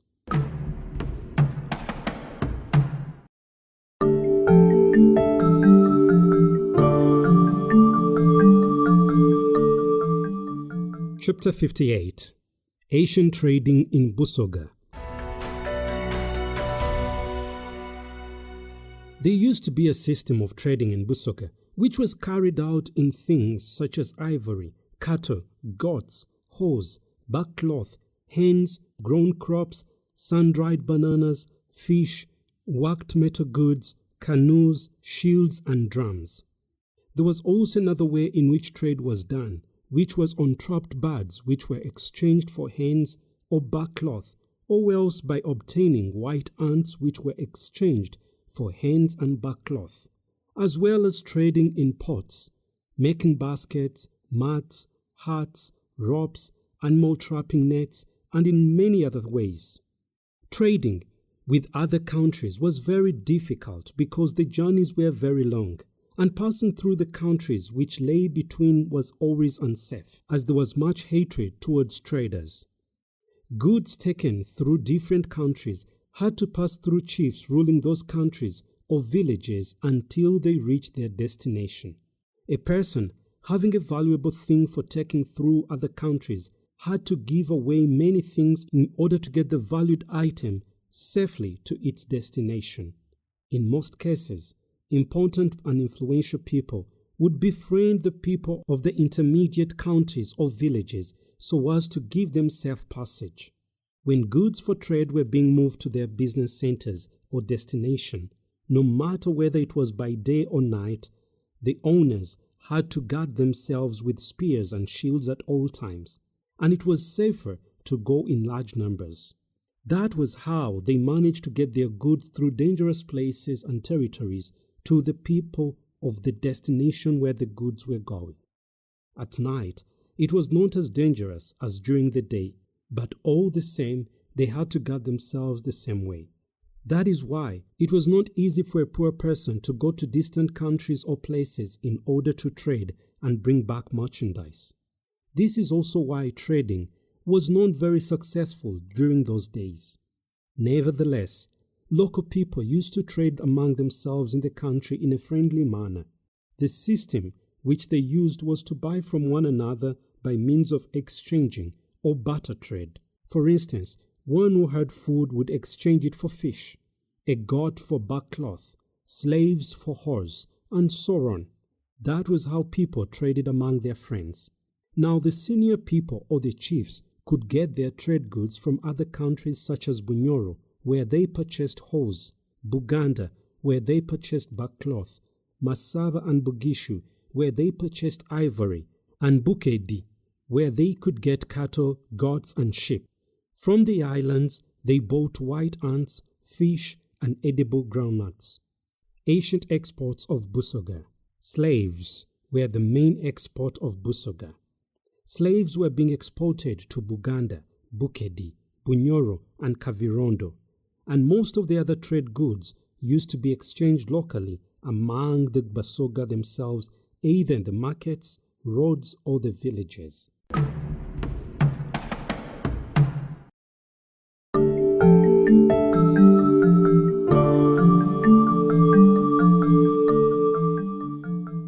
Chapter 59. Ancient Roads in Busoga.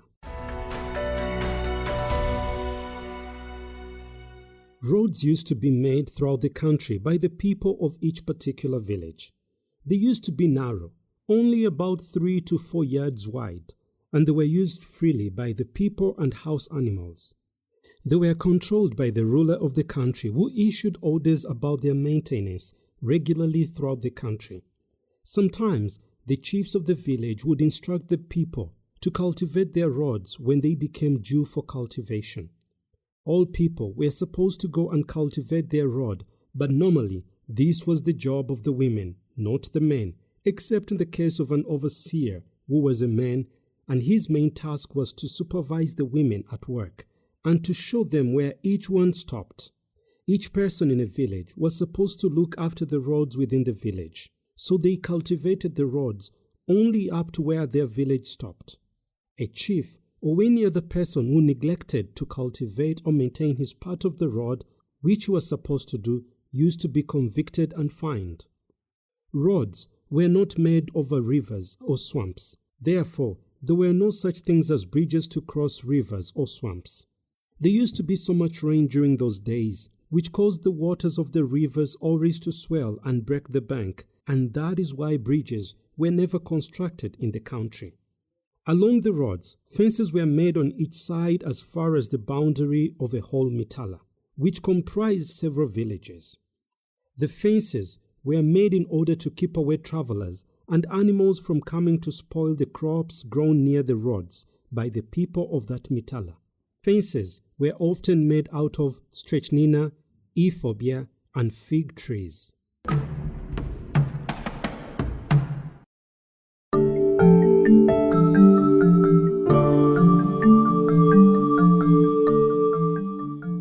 Chapter 60. Busoga Chief's Troops in Olden Days.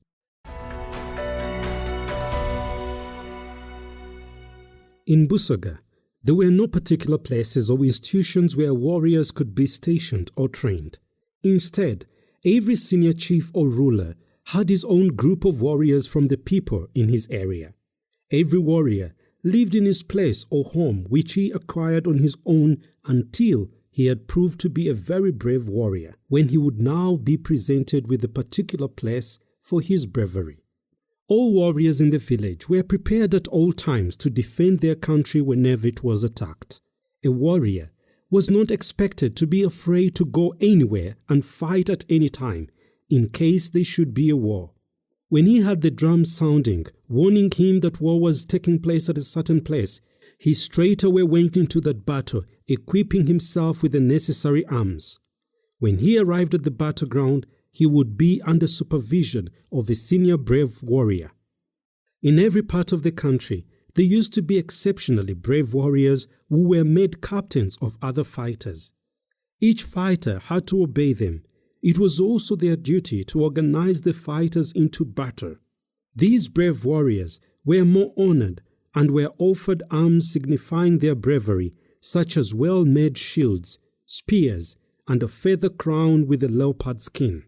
They would also be rewarded with cattle, clothing, women, and a very big feast which was prepared in their house on the day they returned from war.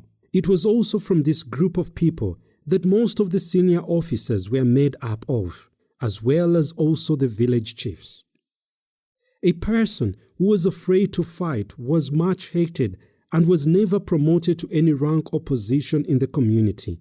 Moreover, people never liked to be governed by a cowardly person who feared to fight his opponents.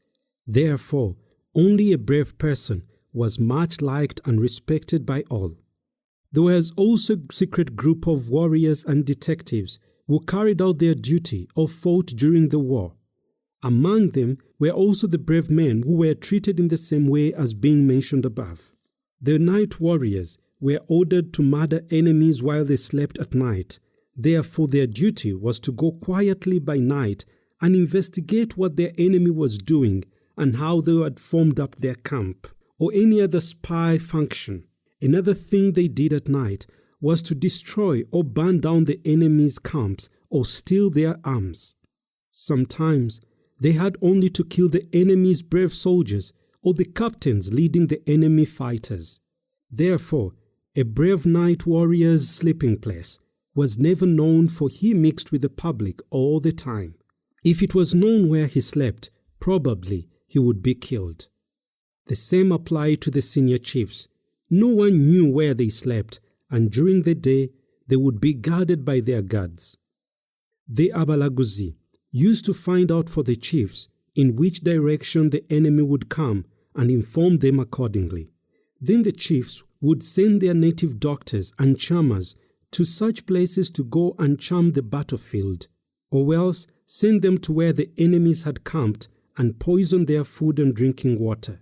If possible, they had also to charm or poison any cattle or goats which were around the enemy's camps, so that when the enemies took and killed the cattle or goats and ate the meat, they would all die.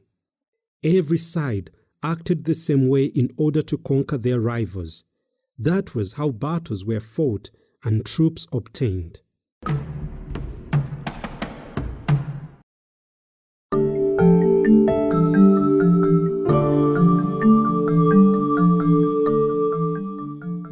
Chapter 61. The Ancient Duties of the Busoga Men.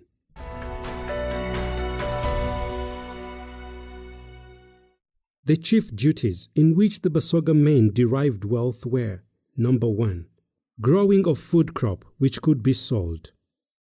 2, manufacture of bark cloth for sale, as well as preparation of hides for clothing and sale. 3, rearing of cattle and goats. 4, trading in other sorts of trade goods. 5, beating of ant places to produce white ants for consumption and exchange for wealthy goods. 6, hunting of wild animals for eating and exchange of valuable property. 7, to be ready to go to war and fight if there was a war. 8, to work out metal arms and tools for using during war and for home purposes. 9, to prepare wooden tools for use at home, canoes and hoes for carrying people across the water. 10, to make different kinds of fishing traps, nets, or any other crafts for use in the house. 11, to do fortune telling or seeing. 12, to serve the gods or act as spiritualists. 13, to make pottery for everyday use in the home. 14, to cast spells on people. 15, to fish from lakes and rivers as well as to carry people in their canoes. 16, to create and play youth games. 17, to make drums and dance at parties. 18, to erect living and business houses as well as the shrines for the gods. 19, to rule and administrate the country. 20, to steal property and people as well as to murder people and protect the kingdom. 21, to manufacture beer. And 22, to create fire. The ancient duties of the Busoga women. 1, to make salt from lakes and rivers for use or sell. 2, to grow every kind of food for eating, drinking, and selling. 3, to prepare any kind of food for eating. 4, to look after the homes. 5. To gather firewood and to fetch water for preparing food as well as for exchange for other things. 6. To prepare banana watery tissue for washing and selling. 7. To bathe men all over their bodies and to cover them when they go to bed. 8. To look after all food and banana plantations. 9. To assist men when building houses by bringing the grass. 10. To assist men when preparing beer by bringing grass and water. 11. To look after the children in every aspect. 12. To cultivate crops in the village in which they were living. 13. Buying or selling articles in the market. 14. To look after all domestic affairs. 15. To make water pots and cooking pots as well as earthen bowls. 16. In the case of the Bakenya women, to carry passengers in canoes. 17. To make and clean the beddings. 18. In case of Bakenya women, to do fishing. 19. To dance and entertain at all parties.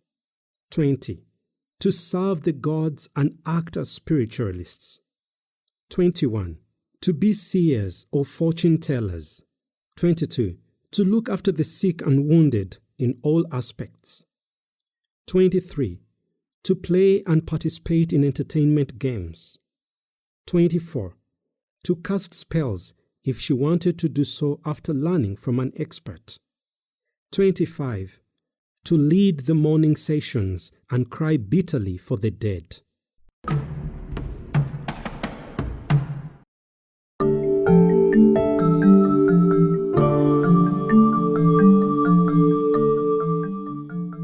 Chapter 62. Ancient Dressing. From the beginning, Busoga dressed in animal skins and goat skins. A man wore 2 skins, one for which was worn around the waist and the other hung around his neck. A woman also used to wear 2 skins, both of which she tied around her waist, one in front and the other behind. Later, backcloth was introduced into the country and it became the natural dress for Busoga. The introduction of backcloth or how it was invented is not known. The men wore the backcloth in many ways. Some joined 3 or 4 together, tying 2 ends into a very big knot and passing his left hand and head over it, leaving the knot hanging on the left shoulder. Then he tied it around his waist with a cow skin belt, after which he put on a goat skin or any smaller backcloth which hung in front from the waist. The other end of the skin was then passed through his thighs to hang again behind his waist in order to form a kind of loin cloth known as endobi or emfungo if he was going to fight. The skin was cleaned very nicely so that it became as soft as a cloth. When it was worn in that way, that it passed through the thighs and the ends tied to the belt in front at the back of his body, it was called emfungo, meaning a loin cloth, which is now known as shorts. A woman wore 1 or 2 backcloths, one tied at the waist so that it served as a skirt. If she was an adult, she wore a second backcloth under her armpits covering her breasts and down to the ankles. Among the men, some higher-ranking chiefs dressed in backcloth, which was skillfully sewn and decorated. These chiefs' clothes were very expensive for that reason and could only be worn by high-ranking chiefs and notables, as well as princes and respectable clan leaders, the abataka. Such dresses were known as luka, and the big knot on them used to be made and knitted in a way that was very skillful. This knot was permanent and could not be untied or loosened until the cloth worn out. The wearing of backcloth was not carried out in only one fashion, but many. It could be worn slanting sideways, or the knot could be at the back or in front of the neck instead of being on one of the shoulders, normally which was the left. The fashion of having the knot in front or at the back of the neck made the cloth look in a way like a present ceremonial gown. There were also many other fashions. Back cloth could be decorated or colored by anyone who wanted to do so simply by dipping it in any color which he would prefer. Simply by dipping it in any color which he could prepare himself out of certain tree leaves, which he would boil until the water turned into the required color. Then the back cloth was dipped into it, after which it would be sprayed in the sun to dry. When it was dry, it was taken to a swamp and soaked in black mud, then washed in clean water. It was then sprayed into a shaded place to dry out by the heat of the sun, not by the sun itself. When it was dry, it had changed color to black back cloth. When another color like gray was wanted, the back cloth was taken to a swamp where the soil was grayish so that it could be soaked and rubbed hard into it.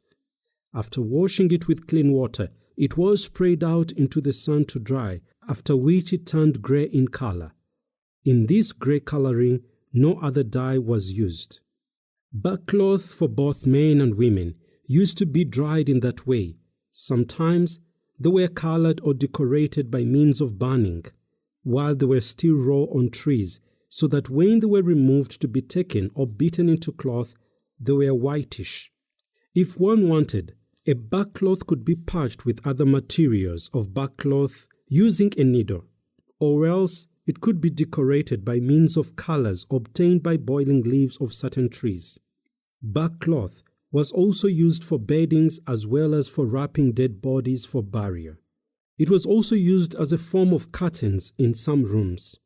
Back cloth was used for dressing after skins were abandoned, and even today, it is still used by old people who are still familiar with it, and by people who cannot afford to buy modern clothing.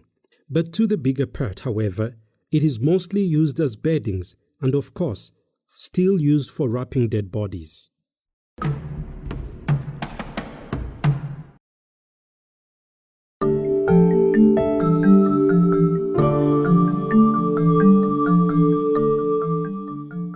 Chapter 63. Intoxicating Drinks.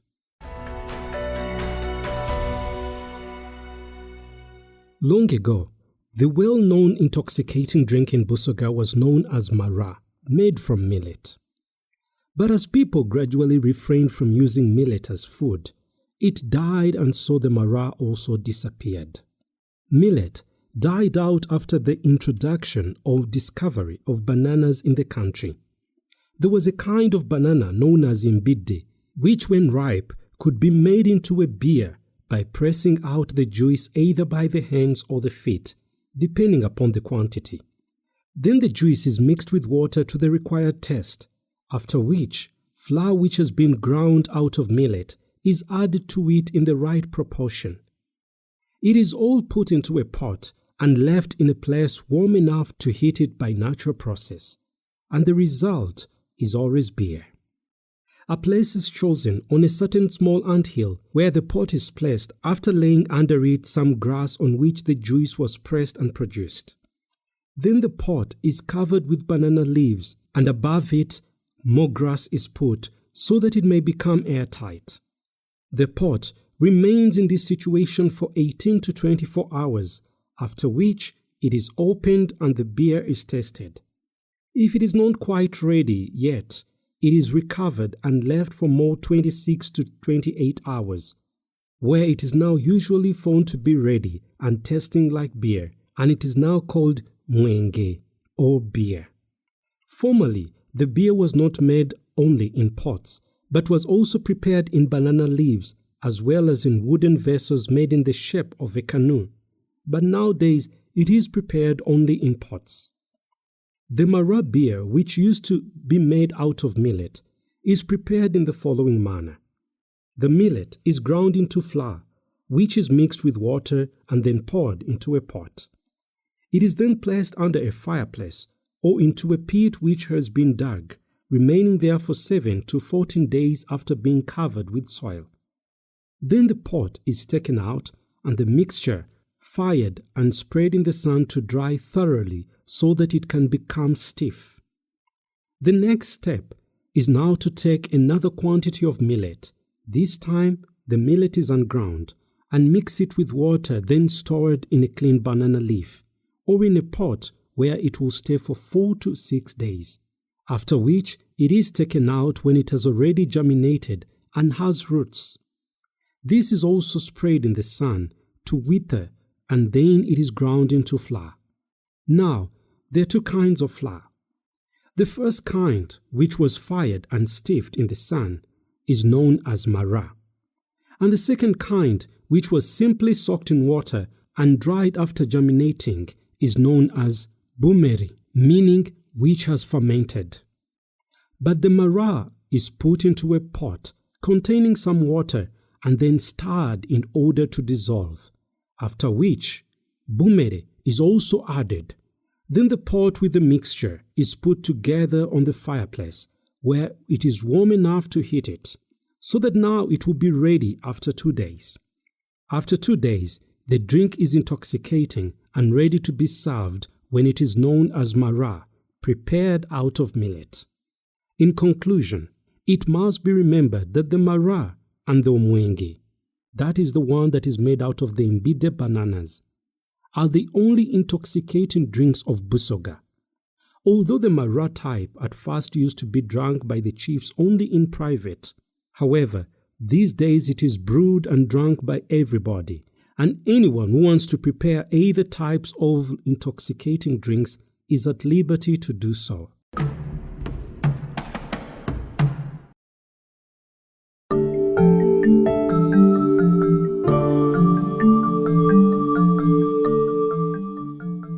Chapter 64. Ancient Seats.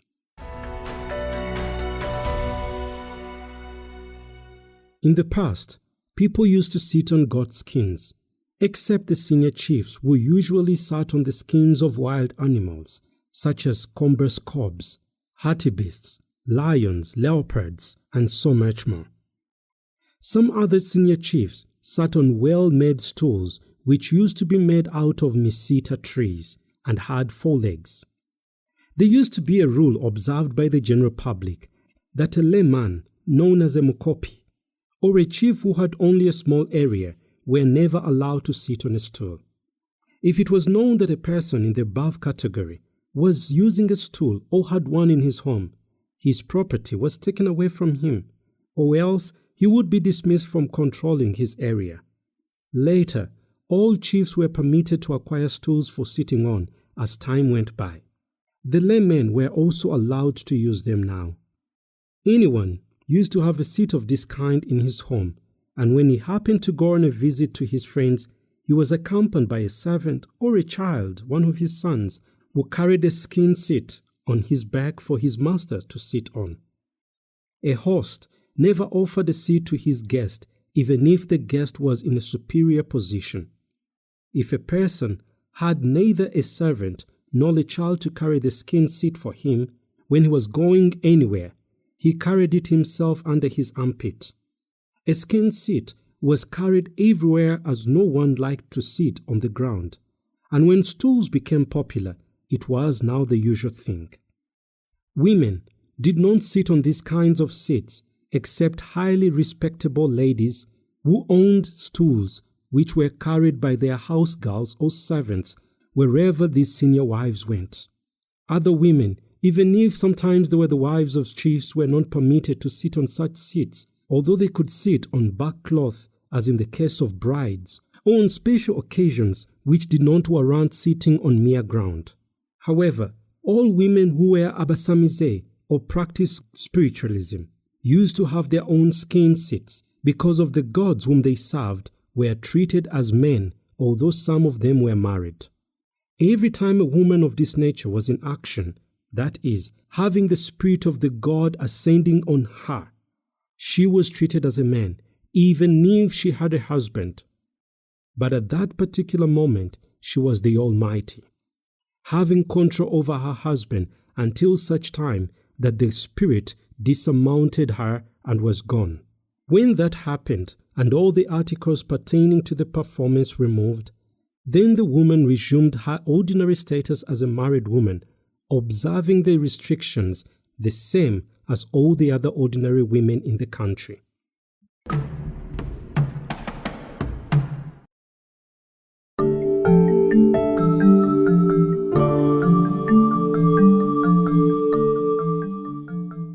Chapter 65. Earthenware items for use in homes.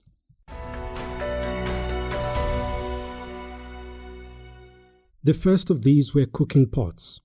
A cooking pot was made of earth, and after it was formed, it was left to dry. This takes about 30 to 40 days, after which it is filled and covered with dry grass. Fire is put around it until the grass burns completely and turns into ashes. When the fire has dried and the pot becomes cool, it is removed from the ashes, and it is by this time a bright brown. It is now ready for use, and if water is put into it, it does not leak. If, however, water is put into it before it is burnt or baked, the whole thing crumples and the water flows out. Therefore, an unburnt or unbaked pot cannot be used for any purpose. The pot which has been burnt or baked is used to cook food as well as serve multiple purposes. 2. Sauce bowls are prepared in the same way as cooking pots, except that they are much more smaller than cooking pots. 3. Water pots, in which water is kept or fetched from the well, as well as beer and storage pots, are all worked and created in the same manner as cooking pots. 4. Salt filters. These are also prepared in the same way as other vessels, but they do not remain burning for as long as the other vessels. The filters only remain for 15 to 20 days when they seem to have the necessary burning time. They are made in the same way as they are today, containing 2 rooms divided by a perforated soil wall with a number of small holes through which filtered salt will pass into the lower room after the unrefined salt has been placed on the top one and the water poured over it. Carpentry appliances in the home. The first of these was the wooden mortar, or known as the chinu. It is made from a mosquito tree or any other tree. It's carefully prepared and carved with a big hollow space ranging from 1 to 2 feet deep, and the diameter is about 4 to 12 inches, while the thickness ranges from 1 to 2 inches. The whole height of the mortar ranges from 1 to 3 feet, and the circumference is usually between 2 to 3 feet. An accompaniment to the mortar is always a wooden pistol, about 2 to 4 feet long and about 4 inches of circumference. This is used for pounding into the mortar. 2. Echikonero. This was used for beating fresh plantain fibers for washing the body with. It was made from either mosquito tree, a mugave, or any other tree. The top part was carved into a round shape, resting on 3 or sometimes 4 legs. Its height ranges from 4 to 8 inches with a circumference of 2 to 3 feet. An accompaniment to beat with was made in the form of a round short stick about 4 to 6 inches long and 1 to 2 inches circumference. Therefore, when it was made, the whole apparatus was known as echikonero, where all flesh plantain fibers could be beaten to produce watery tissues for washing up with. 3. Omululi or omukomago. This was a long wooden piece upon which bark cloth was beaten. This was made from any fine tree, and its length ranged from 8 to 22 feet, according to the height of the tree selected to make the omukomago. The tree selected for this purpose had to be straight and well built. It was then cut and the bark removed. Then it was carried and placed under a shady tree near the house of the owner's compound. Then now came the task of making grooved wooden mallets for beating out the bark cloth on the omukomago, and these were known as ensamu. These were usually 2 or 3 prepared from akanwa or nkanaga trees. Each mallet measured 8 to 12 inches long and 6 to 8 inches in circumference, and contained 2 parts. The head, which was left in the normal size and well smoothed so that the swelling remained. Meeting threads of about 1/8 of an inch thick were cut around the whole head, each one meeting itself. These threads varied. On another mallet, they could be about 3/8 of an inch thick, while on the third one, they were 1/4 inch thick. Then the lower part was decreased in thickness up to the size one wanted, and this was always about 3 or 4 inches in circumference, being left that part was known as the handle. After all these things had been made, the whole business had now been accomplished, and it only remained for the backcloth to be prepared. In the preparation of backcloth, it is the mallet having the smallest threads, the one with 1/8 of an inch, which is used lastly when beating the cloth to finish it. The 4th carpentry vessels in a house were wooden bowls for drinking beer. These were prepared from either movule, mosita, or any other kind of tree. The height of the bowl varied from 6 to 12 inches, and the whole of it was molded according to the size of the wood, although the wood was carved so that not to exceed 6 inches in circumference. The thickness of the grooved bowl remained 1/8 or 3/4 of an inch. The wood was carved in such a way that it comprised 3 segments. The top part was the bowl, and this was bigger than each of the 2 lower parts. The middle part was made thin, so that the fingers could hold it firmly and easily, and the bottom part, known as the stand of the bowl, was carved wider than the middle, so that the whole thing was placed or could stand easily without falling over. 5.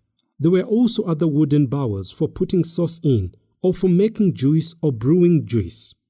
These were also prepared from the same kind of trees and were made as the rest of the bowls. 6. Sticks were made from any kind of tree, provided it was the type and size required. These sticks were of various kinds and various purposes. For example, the first kind for fighting with during wars. Another kind was the one used during playing games. Another kind for use when grazing cattle or goats. Some were used for playing special games, while other kinds of sticks were for the abasamize.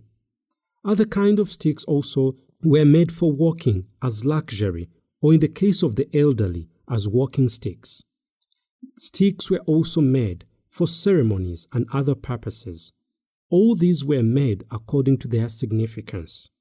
7. Chairs were made in exactly the same way as a enconero, except that a chair was higher than the enconero by 2.5 its height. Also, the upper part was molded into a hollow in the middle of the seat of about 4 to 6 inches deep, leaving the thickness of the wood around it about 1/2 or 1 inch. It was the form of stool with 4 legs. There were several ways in which these stools were made according to the maker's wish. 8. Beds. Beds were made from any kind of hard trees, but usually from trees which backcloth had also been removed. Some beds were simply woven with small soft trees, while others were made in any way that enabled them to be used as beds. The kinds of handcrafts made by the Busoga. 1. In this range, there were baskets, known as ebibbo, which were of many varieties and sizes. They were made from elongated thin trees and in any size according to one's plan. The first kind of baskets were used for brewing beer in. They were about 3 to 4 feet high and about 12 feet in circumference.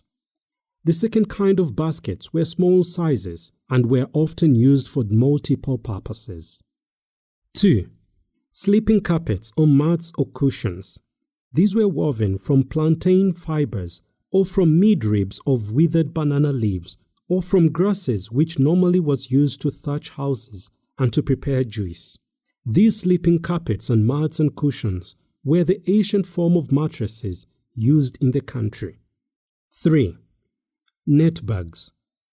These were made for storing things in, especially edible things, or in which a few utensils were kept, or used by men for storing their sacred items and other things such as long drums, gourds for scooping up water, and also to keep variable properties. They were prepared out of sisal, obtained from forests and woven in a network, some of them with big spaces or holes for storing big things, while others had small holes which were used as bags by men. These were carried about as small suitcases by men for taking their packages on long journeys. 4. Hunters' nets. These were used from usually sisal and were of two types, one being a big net the size of a backcloth, while the other was known as enkanda, was used on a stick in the form of a bowl. Both types were used when hunting animals. 5. Hats. These were made out of threads woven from cotton and from the other kind of wild cotton known as chifumusi, which can be blown by the wind. First, the cotton was removed from its seeds using fingers, after which a small piece of stick about half a foot long was brought and the cotton threads wound on the stick. Then 4 or more pieces of sticks were taken and put in formation so that the hat could be woven on them. Long purses could also be made out of such and tied around the waist, this being a way of storing money. Smelted and worked out metal appliances. 1. Big knives to the size of pangas, daggers, axes, hoes and many other kinds of worked metal appliances were made from old metal. A person who knew the art of working with metals used to gather old metal out of which he formed new metal appliances. Old metals in the form of old hoes which used to be bought from Bunyoro were used. It is from Bunyoro that iron mines were and homemakers were in abundance. 2. Smaller knives were used for preparing food and were kept by women only.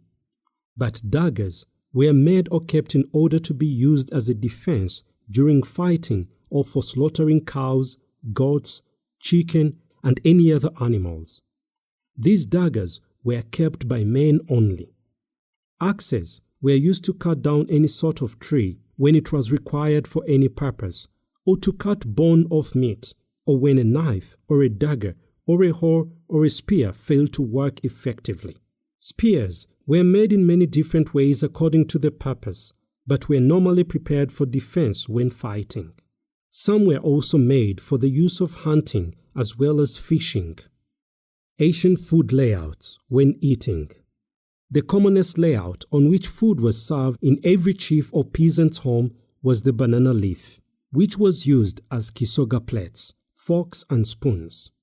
Sauces were served in earthen and wooden bowls, which also served as plates for large meat dishes.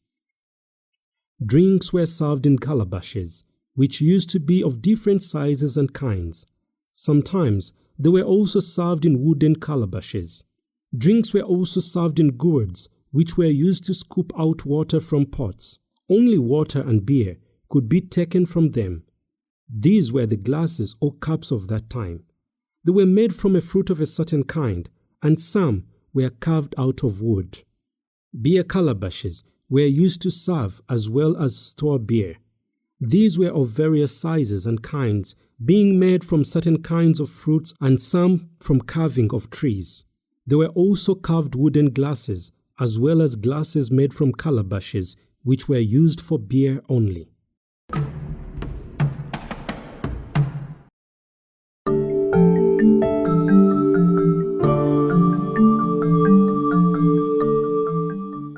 Chapter 66. Asian Stores and Banks. It is worth noting the following. 1. There used to be several kinds of stores where various kinds of property could be stored. There were also many kinds of banks. The most popular one, if it were compared with European banks, was the land. Whenever a man or a woman wished to acquire a precious possession, he or she strived for the acquisition of land where he or she could store every valuable property. Possessions such as tusks, hoes, monies and rupees which had been introduced into the country, arms and ammunition, and all other precious possessions were stored in the ground by the owners. 2. Other storages were granaries where all sorts of food were stored. 3. Stands used to be built in the house of rich people on which they kept backcloth and other valuable items. There were no obvious storage places for precious possessions, which therefore had to be secured as safely as possible, either in grass or wrapped in a banana fiber, or in any other way that a person would find safe for him or her.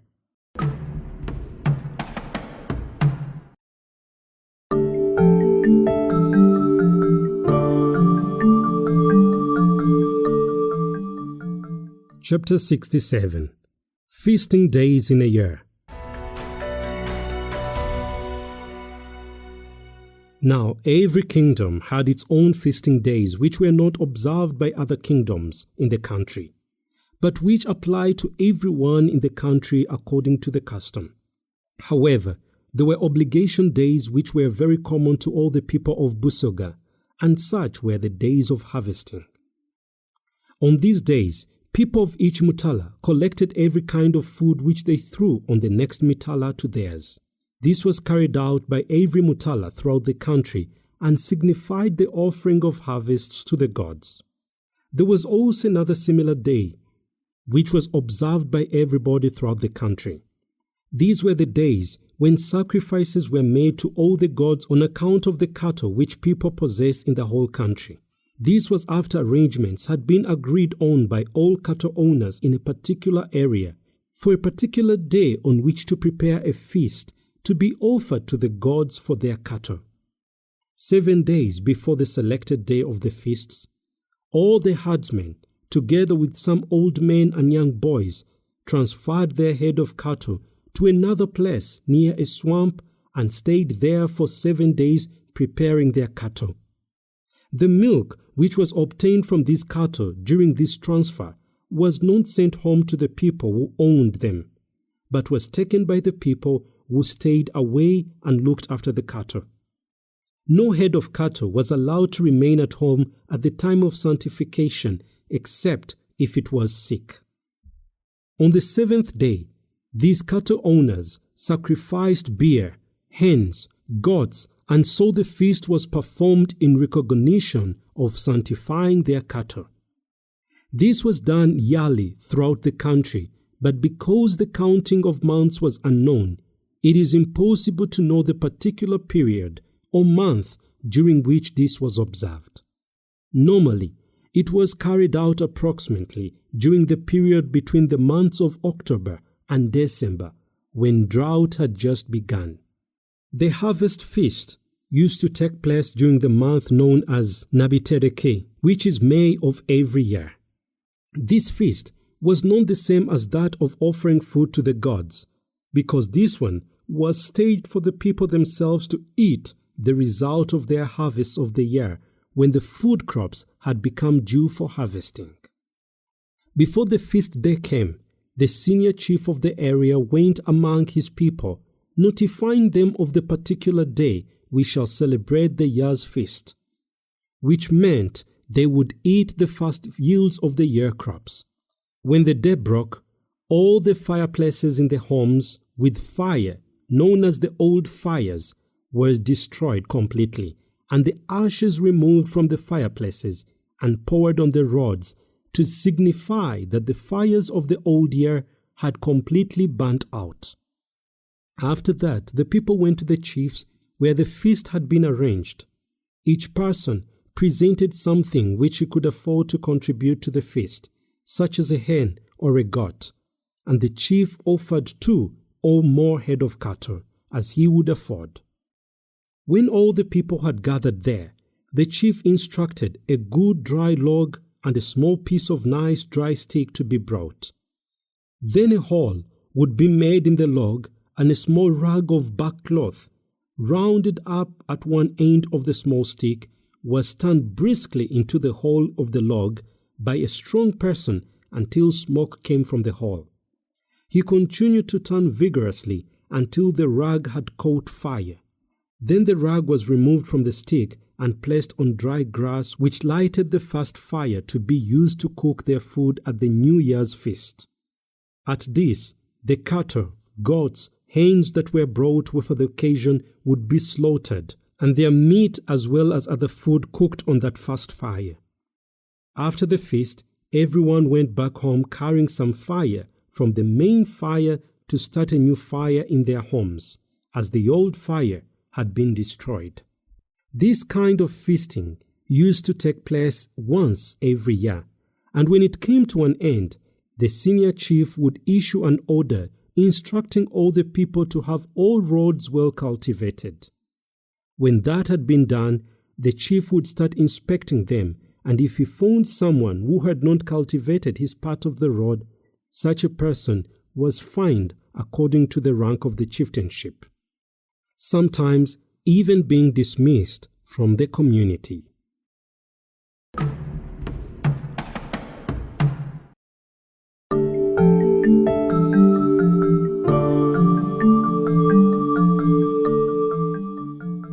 Chapter 68. Spirits of the Dead, or Tutelary Deities. Spirits or tutelary deities are described in two categories. The first one being the spirits.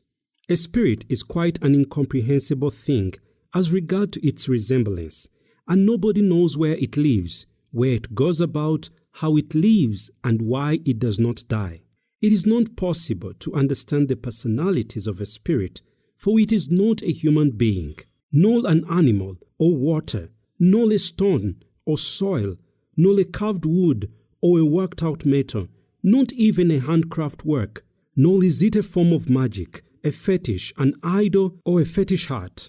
Spirits are something which are difficult to understand, except that the Busoga hold a certain belief that anything on earth, it can be human, an animal, a tree, a stone, or even the sea, that all these possess natural life, and that such things are the spirits. A spirit is always present on a person throughout his life, but when he dies, his spirit leaves him and stays beside his grave, or in any place where the dead person is placed, or where he was born. It is believed that after a person has died, his spirit remains on earth to look after his family, or relatives, or parents, or anybody who was beloved to him, especially those who may be responsible for dealing with the deceased customary rites. The spirit sometimes comes to any of these and causes them to become very ill. The person can even be the wife or child of the deceased. Not only that, the spirit can alternatively withdraw lack of possessions from him or them, or cause them to be very unlucky in their crop yields or in bearing children, or manifest itself in any other sign which may mean that the person is being bewitched by an evil spirit. Therefore, this person then in turn goes to see a seer, known as omulaguzi, or to a musamize, a witch doctor, who will inform him what sort of spirit or whose spirit is attacking him and why it is doing so.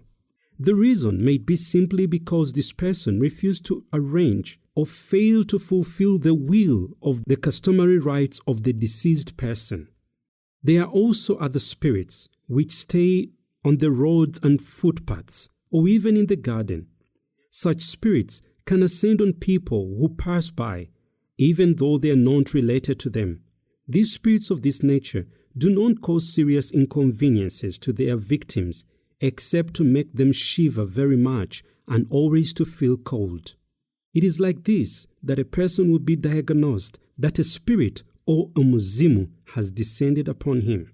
So in this case, they will look for a person, normally a mulaguzi or a witch doctor or musamize, who is capable of making the spirit talk and chase them away. When the witch doctor is found, he will come whistling and speaking the languages of the spirits. Actually, it is not these spirits which talk or whistle. It is only the witch doctor's craftiness. For he achieves this by putting seeds of an incense tree or counter seeds from the game of mweso in the nose, so that when he breathes out heavily, the air passes with force through the seeds, causing the whistling noise. With this noise, he informs the people that it is the spirit talking. Usually, the victim gets cured, and the witch doctor or native doctors who cured them are paid for the success in doing so, whereas the illness itself is a mere sort of malaria. There is also a quicker and easier way of getting rid of these highway spirits from their victims. This kind is performed by women only. As soon as a person is discovered to have contracted a spirit, the relatives summon a female witch doctor who cures him of the spiritual attacks. When she comes, she takes 2 pieces of strychnina plant, which she ties together with some medicinal leaves. Then she takes a certain sort of plant known as kakubansiri, which she uses to sprinkle medicine in the house where the patient is living, and on the pieces of the strychnina plants. Then she sits down in the middle of the room where the patient is, surrounded by the owners of the house. She holds now a bundle of strychnina plants firmly with both hands and her legs, between which the bundle is held upright and stretched out. Then all the other people in the house sing a song which is believed to call the spirits. At the same time, they rattle cymbals used in heathen rites. They continue singing until they see the bundle held by the doctor starting to shake as if the holder is shivering, whereas it is the spirit doing so in the form of the witch doctor. Throughout the singing and the shaking, the doctor stays silent holding the bundle. The singing and the rattling continues until gradually the witch doctor's hands and the whole body start shaking, and it would seem that the strychnina plants would fall out of her hands. Then she begins to speak in a very loud voice, in the language of the spirits, and which is understood only by the Abasamize. Then the spirit will start to speak. "We are many, but we found this person in such and such a place, but he or she is narrowly escaped us, so we wanted to kill them, but you are here to destroy us," such kind of blubbering words. Then those present will reply requesting the spirit or the spirits to spare the person and have mercy on him or her, because that person is the spirit's servant or slave, and that he did not know that he was offending the spirits.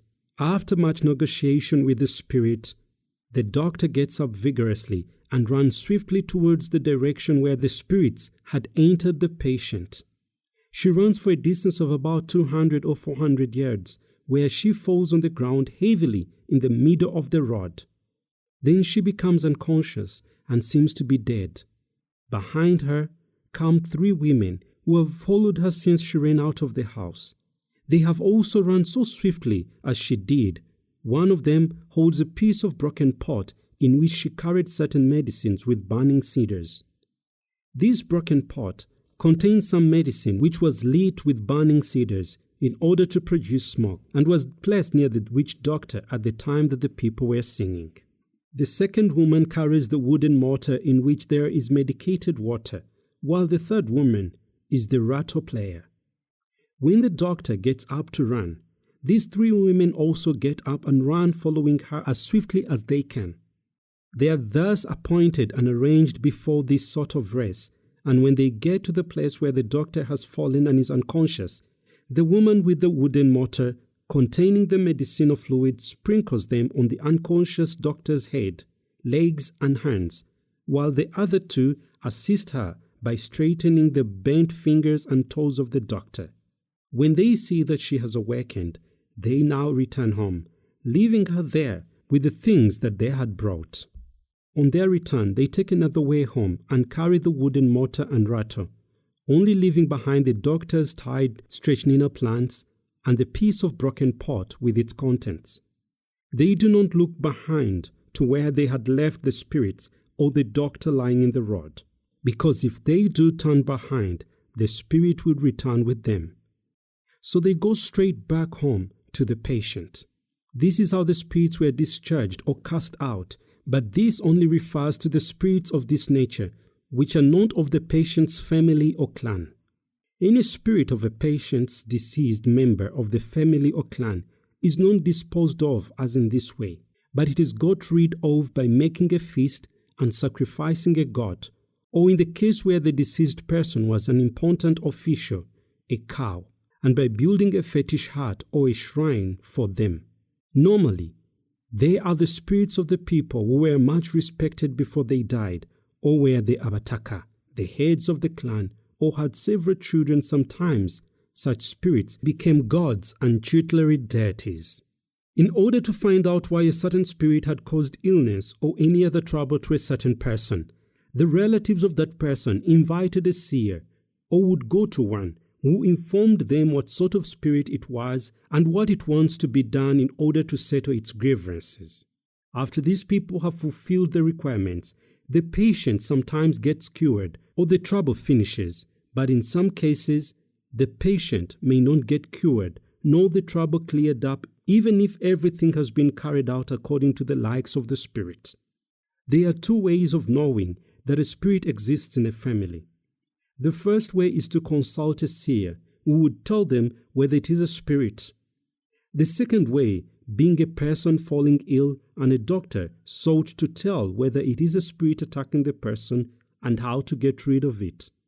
If it were not of these two ways, there would be no possibility of believing that the spirits existed, nor would the name of a spirit be known to the people. Another similar kind of spirit, and one which is more common, is a spirit which chooses its permanent host, and when he dies, it embarks to seek a heir or any other family member or clan. The fetish huts or the shrines for such spirits are built in forests, on rocks, in swamps, in plantain gardens, under big trees, or near the roads, or just even in the courtyard. Such spirits are termed misambwa, or tutelary deities. Now this is the difference between a dead person's spirit and the other kinds of spirits known as omusambwa. A dead man's spirit has a hut built for it in the compound, but sometimes it is not necessary to build a hut. A feast being enough, however, when the huts are necessary in this respect.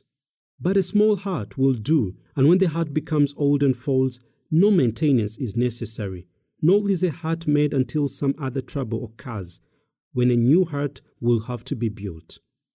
On the other hand, the huts or the shrines of the misambwa need continual maintenance, and whenever repair work on them is carried out, sacrifices have to be offered.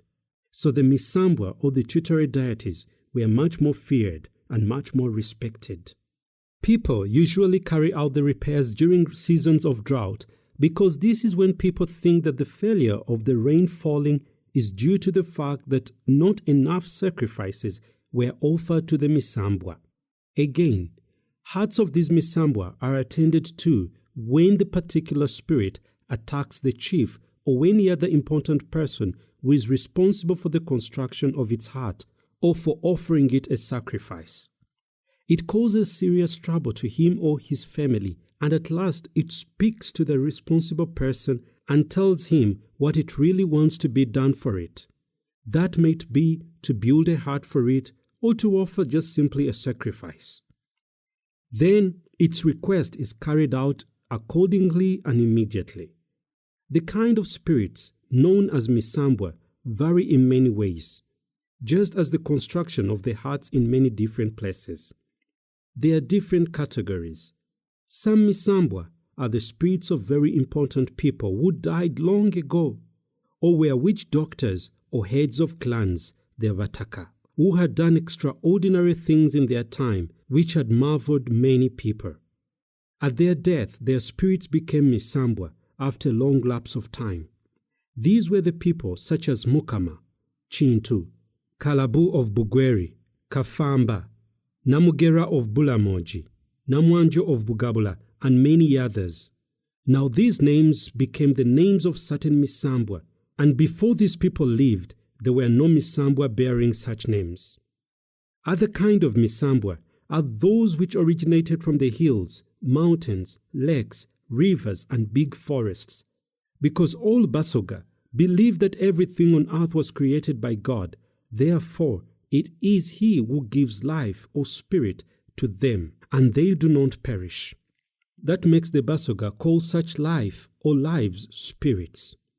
They believe that although such things perished, their spirits remain, and such spirits had power over all living things, and they were worthy to be called Omusambwa, and be adorned and given sacrifices in the same way as the Misambwa. A living person requested to offer a sacrifice to this sort of spirit, the Omusambwa, in case he or she was in any kind of danger caused by this Musambwa. For that reason, every spirit of Musambwa of any sort, animal, tree, lake, hill or snake, was adored and given sacrifices in the way it preferred.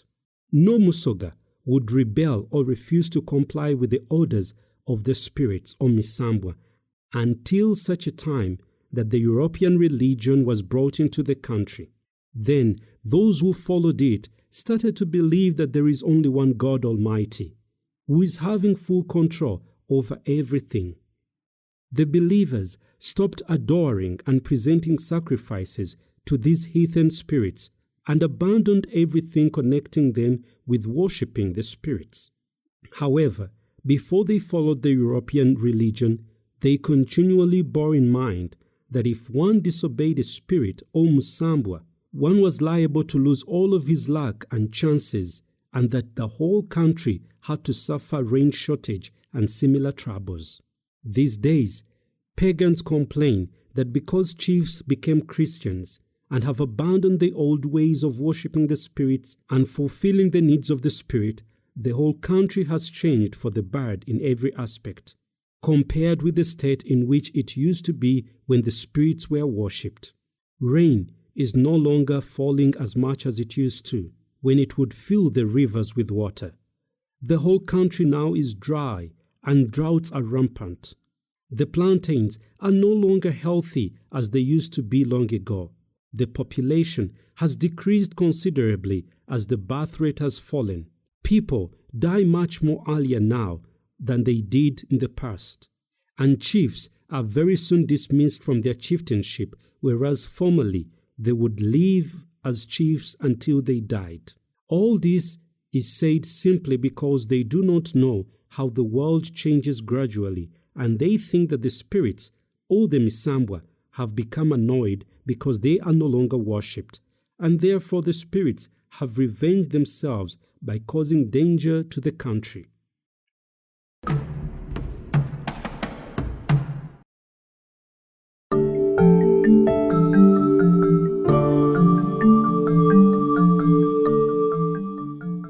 Chapter 69. Funeral Characteristics in Busoga. The passing away of an important person. It is worth noting the following. 1. When an important chief falls ill and his condition is serious, only a few people are allowed near to where he is lying, such as his chief wife and 2 or 3 senior people and a waiter or the patient's doctor. When it is seen that he is nearly dying, inquiries are made about his property. They gather the property and keep it privately without anyone else observing them. 2. When the chief dies, his death is kept secret at first, so that the people who know may hide most of his valuable property, such as the wives, cattle, ivory, horse, slaves, and any other thing of value. The rest of the people suspect that death is at hand because his possessions are being hidden. 2 or 3 days later, before sunrise, a nephew of the deceased is instructed to beat a drum which notifies the people that the chief has died. At this time, the women or the wives of the dead chief mourn deeply, while the rest of the country or everyone in the deceased country that he was reigning over starts to mourn him. The princes, the children of the dead chief, or his brothers hurry to look for the deceased property in order to take it for themselves, and whatever they can find, they take, whether it is a wife, a cow, ivory, a slave, without waiting to be offered these things by the supervisor of the funeral. The reason is that formerly, children of the deceased chief were not given any of his property, as it was passed on to the heir. However, If a son had his mother in a separate house where she had hidden some of his property, it was kept by the mother for the son, and no one else could touch it. People mourned by rolling themselves on the ground mournfully. Senior wives and senior people, as well as other people, mourned the body by falling over it. People tied banana fibers around their heads, necks, and waist. The women tied banana leaves around their waist with unfolded or broad banana fibers. Men and women walked with their head bowed and their arms across their chest. When a chief died, all work stopped, and even personal journeys were postponed.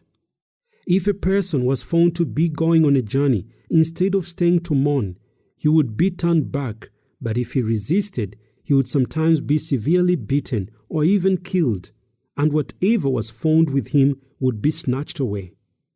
This snatching was not an order from anyone. Anybody could go and wait on the roadside for travelers, and if a traveler carried something which a person wanted, he would snatch it from the traveler. It was customary not to cook any kind of food, but if a person wanted to, he would do this in secret, far away where he could not be seen and found out. If, however, he was seen, his property was confiscated. When a senior or important big chief died, if there should be any other death about the same time, no burials could be carried out until the chief was buried. This caused many inconveniences to the people because the lapse of many days before the chief's burial caused the other corpse to rot and smell dreadfully.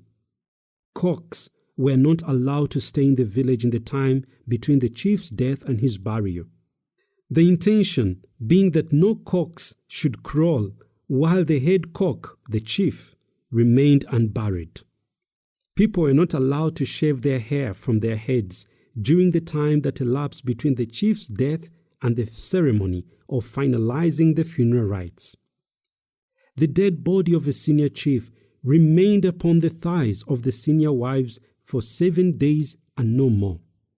3 wives were gathered in the house where the body lay so that they would hold it on their thighs or legs, while the nephews of the deceased assembled to supervise the wives, not permitting them to eat or drink anything until the funeral was over.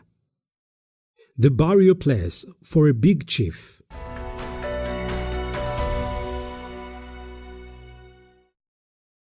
The house of the most senior wife, or the first married wife, was the one chosen to bury the chief in. When the nephews of the deceased and the senior men have provided the house, the nephews put on completely new bark cloth, which they tie around their waists with the plantain fiber to secure the clothings. Then they take the hose and go to the selected spot, where they start to dig the grave. According to custom, the nephews dig first. Then they are assisted by others. The depth of the grave is measured and agreed upon by the nephews and senior men, as for sure many things are also buried with the chief. The grave is dug in such a way that the head of the corpse should be facing the direction from which the clan originated, either the north, south, east, or west. Usually, the ruling clan, or the clan reputed to have most of the rulers of Busoga, face its graves to the northwest, as they are alleged to have originated from Bunyoro. During the digging of the grave, the corpse remains in the house under the supervision watch of the nephews. The grave is dug very deep by all the men, chiefs and local men, who are the only ones allowed to be there. All women stay near the house where the body lies. This applies to all cases of dead Busoga. The grave is dug to 30 feet or more and takes 7 days to dig. That is, 7 days from the day of death. Then the diggers inform the nephews and important people that the grave is ready and deep enough. During the time that the grave is being dug, the important people at the funeral are busy finding out who will be the heir among the children or the brothers of the deceased if he had no children, so that when the grave is ready, the heir has already been selected. The grave itself is dug in the shape of a rectangle. the length and the width being decided by the nephews, but the length should not exceed 20 feet, and the width should not exceed 10 feet. Washing the dead body. The whole body of the deceased is washed by his wives with fresh watery plantain fibers and water brought by his nephews. Before the washing actually begins, some new backcloth is tied in the doorway. The washing is followed by the anointing of the body with butter, after which it is wrapped and dressed. A big necklace of the office of chief, known as a chivuma, usually made out of wild banana seeds, is tied around the neck. This is only done for a big chief, not for anyone else. Big chiefs of Bugabula used to have a piece of fresh skin from the cow presented for the funeral on their foreheads when they died. Then the body would be wrapped in a new backcloth with the inner part on top, while the outer part facing inside next to the body. Before the wrapping of the corpse, other donations such as anklets, armlets, beads and bangles were put on the corpse accordingly. When the dressings were complete, the corpse was now ready for burial. It was then carried by the nephews and some other people of the household in which the grave had been prepared, and was placed inside the grave on many backcloths which had been laid in the grave before. Then the body was left in the grave, uncovered by earth. Installations of the hair.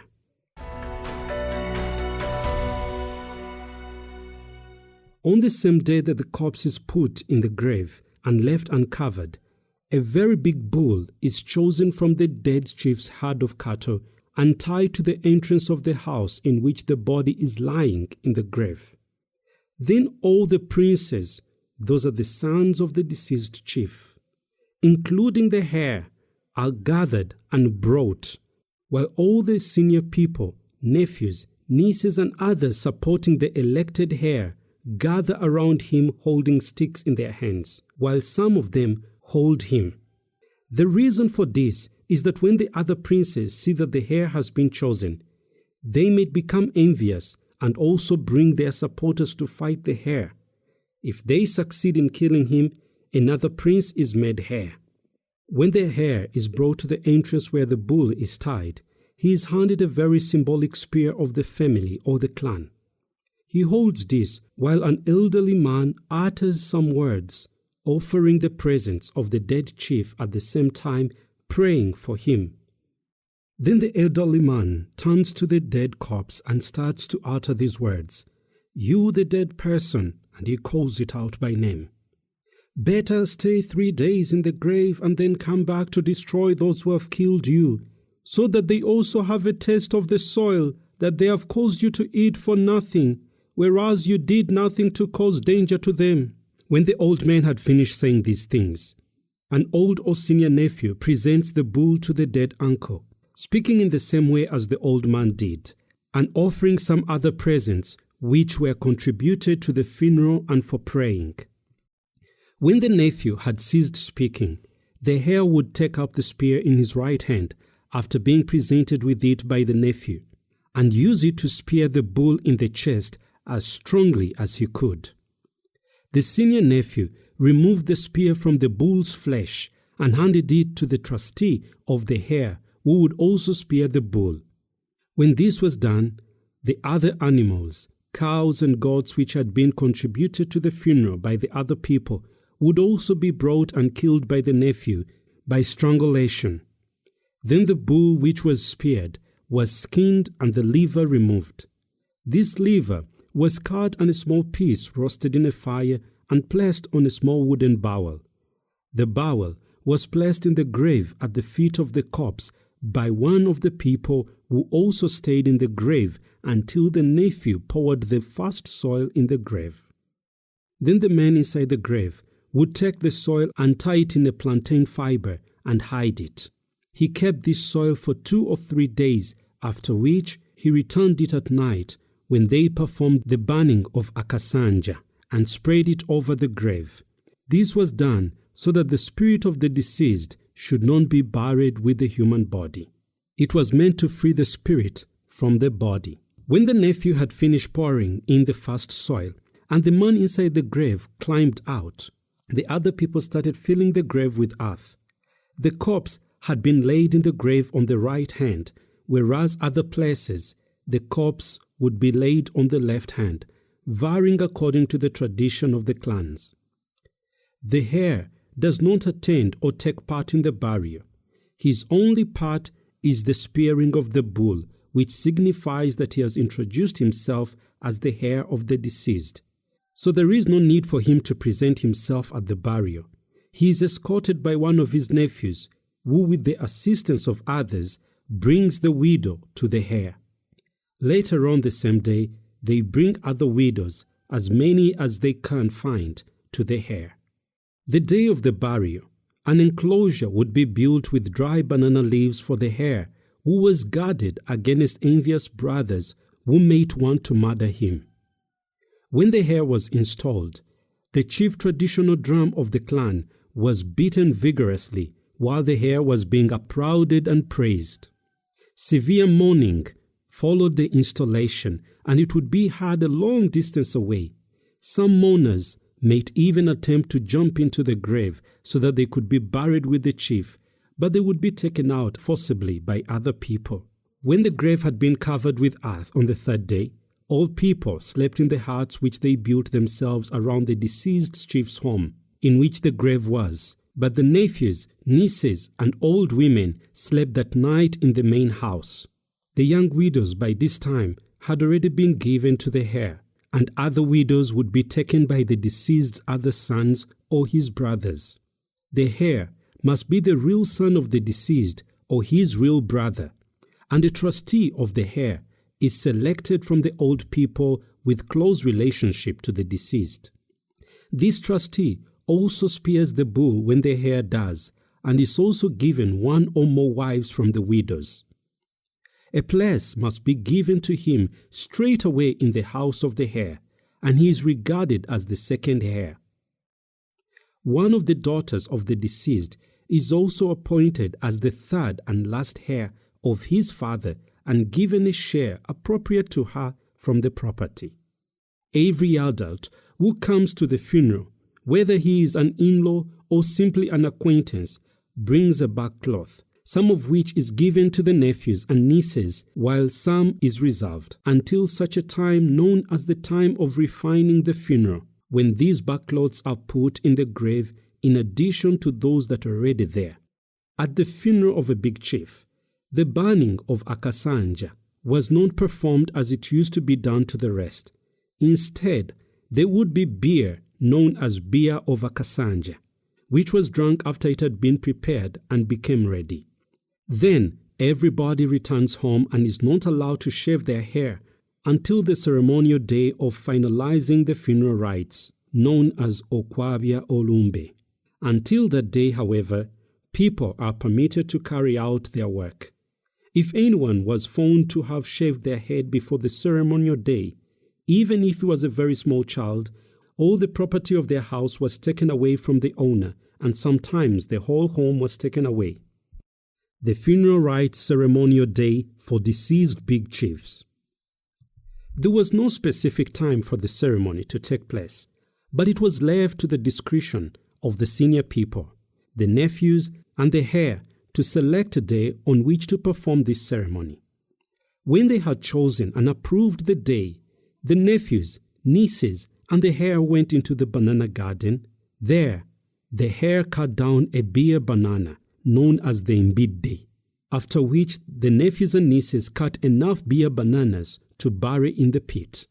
Then a proclamation followed, informing people everywhere that the funeral rites ceremony would take place on a certain day. Then everyone, chiefs, princes, princesses, in-laws, friends, all cut down bananas for brewing his beer. They made the beer and prepared the cattle, goats, hens, which were to be taken to the funeral on the ceremonial day. 2 or 3 days before the ceremonial day, all people had to come to the place where the person was buried and where the ceremony would take place. There they would build huts for themselves in which they would spend the nights. They built as many huts as possible, equaling or exceeding the numbers of those which were elected on the burial day. The day before the ceremony, all sorts of rejoicing and drumming started. All the deceased drums would be beaten, known as the mourning for the deceased. The night before the ceremony, when the bier was supposed to be ready, the nephews and nieces went to the grave and took off some soil which they put on leaves of 2 strechnina plants, known as oluwanyi or oluwano. They poured some beer and mara on these leaves and soil and took them into a fetish hut which had been built on the deceased's compound for his spirit. In that hut, a beer pot and a pot of mara, both full, were put as a presentation to the deceased spirit. At daybreak, on the actual day, the people mourned deeply, as they did on the funeral day. The nephews and nieces start removing the earth from the grave until the corpse is reached, and place the reserved back cloths in addition to those which had been contributed by other people inside. Today, this practice is no longer done. At about 8 a.m., those who were spiritually possessed, known as the balubali or bachwez, come and dance beating their drums. Then the old man and senior nephew go to the fetish house, taking with them all the presents which have been collected and gathered. They offer them to the dead man's spirit. Then they pray that this spirit may never attack the heir or his children. And they also pray to the spirit and other spirits, requesting them to defend the heir. After that, the living presents are slaughtered in the fetish hut or huts, depending upon the number of that family who have died before. At the time of sacrificing the presents, the grave has been completely covered firmly again with soil. After skinning these animals, the nephews and nieces take a thigh for themselves from each slaughtered animal. Most cattle is killed at the funeral rites ceremony of the deceased high chief. It is also then that all the people can shave their heads and take a bath or wash their body. The senior wives and princesses used to remain unwashed during that time. Also, at this time, all the banana fibers which were used to tie around the heads and the necks, as well as the banana leaves which were used to tie at the waist, are disposed of. Everything is held over now to the heir's supervision and his headquarters shown to him. The celebrations take 10 days, after which the husbands of the deceased daughters bring presents, normally cows and goats, so that they may take their wives back from the funeral. The day after the ceremonial day, the daughters remove the soil which had previously been put in the leaves of 2 strechnina trees and pour it inside the fetish house. This means that the spirit is left to live in its hut permanently. If the hut wears out or falls down, they build another to replace it. When everyone has gone home, the heir takes everything that he has inherited, including the widows whom he has married after they have been given to him, whether they want or not. Usually, they do not refuse. When a lower chief or a prince became ill, he would be looked after privately by his wives, relatives, and his men who were close to him. When it was seen that he was dying, his property was hidden from his brothers, who would want to take everything for themselves at his death. When he died, no one in his area would be allowed to do any sort of work or cook any food. No travelers passed through his area, or if they did, their possessions also would be taken away and they would be beaten too. As soon as he died, his people mourned him deeply, falling on the body and kissing it, just as in the case of the big chief. If there were any young widows, they were hidden as well as his cattle, goats, hoes, and slaves, so that his brothers would not take them away. Reporting to a higher chief of the death, a senior person who had been attending to the sick person would report to the higher chief when death took place and would take a gift, usually a whore. Then the higher chief would appoint his representative and send him to attend the burial, taking with him a cow as a donation from the chief. If the dead person would be a prince, the representative was given the princely drum to take with him, and it had to be drummed at the funeral before the burial took place. After drumming it, the burial followed immediately. The burial did not take place until this drum was brought and beaten, except in certain circumstances when each clan acted according to its own taboos and characteristics. Selection of the burial place. This was selected according to historical importance and was usually one of the deceased's houses, which was occupied by his senior wife whom he had married first. The celebration of a lower chief's funeral rite ceremony. The celebration of a lower chief's funeral rite ceremony. This was carried out in a way similar to that of a senior chief, except that there were not so many donations, such as cattle and goats, at the ceremony of a lower chief.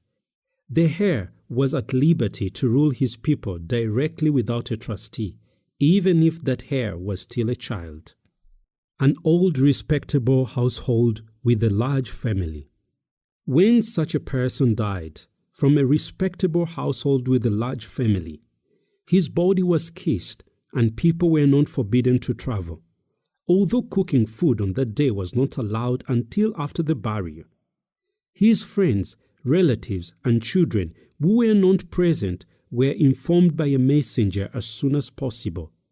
When all the senior people had come, they would immediately discuss a suitable place in which to bury him. The place chosen was either inside his house, sometimes in his plantain garden, or just in the courtyard of the home. Diggings of the grave. A four-sided rectangular pit had to be dug facing the side from which the clan had believed to originate. It measured about 10 feet long and 6 feet wide, the depth being according to their requirement. The first person to dig had to be the nephew, and the rest of the people followed suit to help. The death of a young house and family holder. Everything was performed exactly as in the case of an old and elderly householder, such as the washing and the kissing of the body, the place in which the grave is situated and to be dug, the burial and the burning of the akasanja, as well as all the beer preparations. The installation of the heir was also similar in the case of the old people, except that he was not installed on the same burial day, but on the last funeral rites ceremonial day, with the same procedure. It was also on the last funeral rites ceremony that the heir would be offered the widow or the widows who shaved his head on this day. If the young house and family holder died leaving no wife or child behind, after his burial, a broom would be brought and the grave swept while curses were uttered, such as "Go for good, never come back on earth, because you left no child of yours behind, and therefore you are ill-bred." This also applied to an old householder who left no child. This, however, is not being done today, although it means that his name could not be given to another person, as he had not produced children who could bear his name. If the deceased was an unmarried old man with a child, this child was made his heir, but was given no wife, as his father had left no widow. All other available property was given to him. In the case of a death of an old woman, if she was married, her husband mourned considerably and kissed his dead wife, as also did her children if she had any, and her relatives too. If the husband had other wives, they came to prepare her corpse. How her death was reported. When she died, messengers were sent to all her relatives and friends, informing them of her death. Then they would come and suggest a place where she should be buried. They usually selected a place for her grave in the plantain garden if it was nearby. Her grave was made in the same way as that of a man, and her funeral was conducted according to the customs of the husband's clan. Her nephew had to make the first digging for her grave, and the others would come in to assist and support. Washing of her corpse. Women washed the body in the same way as for men, after which they tied around her waist a small dress and left the whole dressing or wrapping to the men to do. After the dressing, they made sure that all the relatives were present so that the burial could take place. If the relatives were a long way off, they were not awaited. The corpse was carried by the men and placed in the grave on its back, and then turned to its left, and was left at the bottom of the grave according to the funeral customs of the husband's clan. If it was necessary to say some words there, a nephew or a heathen priest known as the Kabona, or an old man said a few words praying for the deceased, to whom he said, "It is not we who have caused this death to you, but do take a few days and then return to take back with you the one who has brought you this demise." If the deceased had some livestock, then a cow or a goat was killed in order to offer her spirit some of the meat to eat, as was the custom of the clan. If the case was that the old deceased woman had left no children behind, the heathen priest or nephew said to the corpse lying in the grave, "Never return to us, because you left nothing behind on the earth." And her name was never given on children of that clan, so that it died out. If she had left children, her name was given to one of them after she had died. 4 days after her death, very early in the morning, the burning of Akasanja was performed by the nephews, who took with them to a junction an unmatured cluster of bananas of Namukango type, a hen and a withered banana leaf, and worked a ritual on them accordingly. The Kasanja beer was also prepared, as in the case of the men. This was what was carried out in respect of women, the last funeral rites day celebration. This was allowed straight away, or to take place after her clan relatives had come to a decision on the selected day for the occasion, and then the beer was prepared as in the same way if it was the last funeral rites of a man. Installation of a heiress. The relatives of the deceased brought an unmarried girl and offered her to the widower to marry as a substitute for the deceased. She was usually the younger sister of the deceased. When she succeeded her deceased sister, she became the owner of the home and the plantain garden and was a permanent wife of the widower. It was on this last funeral rites ceremony day that all the concerned shaved their heads, including the heiress, as it was also on that day that she became the wife of the widower. If the deceased was a mother with daughters already married, the husbands of such daughters brought goats to the funeral in order to take their wives back. If the deceased had married sons, their wives also cooked food, which they took to the ceremony in order to fetch their husbands. They dressed like men, and when they arrived there, they stayed in the plantain gardens like their husbands did when they came to fetch their wives from the funeral of their parents-in-law. While these wives dressed like men and sat in the plantain gardens, their husbands dressed well and with their friends went to greet their wives. After greeting them, they joked with their wives, trying to amuse themselves in order to make them laugh. If these women did laugh, their food would not be accepted and they would not take their husbands with them. But if they controlled themselves and succeeded in keeping straight faces, the food which they had brought was eaten and each one of them would take their husbands. This laughing system was applied only in the case of the deceased women. This was also applicable in respect of a husband's deceased father or mother when his wife went to fetch him. The goats which the wife or the wives slaughtered to cook and take with the food to the last funeral rites were obtained from their parents, as well as the cock. If a husband had several wives, they all went at the same time to the scene. A fetish hut, which had been built for the deceased woman's spirit, was a temporary one, which had to last only up to a few days of the funeral rites. Death of a young woman. Everything which was done for a dead young woman was similar to those performed of a dead old woman. If she was unmarried, no heiress was put forward, and when the final funeral rites ceremony was performed, everything was over. If her father gave a goat or a hen at the funeral rite ceremony, it would be killed at the head of the grave by the heathen priest known as the kabona, and the liver was roasted and thrown into the grave by the priest, who would say at the same time, "This is the goat or hen given to you by your father." Then the heathen priest would start eating the meat, and the others did likewise. The burial. The digging of the grave and its size, the washing of the corpse, the dressing or wrapping, the kasanja beer, and the installation of an heir were all performed in the same way as that of an old woman. The death of a special person known as Omuchwezi or Omusamize, the god priest. The rites were the same for either male or female, and when illness occurred, fellow god priests were called to visit the patient and look after him. When these Abasamize came, they endeavored to build fetish houses and offer sacrifices to the gods in the huts, while drums relating to the gods were beaten. When it was seen that the illness became worse, the patient was removed into one of the main fetish huts. In there, one of the senior god priests, or a senior trainee learning to become Omusamize or Abachwezi, invited all kinds of gods to come and assist in curing the patient.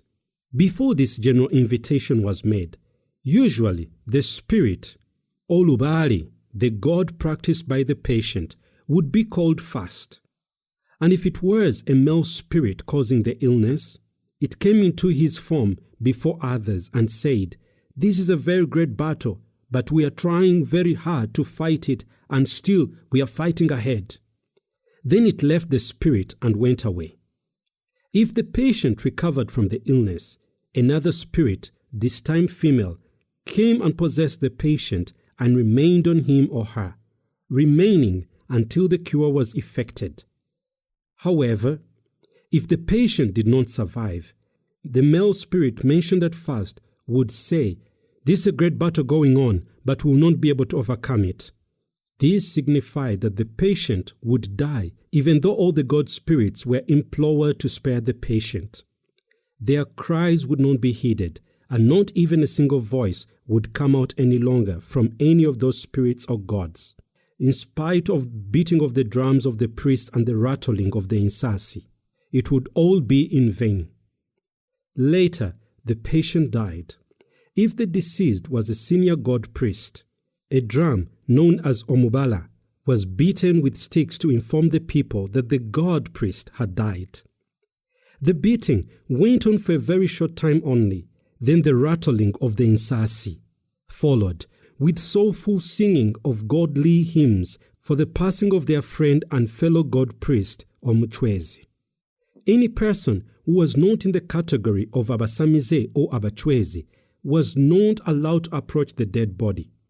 It was kept behind a backcloth curtain and guarded only by the Abasamize, to a similar way to that adopted by the Mohammedans in respect of their corpse. The deceased body was washed by the godly priests, who wrapped it in backcloth, with the deceased's own backcloth first, next to the body, and others wrapped around it. A nearby anthill, which was not too high, was chosen as the place in which to dig a senior Omusamize's grave.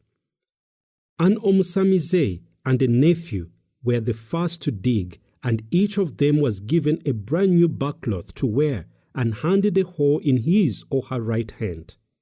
Then the god priest stood at the head of the grave, that is where the head was going to be, while the nephew stood at its foot. After making sure of the boundary and marking it out with a hoe, both of them dug together. Then they handed over the hoes to other people who carried on the digging of the grave, which faced the side according to the funeral customs of the deceased clan. In the case of a deceased god priest, there was no mourning except for the rattling of the insasi by each god priest who arrived and singing until they were tired. Some of these Abasamize came rattling their own insasi. This is how a deceased Omusamize was mourned. The burial of Omusamize. When everything was ready, A hole or passage was broken into the back of the house where the corpse lay, and it was carried out that way to the grave. On its way to the grave, carried in the arms by god priests and nephews, all plants in the way were destroyed. The corpse was then laid in the grave, lying on the right side. Then a goat was brought. In the case of a man, it was a he-goat, and in the case of a woman, it was a she-goat. A clan relative brought the she-goat when a god priestess died and uttered the same words as those said when a sacrifice was offered for any other dead person. One of the Abasamize also laid his or her hand on the goat and held it, while uttering the same words, adding, "All of you spirits and gods, look into that person who has caused the death of your servant and avenge on him. Here is your edible entertainment." After these words, the nephews took the goat and had it slaughtered at the foot of the grave, taking out the liver and the heart, which they would roast on a stick, and gave to the senior god priest, who put it in a small wooden bowl on a piece of fruit shell and placed them on the foot of the corpse lying in the grave. At this, the earth was put over. That was the meat for the deceased to eat. The senior Omsamize took some soil and put it into the grave.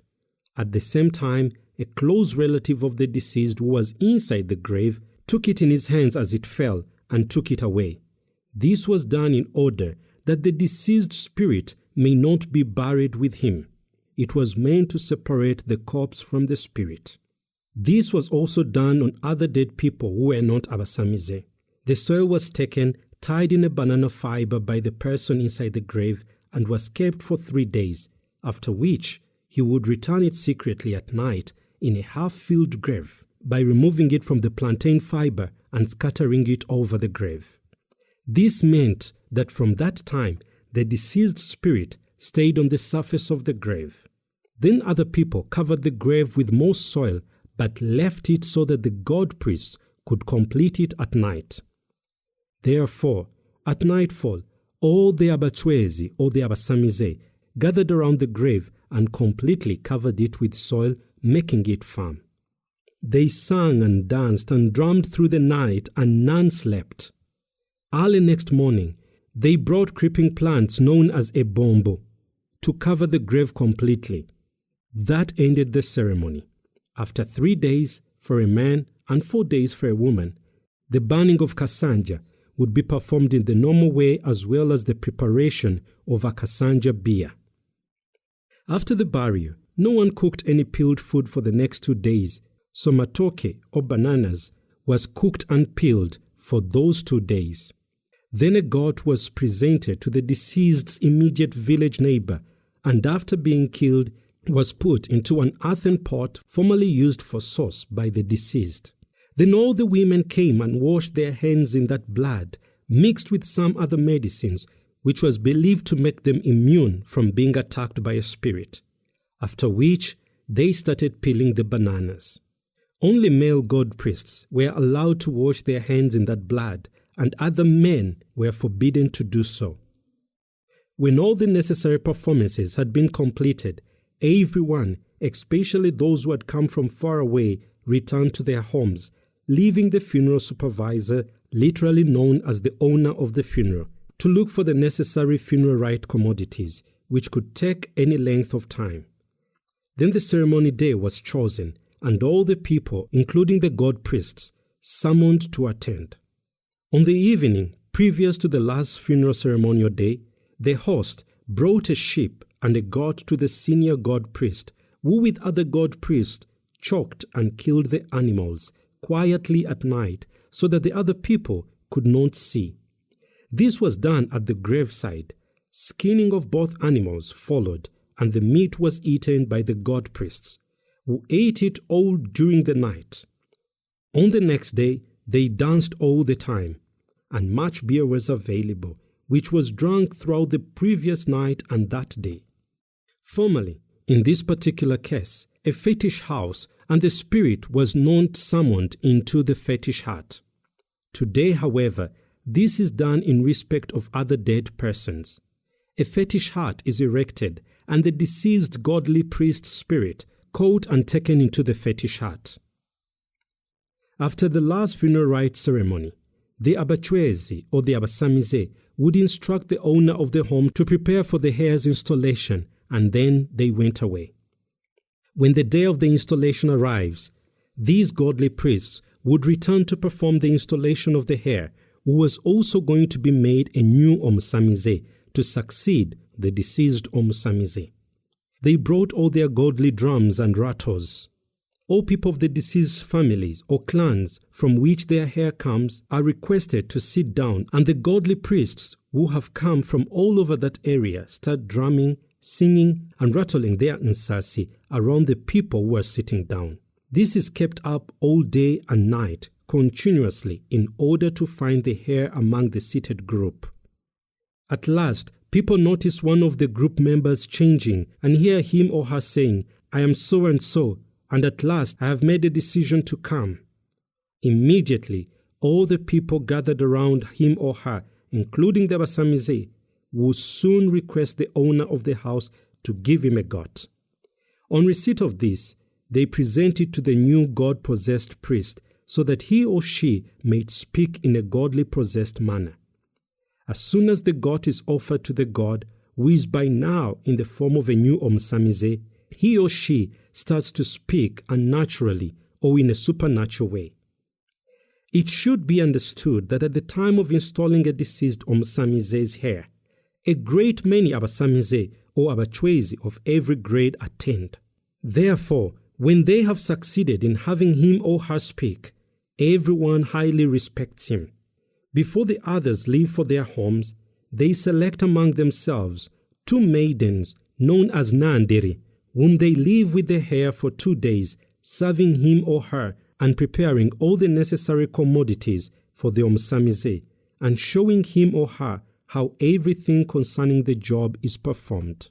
The goat which is offered to the newly godly priest or heir of the Omusamize is known as Okusala Akalimi, which means literally to cut the small tongue. The senior godly priest takes its meat mixed with peeled bananas and cooks them. This form of cooking them together is known as echibigia. When they are cooked, the same godly priest takes some meat and some food in his or her hands and feeds the heir, which means that the heir is then installed. The next thing is taking of the olutembe, a long necklace made of wild banana seeds, which the heir wears, and a chair is put for him to sit on. Then a goat, known as a god for purifying the funeral, is offered in sacrifice, and then that concludes the installation of the heir. When the heir is a woman, a male godly priest, who is not her husband, comes and tries to have sexual intercourse with her on a bed, covering themselves with backcloth. Meanwhile, another Omusamize comes and uncovers them by taking off the backcloth from them. This is done in order to show the heir how intercourse between sexes is performed. This is done when the godly priests are preparing to leave. Thus the heir becomes a new Omulubali or Omusamize or Omuchwezi. The death of a deceased person, known as Omukaba or Isega. When this sort of person dies, he or she is treated in the same way as Omulubali or Omusamize because is regarded to be in the same category of Abachwezi or Abasamize. The death of a child. When a child dies, the mother and the father or the relatives mourn deeply, throwing themselves at the body. Immediately after death, the parents inform all their relatives and friends, after which the father arranges for the burial. The burial place is selected by him or by another person, outside, usually in the mother's plantain garden, if it is nearby. Digging the grave is similar to that of any other grave digging, except that this one is somewhat shorter, according to the height of the child. The mother or another woman washes the corpse and dresses or wraps it in backcloth in the normal way, after which it is carried to the grave and placed inside the grave. A boy is laid on the right side, while a girl is laid on the left side. If both parents are still living, They are the first people to pour soil over their dead child's grave, and the others follow suit. After burial, the grave has to be watched for fear that witch cannibals may come at night and take away the corpse. The deceased parents do not shave their hair until the ceremony of the last funeral rites has been performed, and they abstain from sexual intercourse until such time of the ceremony, and the shaving off of their hair has been done. If they do not conform to the custom, they are guilty of a breach of taboo, and they may be abused or treated as stupid people. This custom of abstaining from intercourse until the shaving off of hair is also applied when the deceased is an old person. The custom of the last funeral rites is the same as that of the other cases, except that this time, in the case of a child, no hair is installed. The burial of the children who were born twins. When a twin dies, no mourning is permitted, and immediately the other twin, if alive, is approached and tapped with the words, "Your fellow twin has left." Then a search is made for a godly priest. This godly priest is the one who was there at the time the twins were born to lift them. He is called again at this time if he or she can be found, and if she cannot be found, another is found in his stead. When he or she arrives, drums beat and rattles of the insasi are shaken, relating to the performance. The grave is dug by a nephew according to the custom of that clan. The dead body is now taken to the grave in the usual way after tying 2 kawa shells, known as ensimbi, in 2 places on the head, signifying twins, and 2 necklaces are put around the neck, while kawa shell and some entembe, wild banana seeds, are tied on each hand. Burial was conducted as usual, but the grave was surrounded by a constructed fence made with reeds and a certain wild climbing plant known as enkandwa, with several huts. Burning of a kasanja beer, and the celebration of the last funeral rites is carried out in the usual way. The parents of the deceased twin act in the same way as they would do for the other children. If an old twin person dies, his or her body is buried on a small anthill, and this is only done in the evening between 6 p.m. and 7 p.m. The godly priest must be offered something such as a hoe and the surface of the grave covered with a bombo plants. The burial of suicidal death. Formerly, if a person committed suicide, first a hoe would be offered to the village chief, and then the incident was reported to him. The chief would then give permission for the body to be removed from the tree by the nephew, who climbed up and cut the rope. He did this after he had been offered about 4 or more goats. In all suicidal cases, it was the nephew to touch the body first before it could be taken away for burial. And the burial place for such being a swamp or near a river. The tree on which the suicide had been committed was chopped down and uprooted, and the whole of it was destroyed by fire.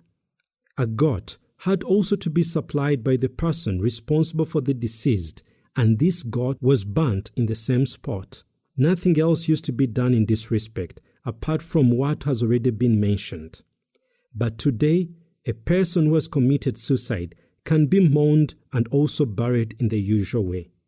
The motives of having the last funeral rites ceremonies performed. The ancient belief in Busoga was that when a person died, his spirit remained living forever, and such a spirit would attack the people of the deceased family or clan if they did not perform the necessary fulfillment of certain taboos or funeral ceremonies for the spirit's deceased person. Therefore, the funeral rites ceremonies were celebrated and every taboo fulfilled for fear that the deceased's everlasting spirit would attack those left behind. The spirits could cause illnesses to their heirs, wives, children, or even cause danger to them, like poverty, death, bad luck, or barrenness of children. It was the ancient custom of the Busoga for a trustee of the heir, nephew, and one of the paramount old people to hand over everything to the heir after the supposed funeral and customary fulfillments had been finalized, so that he would do whatever he liked after that. Improper Busoga funeral rites, or the taboos which are unfit to be applied in a Christian funeral ceremony. 1. The kissing of a dead body. 2. Mourning bitterly for the deceased person to a large extent of rolling over. 3. The tying of banana fiber bands on heads and banana leaves on the waist. 4. Abstaining from washing or bathing during the mourning period. 5. Placing the corpse in the grave facing the side which the deceased clan was believed to have originated, for fear that his spirit would attack. 6. The coverting of backcloth when dressing the corpse. 7.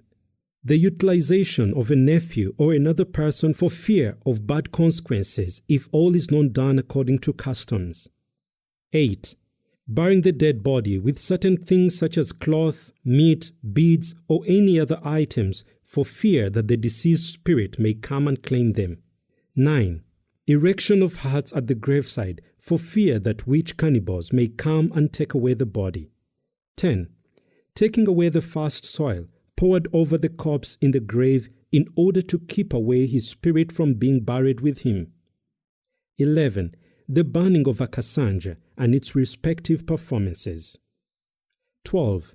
The institution of a system to prepare beer known as a kasanja, nabalekuta, on account of certain kasanja taboos. 13. Non-shaving of hair for a certain period and refraining of women from going to their houses for fear of being attacked.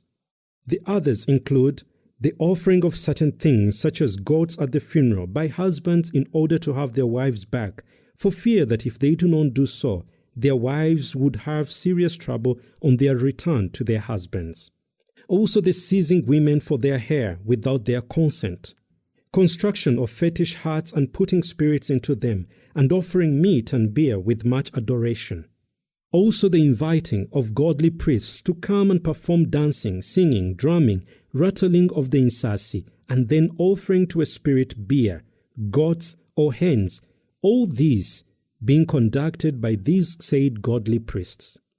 And finally, presentation of certain articles to the deceased so that his or her spirit may not withdraw from these concerned, following its love for such articles. The proper Busoga funeral rites which need to still be carried on, even in a Christian funeral.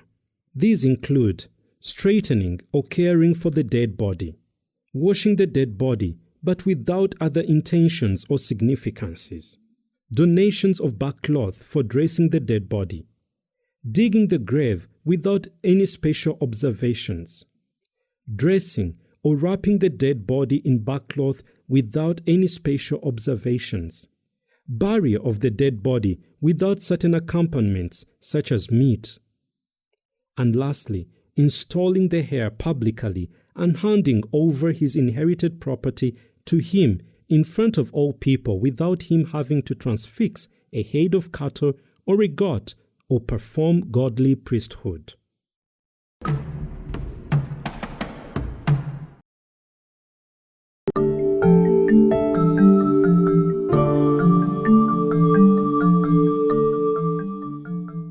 Chapter 70. The delivery of twins or more children at once. Abalongo. Long before a woman gave birth to twins or more, she was aware of it because she felt their movements. Nevertheless, she never spoke of it to anyone because it was customary for a wife or husband to keep silent about such matters, nor to say when the child would be born. The reason for this was that it was believed that if mentioned or forecast the day of the child's birth, the child could not be delivered safely. Either the mother or the baby would die at the time of delivery, or that the baby would change into another sort of creature instead of being a human being. Sometimes the mother knew beforehand for the symptoms, the swelling of the legs, and a feeling of weakness, so that she was unable to stand up well. On certain nights, even the husband or herself would dream about her pregnancy, but nothing was said concerning the dream the following day. Therefore, conception of twins became known to other people other than the mother only at the time of delivery, the one assisting her, the midwife, being the first to know the secret. After the birth of the first child, the midwife would notice that another baby was due to be born, and she would seem to be much shocked and would pretend to run away, drawing back about 3 yards from the bedside and saying, "Munde semugulongo," meaning, "Have you brought me to a twin delivery?"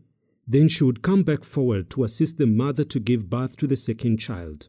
The other people would know that the twins had been born and would become cheerful and beat the drums for the occasion known as Irongo. This drum would be played daily, and the dancing took place until the day on which the children were shown to the public. After the birth of the twins or more babies, the midwife left the babies on withered banana leaves or in a bark cloth on which they had been born, and the mother was also left uncared for.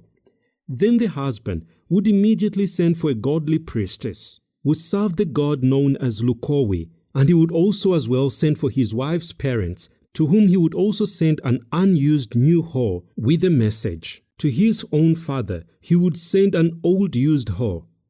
The messengers who took these hoes went secretly and were not supposed to greet anyone on the way. Even when they arrived at the destinations, they had to keep silent and would secretly take the hoe to the middle of the courtyard and say to the persons to whom the hoe had been sent, "Ogulungo gwa imwe gugo," meaning, "There is your delivery of twins." Then he would run swiftly homewards, while the members of the home in which he had left the hoe would chase after him. If they overtook him, they held him until he paid a fine of 1 got. Then they would release him, but if they failed to overtake him, no fine was required. This is how the news of a twin or multiple births were made known to the parents of both husband and wife. After the birth of twins, the husband acquired another name in addition to his usual names, and that was Isabirye, while the mother was given a name of Nabirye. The grandparents were informed of the birth so that they could observe the taboos concerning the birth of twins. Another person who was sent for after the birth was a woman who was related to the mother of the twins. She only came to prepare millet porridge for feeding the Isabirye and Nabirye and other people related to the Isabirye or his clan. This was because people of that clan were only supposed to eat millet porridge and no other food until the twins' umbilical cords had been cut. This was done by Omswezi, who also cleaned the children. It was at this time that the porridge woman started to prepare porridge for those who required it, and others started preparing food after taking the porridge. As soon as the twins were born, any water or any sort of food found in the house at the time was thrown away far off so that other children could not find it and eat it, thus spoiling the twins' taboo. Children who were known to be stubborn or would not resist looking for the food where there was nothing to eat or drink and kept there until the umbilical cords had been cut. When the Omchwezi came, she brought her rattle, which was known as Enyego, and some kawa shells known as Ensimbi. After her arrival, she would ask Isabirye, the father of the twins, whether he had some Ensimbi, and if he had none, she would produce her own and take up 2 pairs of strings, and on each she would string 4 or 2 Nsimbi, whose faces were upwards on the string.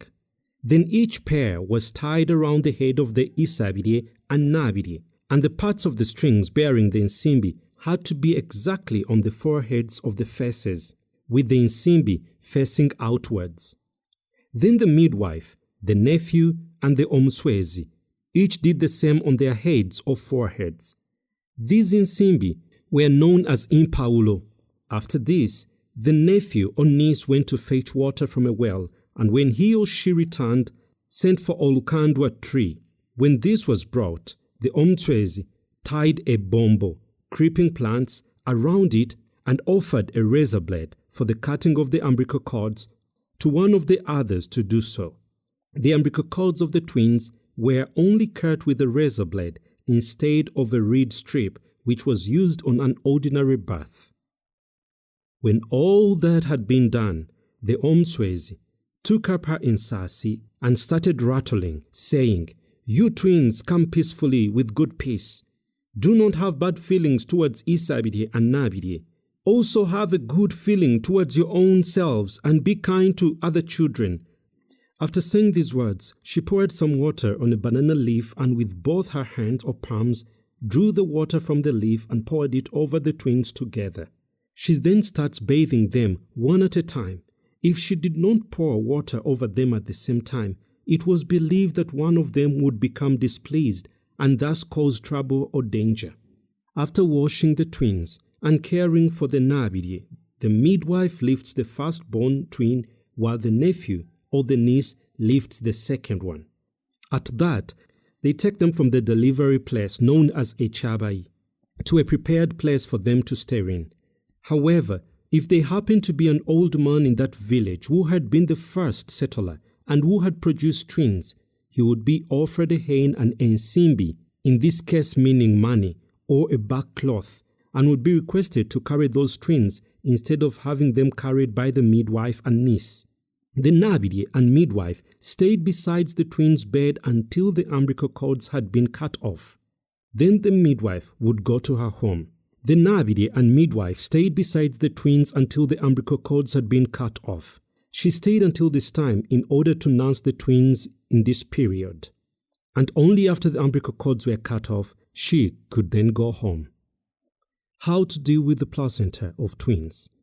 The placenta and other substances which followed the delivery of twins was supposed to be put in 2 brand new earthen bowls which had never been used before and which had been suspended from an olukandwa tree. The substances were put into them and covered with lids, which were also 2 new empty earthen bowls, and then placed under the twins' fireplace.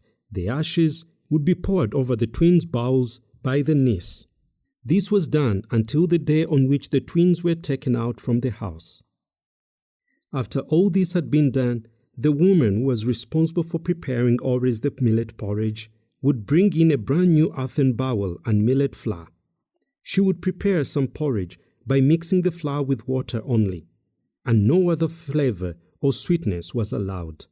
When it was ready, she made Isiabidi and Nabidi taste it by licking a small bit offered by the woman.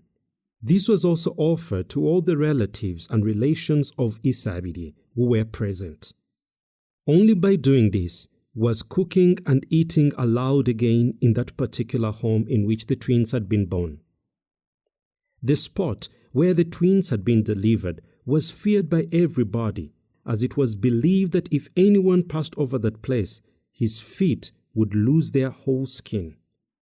The midwife, Isabidi, Nabidi, and the twins, as well as the other people in the home, were given certain medicine to wash their feet so that their feet would not be affected when they passed over that place. Also, another entrance was made behind the house in which Nabidi and the twins lived, during the period before the day on which the twins were taken out and shown to all. This entrance was for Nabidi to pass through whenever she went outside, as she was not supposed to use the same entrance as other people during this period. She would not be allowed to see the sun. Therefore, when she went out of the house, she protected herself against the sun with a winnower, which she held above her head. The twins were never taken out of the house before the designated day. From the time that they were taken out and shown to the public, a backcloth curtain was put into the room to screen the twins. If anyone wanted to look at them, he offered a gift or some anklets to them. This act was known as okusumika, meaning tying a knot. Each person had to present 2 gifts, one for each of the twins, and such gifts, normally money and simbi, were offered on the day that the twins were taken out and shown to everyone. Such gifts were tied on a back cloth which would be used to carry the children on the mother's back, and this was known as engozi. A fire was kept burning in the fireplace in the twins' house, with logs collected by the nephews and niece. And the fire never died out until the day on which the twins were shown to the public. Then the ashes were removed and many arrangements were made for that occasion, including a very big feast. An enclosure made of withered banana leaves was constructed adjoining both sides of the back of the house in which the twins and Nabir stayed, so that when they wanted to warm themselves in the sun, they went into that enclosure. It was there also that they washed or had their baths until the day when they were taken out and shown publicly. A relative of Isabides was chosen to take all responsibility for performing the twins' customary ceremonies, and he was called the Isabides Nantaloba or Nantagana, meaning the acting father of twins who does not reject it. The appointment of this Isabide Nantaloba or Nantaganya was decided by the Isabide himself and other people of his clan who gathered and suggested a man who was a close relation of Isabide and would even succeed him if he died. They chose him to be Isabide's Nantaloba, and he would not refuse. After deciding to appoint him, they sent a messenger to inform him, and the messengers took with them a bombo, a kind of creeping plant, which he hid on himself. When he arrived at the place, he stayed silent and simply approached the man for whom he had the message, and without saying anything, threw the ebombo around the man's neck. Then the man understood that he had been appointed to be Isabide's Nantaloba, and he just shook his head admiringly and set off for the twins' place. If, however, he was not in the favor of becoming Isabide's Nantoloba, he hid himself until he heard that somebody else had been chosen instead. If the messenger did not find him there, he threw the ebombo on the floor of the man's house, saying, "This is your delivery of twins," and then would go away. When the man returned and saw it on the floor, he understood that he had been appointed to be Isabide's Nantoloba. The messenger was not supposed to greet anyone or say anything or even taste anything until he had thrown the ebombo around the Nantaloba's neck. Then he would inform the person that the brother had produced twin babies, after which he would return. This was done in a similar way to the taking of oaths in the case of reporting a delivery of twins to the parents of Isabide and Nabide. The duties of an Isabide Nantaloba was to perform all the customary observations and ceremonies for his brother's twins, and he lived in the same house as the twins Isabide and Nabide during the period before the day of taking out the twins. He was not supposed to sleep or have sexual intercourse with any woman. The sign of wearing ensimbi, the kawa shells, signified that the wearer of such were parents of twins, or that he had recently become parents of twins. A woman was also appointed from the Nabide's relations to come and look after her sister Nabide and the twins. She was also known as Nabide's second for the same period. The appointment of Isabide Nantaloba and Nabide the second was not restricted to old people alone. If the right people were young, they were appointed to fulfill the posts. On the day that the twins were born, their Isabide or father took something, normally a hen or a backcloth, to a chief and to Omutaka, the first settler in the village, in order to inform them of the delivery of the twins. If Isabide did not report the news to the chief and the Omutaka, his property would be seized and taken away from him, as the delivery of twins in a village was considered to be a very important thing and had to be reported. If the twins were stillborn, they were treated in the same way as if they were live. And everything had to be carried out in the usual way for twins, except that the dead ones had to be buried soon after in the usual manner of twins' burials. The ceremony of taking out the twins also was performed, except that instead of real twins, other living children of Isabide were substituted for the ceremony. If he had no children, then the children of his brothers would be substituted, according to the sexes of the deceased twins. If the twins had been male, only male children would be used, and if they were female, then female children would be substituted. And if there had been one of each sex, then one of each sex would be used accordingly. The names which had been given to the deceased twins had to be given to the adopted twins from the time of taking them out, and these names had to be kept permanently. The words used for greeting Isabiri and Nabiri had to be given to the adopted twins from the time of taking them out, and these names had to be kept permanently.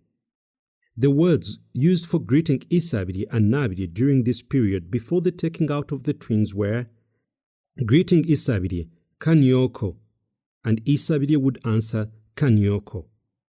While greeting Nabiri, the words were Bawaiswa Bauga, meaning are the twins bathing or swimming, and the Nabiri would answer Bauga, meaning they are bathing.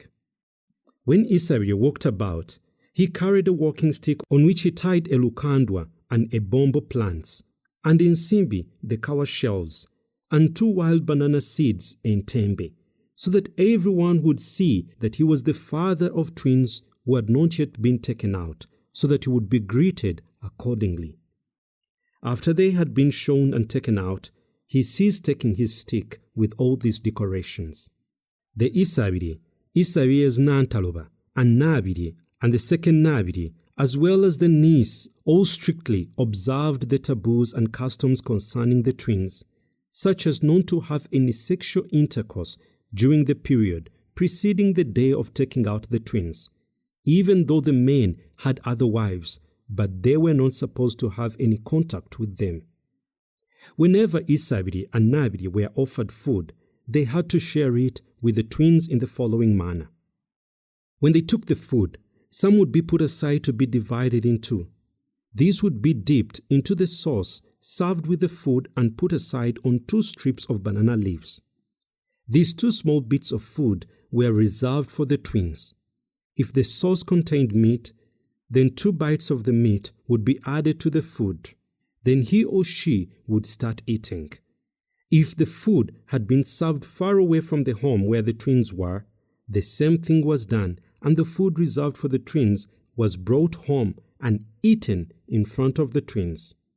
If it happened to be a drink, beer, water, or anything else, the first sip had to be spat out twice onto the ground before he or she started drinking. This meant that the twins had been offered their share of drink. This observation of food for the twins was observed until the day of taking them out had passed. In the case of offering of something to either Isabiri or Nabiri, the thing was divided into 2 and had to be in a pair so that 2 things could be offered to Nabiri and Isabiri. This was done in order not to displease the twins. This only applied to relations or friends of the parents of the twins. When these Isabiris and Nabiris and the niece remained together in the house with the twins, they had to be on very good terms and cooperate, because if any of them quarreled or became annoyed, it meant that the twins were ill-treated. In that case, the whole ceremony of taking them out and displaying them to the public, which was still to come, had been ruined so that it would no longer take place. It was, however, improbable that they became annoyed or quarreled. It was, however, unlikely that they became annoyed or quarreled. The twins' drumming, known as Irongo, was kept up throughout the period before the taking out of the twins. Female members of the family and their women neighbors danced dances relating to twins during this period and also performed the beating of the Irongo drum. Although this Irongo beating was only entrusted to those women or girls who were good at it, while the others just sang the Irongo songs, clapped and danced around the Irongo drum. One girl would be leading an Irongo song while the others answered in chorus. The exhibition or public display of twins, known as abalongo. Several days before the day, Isabiri went and notified his relatives and the relatives of Nabiri, as well as the chiefs of the day when the twins would be taken out. Then he returned to make preparations and brew the beer for the occasion. Both Isabiris and the nephew or niece were supposed to do the cutting down of beer bananas for this occasion, and it was Isabiri himself who had to cut down the first beer bananas, followed by his 2 colleagues. The beer bananas were buried in a pit dug in Isabiri's courtyard. 4 days later, they were ready for brewing by squeezing their juice, which was supposed to be ready for the occasion. On the day that the beer was brewed, Isabire went out again to inform his parents as well as Nabire's parents that the following day was the day on which the ceremony would be performed. In the same way, the father of Nabire also brewed some beer for taking to the ceremony. On the following day, when the beer was ready, Isabire produced a goat for slaughtering in order to have its skin to cover Nabire's breasts with. If the twins were boys, or a male and female, a he-goat would be slaughtered, and if they were both females, a she-goat was killed. In both cases, the goat slaughtered on that occasion was known as Isai. The android skin was given to Nabire to cover herself, and after that, it would be hung in the house, a small part of its neck first being cut off and tied on the back cloth used for carrying the twins on the back, known as engozi. The night before the day on which the brewing took place, the niece or nephew and the midwife went out to another village and stole banana leaves from one of the plantain gardens there. Such leaves had to be cut very carefully so as not to tear them, for no hole was supposed to appear in any of them, as they were used for tying the ashes from the twins' fireplace. Not even the slightest bit of ash had to be dropped on anybody else once it had been put into the leaves and tied up. The leaves were only cut from beer bananas known as imbide at night time. After the leaves had been brought, then the niece went to fetch fresh banana barks, which were used to shove the ashes from the twins' fireplace onto the leaves. Isabire was asked to produce 2 brand new bark cloths, and these would be worn by the niece and the omswezi and the godly priest when they were in the action of removing the ash from the fireplace. They were not supposed to dress in any other kind of cloth except these brand new ones produced by the father of the twins. While all this was going on at night, the niece or nephew, the Isabire, the Nabire, Isabire's Nantaloba, and the second Nabire all wore some nsimbi, kawa shells, on their heads. When the time came for removing the ashes, some juicy banana was brought in earthen bowls, and the leaves were arranged, after which the niece and the godly priest tied their heads with the pieces of bark cloth, covering the head completely, including the eyes, so that the ashes would not blow to any part of their bodies. If this happened, the skin of that part of the body where the ash had dropped went off completely, leaving the person quite white. Both these ash removers and others washed in a certain kind of medicine to make them immune from an attack of disease known as echitalo. This sort of medicine would be brought by the godly priest or another person who knew it, and anyone present in the house could use it. After the leaves had dried slightly in the sun, they were placed under the fireplace with the 2 fresh banana barks of fibers and a hoe. Then the niece and the godly priest carefully placed the leaves on the ground or in old empty earthen pots, after which the niece took the beer and sprinkled it over the ashes.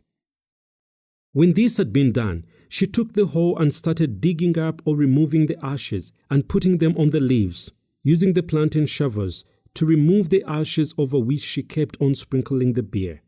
During this time, the godly priest rattled the insasi without saying a word.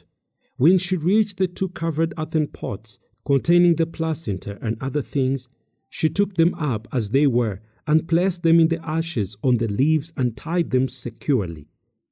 All the remaining ashes were tied in several leaves, enough for one person to carry. During the same night, immediately before the ashes had been securely tied in the banana leaves, the Isabire produced a he-goat which was slaughtered on the same spot. Then it was eaten by those who had been living in the same house with the twins. No other person could eat it, for fear that the taboo for the twins might be spoiled, for other people had not cared to observe them. Some of the goat's blood was also sprinkled onto the ashes. After all the meat of that goat, known as the Embuzi Siki, the 3 people who performed the removing of the ashes, that is the niece, the godly priest, and the midwife, took up the parcels of ashes and quietly carried them to a remote place which was known only to the 3 of them. such as a bush or a jungle, a swamp or a separate village, or on top of an anthill which was surrounded in a dark thicket. The persons were left there intact, and they returned to the twins, going back a different way from the track by which they had come. At the place of the twins, the Irongo drum was being beaten throughout the night until the next day, while songs of the twins were being sung. On the next day, when the beer was ready, Isabire again produced 2 goats, which was regarded as proper for the occasion of taking out the twins. These goats were killed and cooked, as well as plenty of other food, while the Nabidire's parents brought more cooked food, a goat if possible, or a hen and beer. The woman responsible for preparing the millet porridge also killed a goat if she could afford it, or a hen, and brought it along with her with some other food. Many of Nabidire's relations as could come attended, and her parents came dressed in special backcloth which were small in size with knots on the shoulders so that they did not cover all their bodies and showed some private parts of their bodies. When all these people came, they stayed together, far from the main house of Isabire. Isabire and Nabire also prepared themselves and dressed in a similar scandalous way as Nabidire's parents had, and carried a small calabash containing beer in their hands.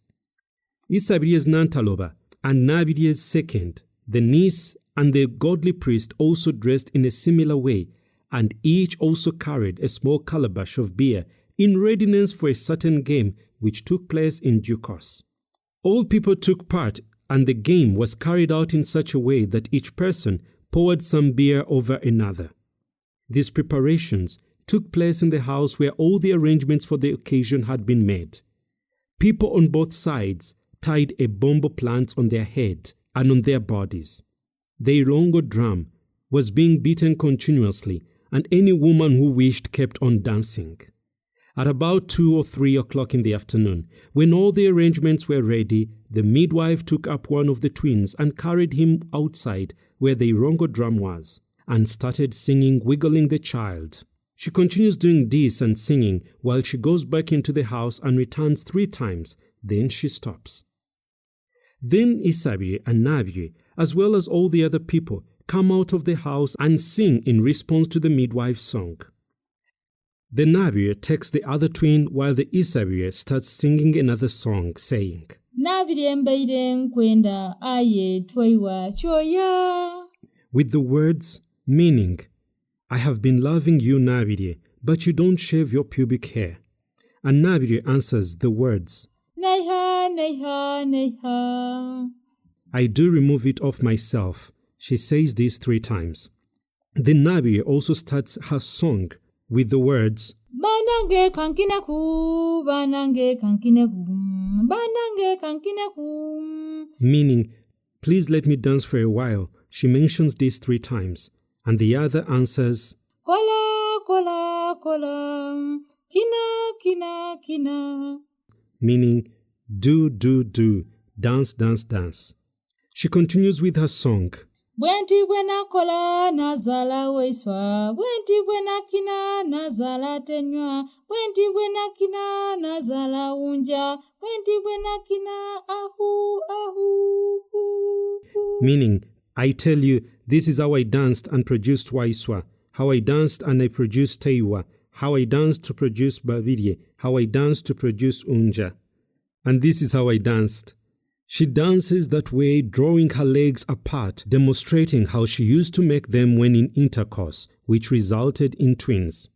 Then Nabidire's second also starts her song having the words, Isabire, Isabire ye yampangula, Nabidi, Isabire ye yampangula.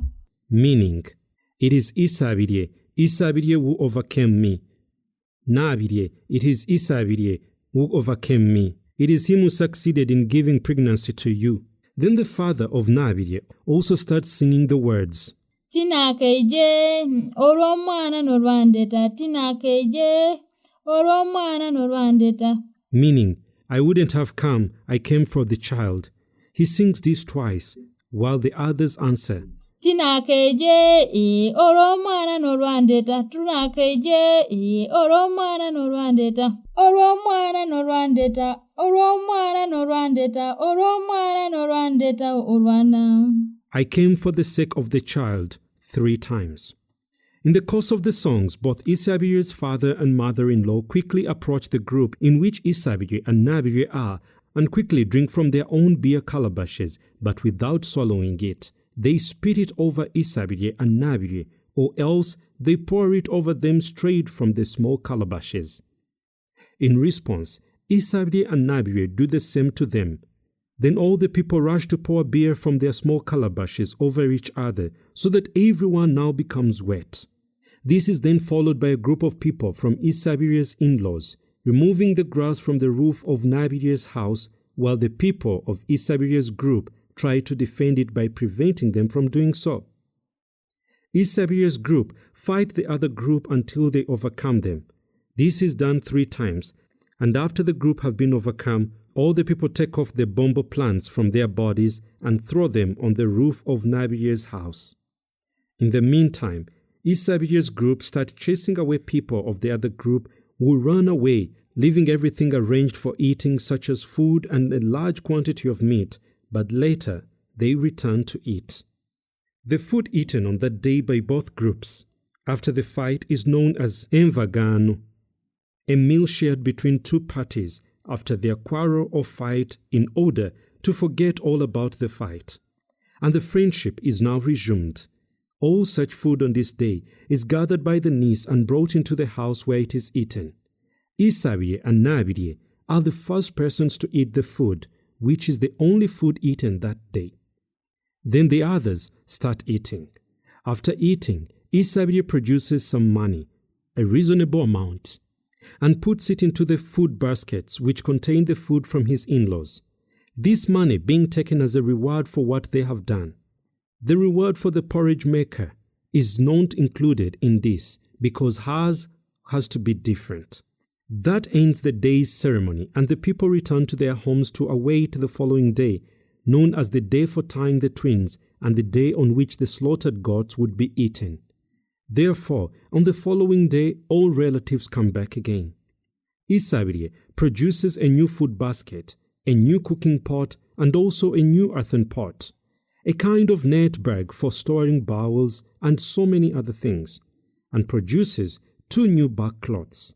One of these Nabirye and he are supposed to sit on, and the other is cut into several bandages.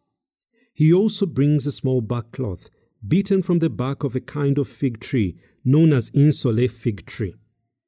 With this small back cloth, the twins' umbilical cords had to be tied by the midwife, who wrapped the whole thing in bandages recently cut from the new back cloth. All this was performed in the presence of all the relatives, in-laws, and others who had come to see or witness, while the new food basket was passed in front of Isabirye and Nabirye. The wrapped umbilical cords were regarded as human twins. Any of those present at the ceremony who had brought gifts for the twins presented them by kneeling before the twins' parents and dropping or placing these gifts in the food basket which the twins were being tied. Only one piece of cloth used to tie the child on the mother's back was prepared for the twins, and it was tied tightly by means of thread made from a banana fiber or a certain type of plantain known as marira plantain. The gifts were comprised of cow shells in simbi, this time known as money, anklets and armlets, which were supposed to be kept and tied on the piece of cloth belonging to the twins, together with a piece of goat's neck skin, which had been given to Nabirye to cover her breast with. After tying all these things in the twins' back cloth known as engozi, anyone who wishes to touch or hold the twins does so by resting them on their ngozi. This is the first time that other people see or touch the abalongo, the twins, since their birth, which happened 2 to 4 months ago. While Isabirye and Nabirye are still sitting on the back cloth, the niece brings a razor blade and starts shaving Isabirye's head first, then Nabirye's, after which she shaves the heads of Isabirye Nantaloba and Nabirye's second. When all the shaving has been completed, the twins are taken into the house. The meat of the two goats which were killed on the previous day is then eaten.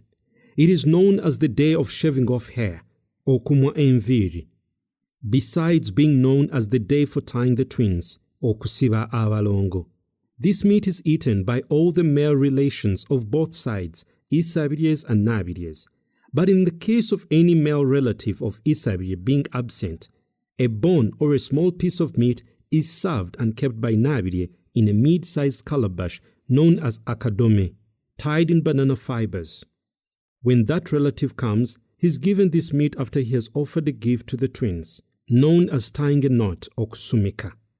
If no meat or bone had been kept aside for him, food was cooked in the pot which was used to cook the meat, and he would eat that food instead. If, however, there was nothing available, this relative had nothing to eat. At the time of tying the twins, beer was taken into the mouth and spat over the twins, and the rest drunk by those relatives present. When night falls, Nabire and Isabire Nantaloba try to have intercourse. Meanwhile, the niece comes with a banana fiber which she immediately ties around Nantaloba's waist and covers them with a new back cloth, after which she brings a blazing reed to serve as a candle. She shows the candle to them, and at a critical moment, the niece gets hold of the fiber around Nantaloba's waist and pulls him away. Then both Nantaloba and Nabiri get up to face the people present, who applaud and laugh at them, after which Nabiri goes to sleep in her own place and the others leave for their respective sleeping places. The next day, Isabire produces 3 goats, one of which he presents to the niece, another to Isabire Nantaloba, and the third to the midwife. He also finds a suitable present, such as back cloth, which he gives to Nabiri's second. The number of back cloths vary from 4 to 5 instead of giving her a goat. The woman responsible for preparing the porridge is also presented with a hoe in addition to a goat. The niece also takes the back cloth with which she covered Isabire Nantaloba and the Nabiri at the time they were together performing the ceremony known as abalongo. When all this has been done, everyone returns to his home, and that night, Isabire and Nabiri perform the further ceremony of okukuza abalongo by having intercourse for the first time since the twins' birth. 3 days later, the midwife returns to the twins and lifts them with Nabiri and takes them around the neighborhood village to every home so that every householder can offer gifts to the twins if he wishes. These gifts may be a hen, back cloth, or any kind of food. This act of taking the twins around is known as okugomi abalongo, which symbolizes taking twins around from place to place. 8 days later, Nabire sends a message to her parents to inform them that she is on the way bringing the twins to her grandparents, known as okuhanule chiteko, which means to dismount the net bag usually hung in the house. When they arrive at the home of the grandparents, Nabire introduces the twins to the parents, saying, "The twins have come to take down the bag." This net bag, which is hung up by the twins' grandmother, contains an earthen bowl and a small cooking earthen pot. After Nabire has been shown these items, the echiteko, which was hung up, and removes the contents which she takes home with her because they belong to the twins. She does the same to each of her relatives to whom she takes the twins to introduce them. Nabire's father offers 1 goat and 2 hens which are taken to Isabire's home and eaten there. When all this has been done, all the ceremonies concerning the twins have now been fulfilled and finalized. Later, if 1 or 2 brothers of Isabire produces twin children, at the time of tying their umbilical cords, the first twins, with their back cloth known as the ingozi, would also be brought and the ingozi tied, thus adding to the previous umbilical cords the ones of the newborn twins. Isabire's brother now becomes Isabire. Every umbilical cord of later children born to either of the Isabires who are brothers is tied on this same engozi. This tying of abalongo, which means tying the cords of twins of the same clan on the same ngozi, is known as okuhanika abalongo. meaning hanging the twins. If one of the twins makes a mistake, it is not punished alone. The second must also be punished at the same time, even though he did not commit the mistake. And even if the innocent twin is away, it receives the same punishment on return. If a parent gets angry and wants to rebuke or reproach the faulty twin, he or she does not rebuke in this manner. "Why have you done this?" to the wrongdoer individually, but addresses both of them together, even if one is absent, saying, "Why have both of you done this?" Both Isabri and Nabri must be very careful not to falter one of the twins and not the other, such as saying that one is fatter or more handsome than the other. For there is a Kisoga saying, "Oli mwetondo oti abana abalongo," meaning you possess angry peculiarities as if you were twins. This being based on all the above mentioned inconveniences that occur in respect of twins.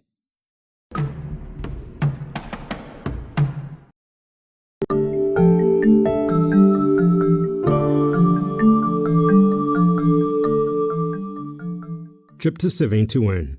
The Chisoga Musical Bands and Tribal Dances. In Busoga, there are known to be 6 chief kinds of musical bands and their respective dances. Mainly, the first, the music presented and danced by the old men only. The second, the music presented and danced by the old women only. Then the third is now the music presented and danced by both the old men and the old women together. There is the fourth, which is the music presented and danced by only the young boys. The fifth being the music presented and danced by only the young girls. Then the final and sixth is now the music presented and danced by both the young boys and girls together. Bands of entertainment. The first is the emigabi or engalabi, which is the long drums. There are 3 in number, one of which is shorter than the others, measuring between 2 to 2.5 feet long. Sometimes it has stands on which it rests while it's being beaten. At its base, unlike the other drums, is covered with a sheep or goat skin which is stuck to the wood by clay. The other 2 long drums measure between 3 to 4 feet long. In addition to these 3 long drums, they have an accompaniment of a fife, which measures between 1 to 1.5 feet long. Together with the person who leads the singing, the number of people in the band is 5, and their kind of music is known as ekisimbo. Therefore, when this band plays its ekisimbo music, many people, both men and women, come from the villages to where the music is in order to dance to their fullest. It is only the men who dance this kind of music, and the women only attend simply to assist in singing and to move their bodies in rhythm to the music. But they do not perform the actual dancing. There are 2 kinds of occasions in which the ekisimbo dance takes place. In the first instance, it takes place on the invitation of the band by anyone who arranges an entertainment or celebrates a certain feast and has to pay something to the performers in return. The second instance when they're invited to play is when there is a funeral rites ceremony and the band is also paid to come and perform. The second kind of band is the embaire, or known as amadinda, a kind of xylophone.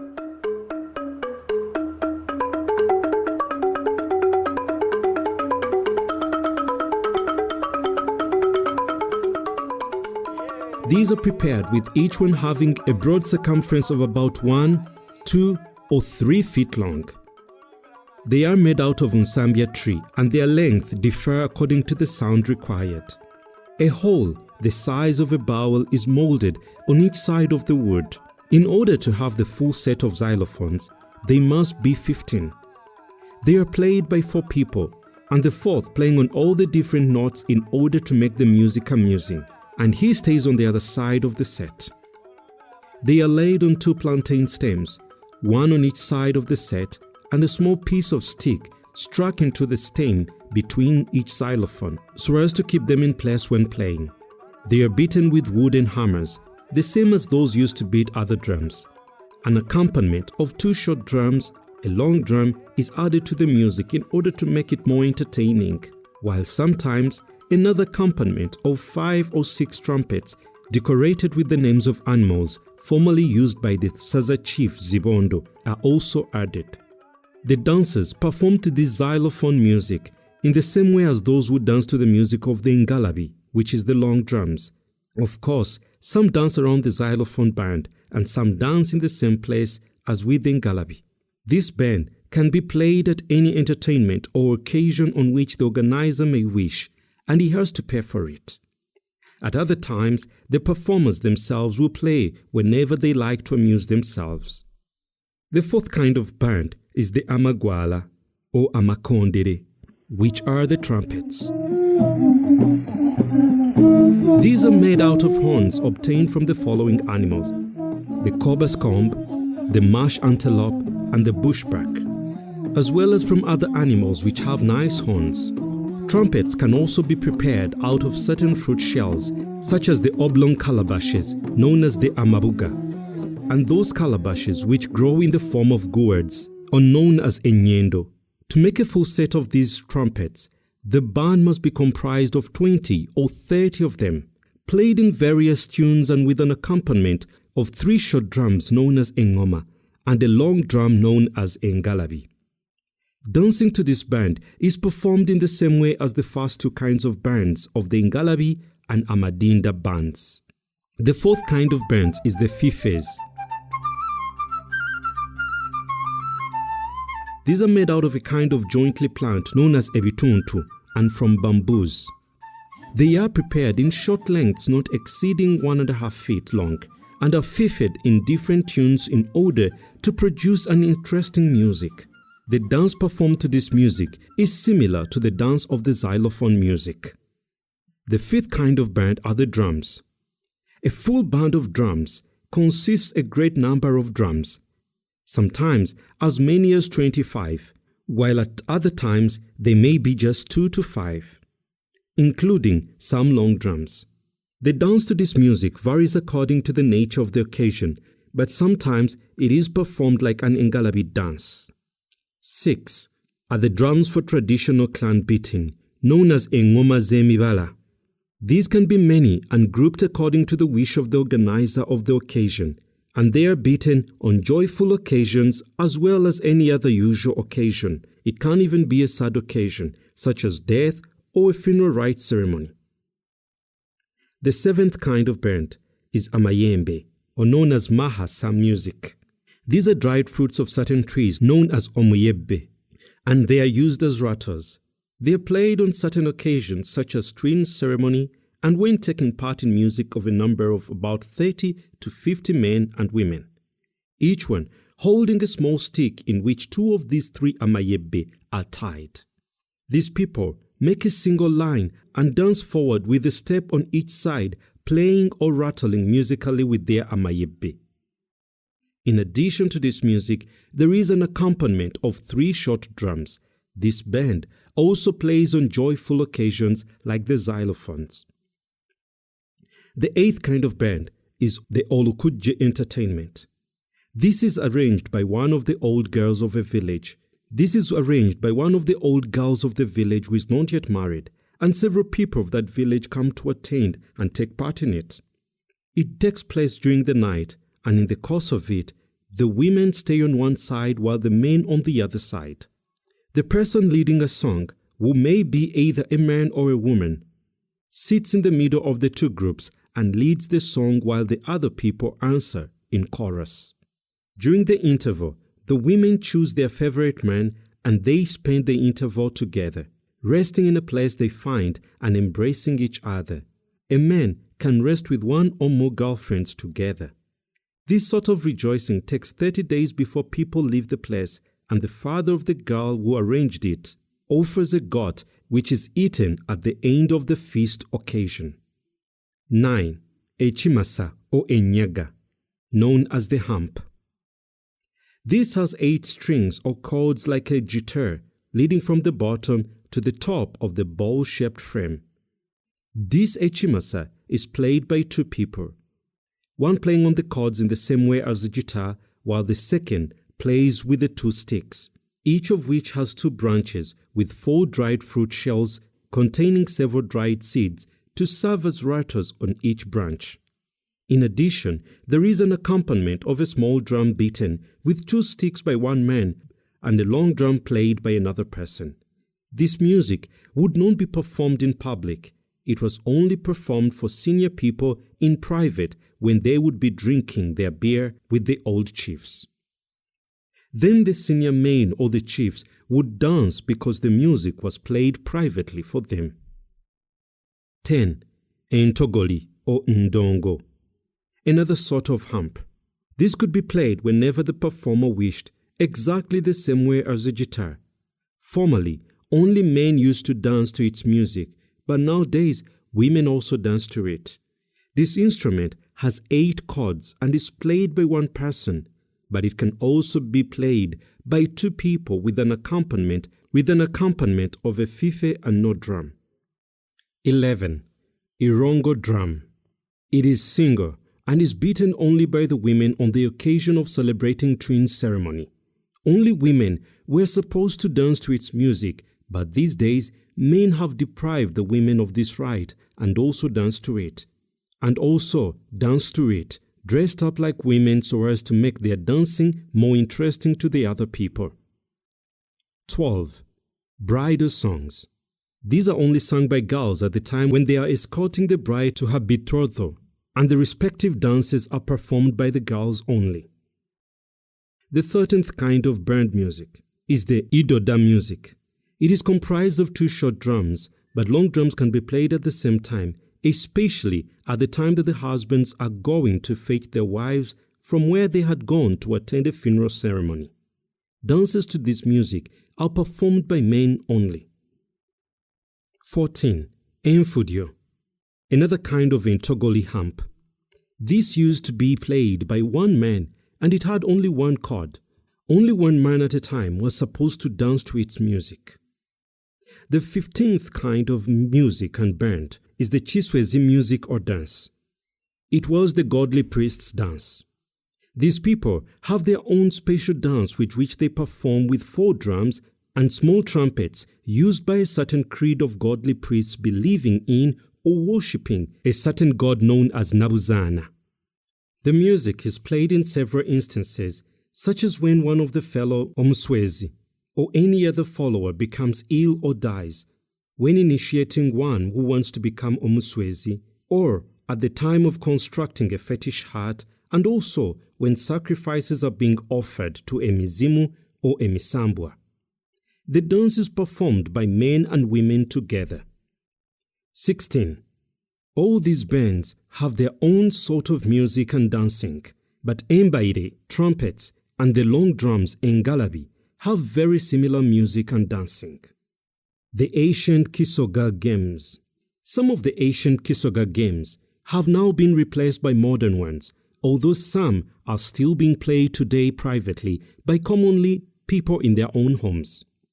It is very unfortunate that today our young boys and girls go to mission schools or to government schools where none of these traditional games are being taught. Thus, the children lose the chance to know how to play them and instead are taught modern European games in our own country schools. Of course, some of the Chisoga games are more or less the same as those of the European games, which help youth to grow strong. The first is the Enkuyo game, known as hockey. It is played by youth as well as young boys. Kinds of bats or sticks similar to the ones used in the European golf match are used. The ball is made from wood of the size of a golf ball and is played on a playground similar to that of a football ground. There must be an equal number of players on both sides of the team. On each side, there is also a goalkeeper, fullbacks, and other well-positioned players like in a football game. If the goalkeeper fails to stop the ball, it is a goal, but if he passes on either his left or the right of the goal, it's counted as a score, or as a throw-in just like in football. At the end, the team which has scored most goals wins. This game usually takes place between 2 individual teams or 2 teams of 2 villages or mitalas. There are many rules and certain customs characteristic to this game, which is only played when the players are sufficient and equal in number. Some of the regulations governing this enkuyo game are similar to those of football. 2. Wrestling. This is performed only by the youth or young boys contesting each other or against another village. There are many regulations which have to be observed, as well as certain styles which have to be used in the play. To win, one of the two contestants has to wrestle with the other and bring him down on his back with the shoulders and back of the head touching the ground. Other words, it is not counted as a true wrestling match if those parts of the body do not touch the ground. The wrestling starts by each of the contesting pair bringing his left hand under his rival's left arm, and from that position, both strive to overthrow each other. Formerly, if one of the wrestlers grabbed his rival's leg and pulled him down, it was not counted and was therefore disqualified. But a new style appeared in 1900, whereby the wrestlers were at liberty to catch any part of their rival's body while wrestling. By 1910, this style had become very popular throughout the country, and up to this present day, it is still being used by the Busoga wrestlers. This style has also some qualifications for a clear and undisputed overthrow of a rival, as in the former style. A team's victory was recognized after it had wrestled down all the performers of the other team. Wrestling used to be performed in swampy places by youth or boys grazing cattle and goats because this game was chiefly undertaken by such class of people, were animal shepherds and grazers. 3. Throw and catch games, known as okubaka amayinja. This used to be performed only by youths and young boys. The players would collect many stones from about 30 to 50, including very heavy stones weighing about 3 to 15 pounds each, and about 20 pounds for the very strong men. Each person in turn had to throw up a small round stone weighing about an ounce or more as high as he possibly could. Then he quickly had to pick up a big stone and hold it in his hands so that when the pebble dropped, it had to land on the big stone in his hand instead of the ground. If he was successful in catching the small stone, he won, but if it fell to the ground, he lost the game and his rival would take his turn. The regulations of this game was similar to those in the tennis match. To win, one had to finish all the stones of his rival successfully. The game would also be played for fun among friends like any other game, and the rules and certain style of the game had to be strictly followed. 4. Kicking game, ensambagiri. This kind of game is only played by youth and young boys who organize their teams and play against each other's team. The idea is to kick each other until one team is defeated by their players, running away and failing to resist the strong kicks from their rivals. A strong and resisting player of a team can persevere after his fellow team members have run away, and can stay in the field to keep on kicking his opponents. Sometimes he can kick them all and defeat them on his own. This kind of game is sometimes dangerous as some of the players can get bruised or fracture their bones. 5. Entoketoke game, or fighting with bananas. A group of youth or young boys gather pieces of mbide, beer bananas, known as intuju, and having gathered them, they begin to throw them at their rivals in another group. They throw them at each other mercilessly until the other group surrenders or runs away, thus being defeated. These entoketoke are very painful when they strike, and sometimes can take out eyes if they are thrown straight at the eye. 6. The long jump games. This also performed by youths and young boys in the same way as the modern European long jump. 7. The wheel game. Youths as well as young boys prepare a kind of wheel out of any flexible tree plant of a small size, say the size of a walking stick. Then they cut 2 pieces of sticks about 1 to 2 feet long and take a small rope about a yard long with which they will use to tie an end of each of the 2 sticks. The wheel starts with one team while the other remains with the roped pair of sticks, known as amalipo. or entanglement, so that when one team throws the wheel swiftly towards the other team, the one member of the team comes forward and aims at the middle of the running wheel with a malipo. If he succeeds in causing the wheel to fall or stop, then one of his team comes forward and stands beside him and throws the wheel back to the team which had first thrown it. This team tries to entangle it in the same way, and when they succeed, they throw it back likewise, until the team in which all the players have succeeded wins. If a member of the team fails to entangle the wheel when it is his turn, he is disqualified and not allowed to try again, but would be taken by the enemy to do his bidding. This game is similar to the European cricket game. 8. Embirigo game. Throwing revolving sticks. This game is played by youth and young boys. They cut a number of short sticks measuring about 2 feet and throw one at a time as far as they can, in such a way that they go turning on to the ground to a distance of 100 or 130 yards. The intention of this game is to train young people to throw a great distance. The person who throws his stick farther than his rivals is the winner. 9. Okusita ensiti. Dividing equally a number of small hard red seeds without having to count them first.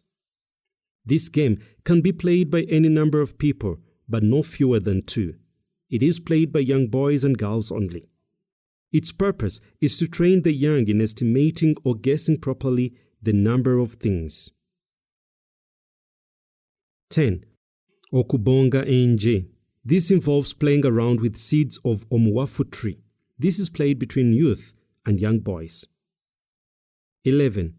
Vuvumira, the buzzing beetle game. 12. The imaginary wooden guns. These are used playfully by young boys in order to have some idea of how to use guns. 13. Nakakonjo, standing on one's head with the legs in the air.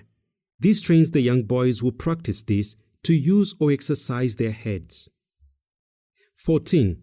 Okwefumbiriza, imaginary housewife. This is practiced only by the young girls in order to learn how to be good housewives in future. 15. Fighting against a cowardly god, sheep or cock. This helps to train these creatures to fight. 16. Making tame birds sing. This sort of game trains such birds to sing sweetly so that they can take part in bird singing competitions. 17. Okwesa omweso. Playing the omweso game. This is played by the old and young men and teaches them to count rapidly. 18. The rope swing.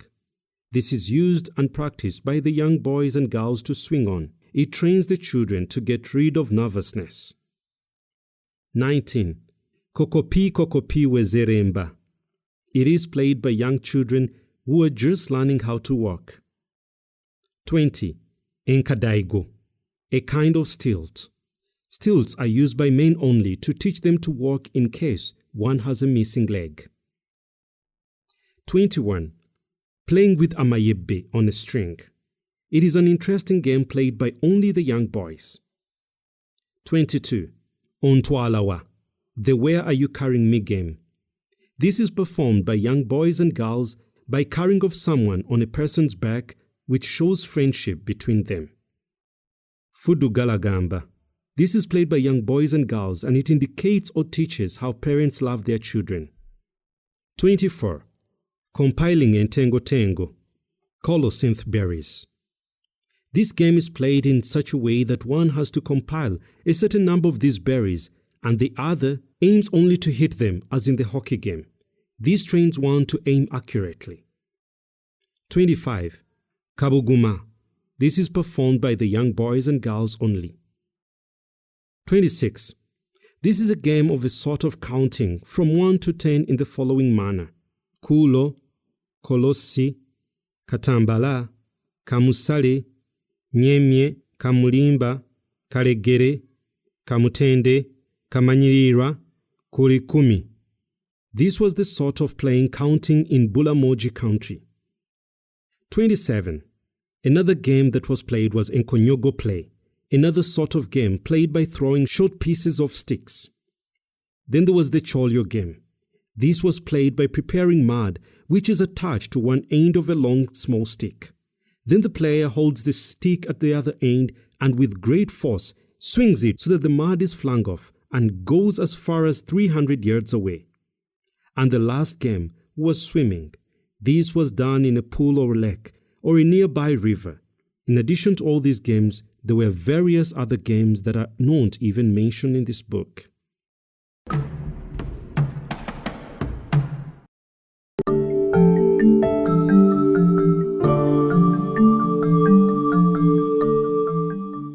Chapter 73. The Busoga Clans. These are the clans found in Busoga. Abaise Ngobi, Abaise Musoke, Their totem is the female bushbuck. Abaise Rumbwe, Their totem is the lion, Abaise Igaga, whose totem is the buffalo, Abaise Mulondo, whose totem is the monkey, Abaise Mugaya, whose totem is the crocodile. Abaise Mufumba, Their totem is the bachewe, a kind of mushroom that germinates on ant hills, Abaise Mususwa, whose totem is the hyena, Abaise Kisige, whose totem is the dove, Abaise Mwase, whose totem is the oribi antelope, Abaise Nangwe, whose totem is the red mushroom. Abaise Kayuka, Their totem is a wild cat, Abaise Kagiplo, whose totem is the reedbuck, Abaise Mukose, whose totem is a kind of bird called waititi, Abaise Mugogo, whose totem is the kubambi. Abaise Mingo, Their totem is the female bushbuck. Abaise Kayima, Their totem is the reedbuck, Abaise Muvu, Abaise Nkwanga, whose totem is the elephant, Abaise Muyinda, whose totem is the elephant. Abaise Kaibale, Abaise Kawobambwe Kasolo Kansiri, Their totem is the oribi antelope, Abaise Mbeko, Abaise Mabanja, whose totem is the warthog, Abaise Mulwasira, Abaise Kirunda, Abaise Kentu, Abaise Mukobe o Ikobe, whose totem is the redback.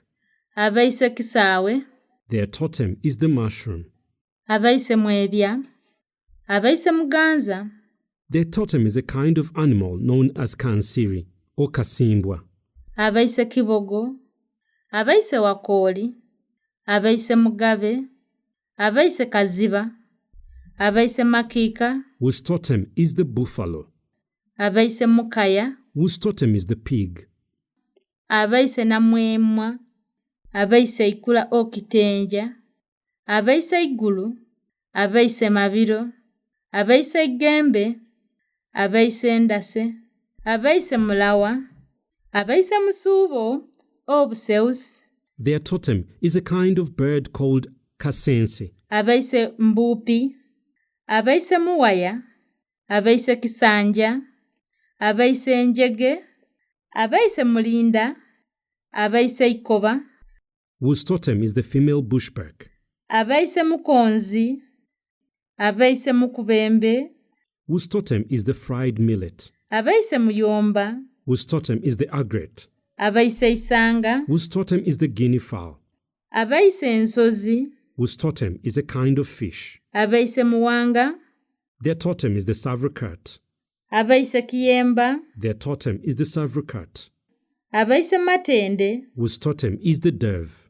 Abaise Maganda, Abaise Magumba, Whose totem is a reedbuck. Abaise Igoma, Abaise Kitandwe, Abaise Munya, Abaise Mudibya, Abaise Mugomba, Abaise Kisuyi, Abaise Magulu, Abaise Kiwate, Abaise Ikumi, Abaise Mugunjo, Abaise Kitamwa, Abaise Kagole, Abaise Mugole, Abaise Munyana, Abaise Komi, Abaise Mayenje, Abaise Mulere, Abaise Ntambi, Abaise Nsweza, Abaise Nsweza, Abaise Kasiti, Abaise Kinyama, Abaise Waguma, Abaise Kavuma, abaise Kisendwe, abaise Kabeekwa, abaise Kabengwa, abaise Mukidi,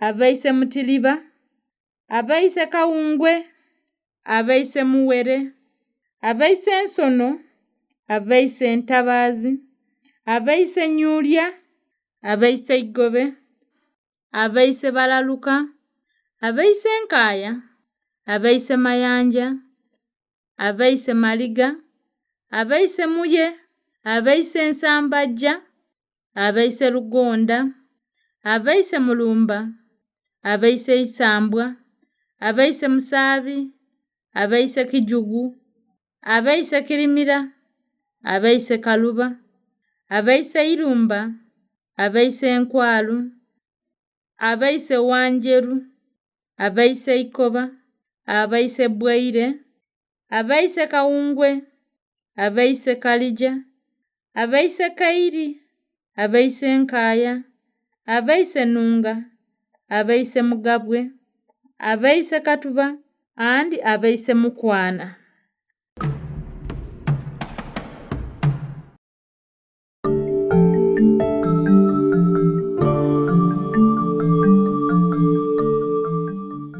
The Busoga Anthem, We Are Delighted.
Busoga tebenkerenga, eselese.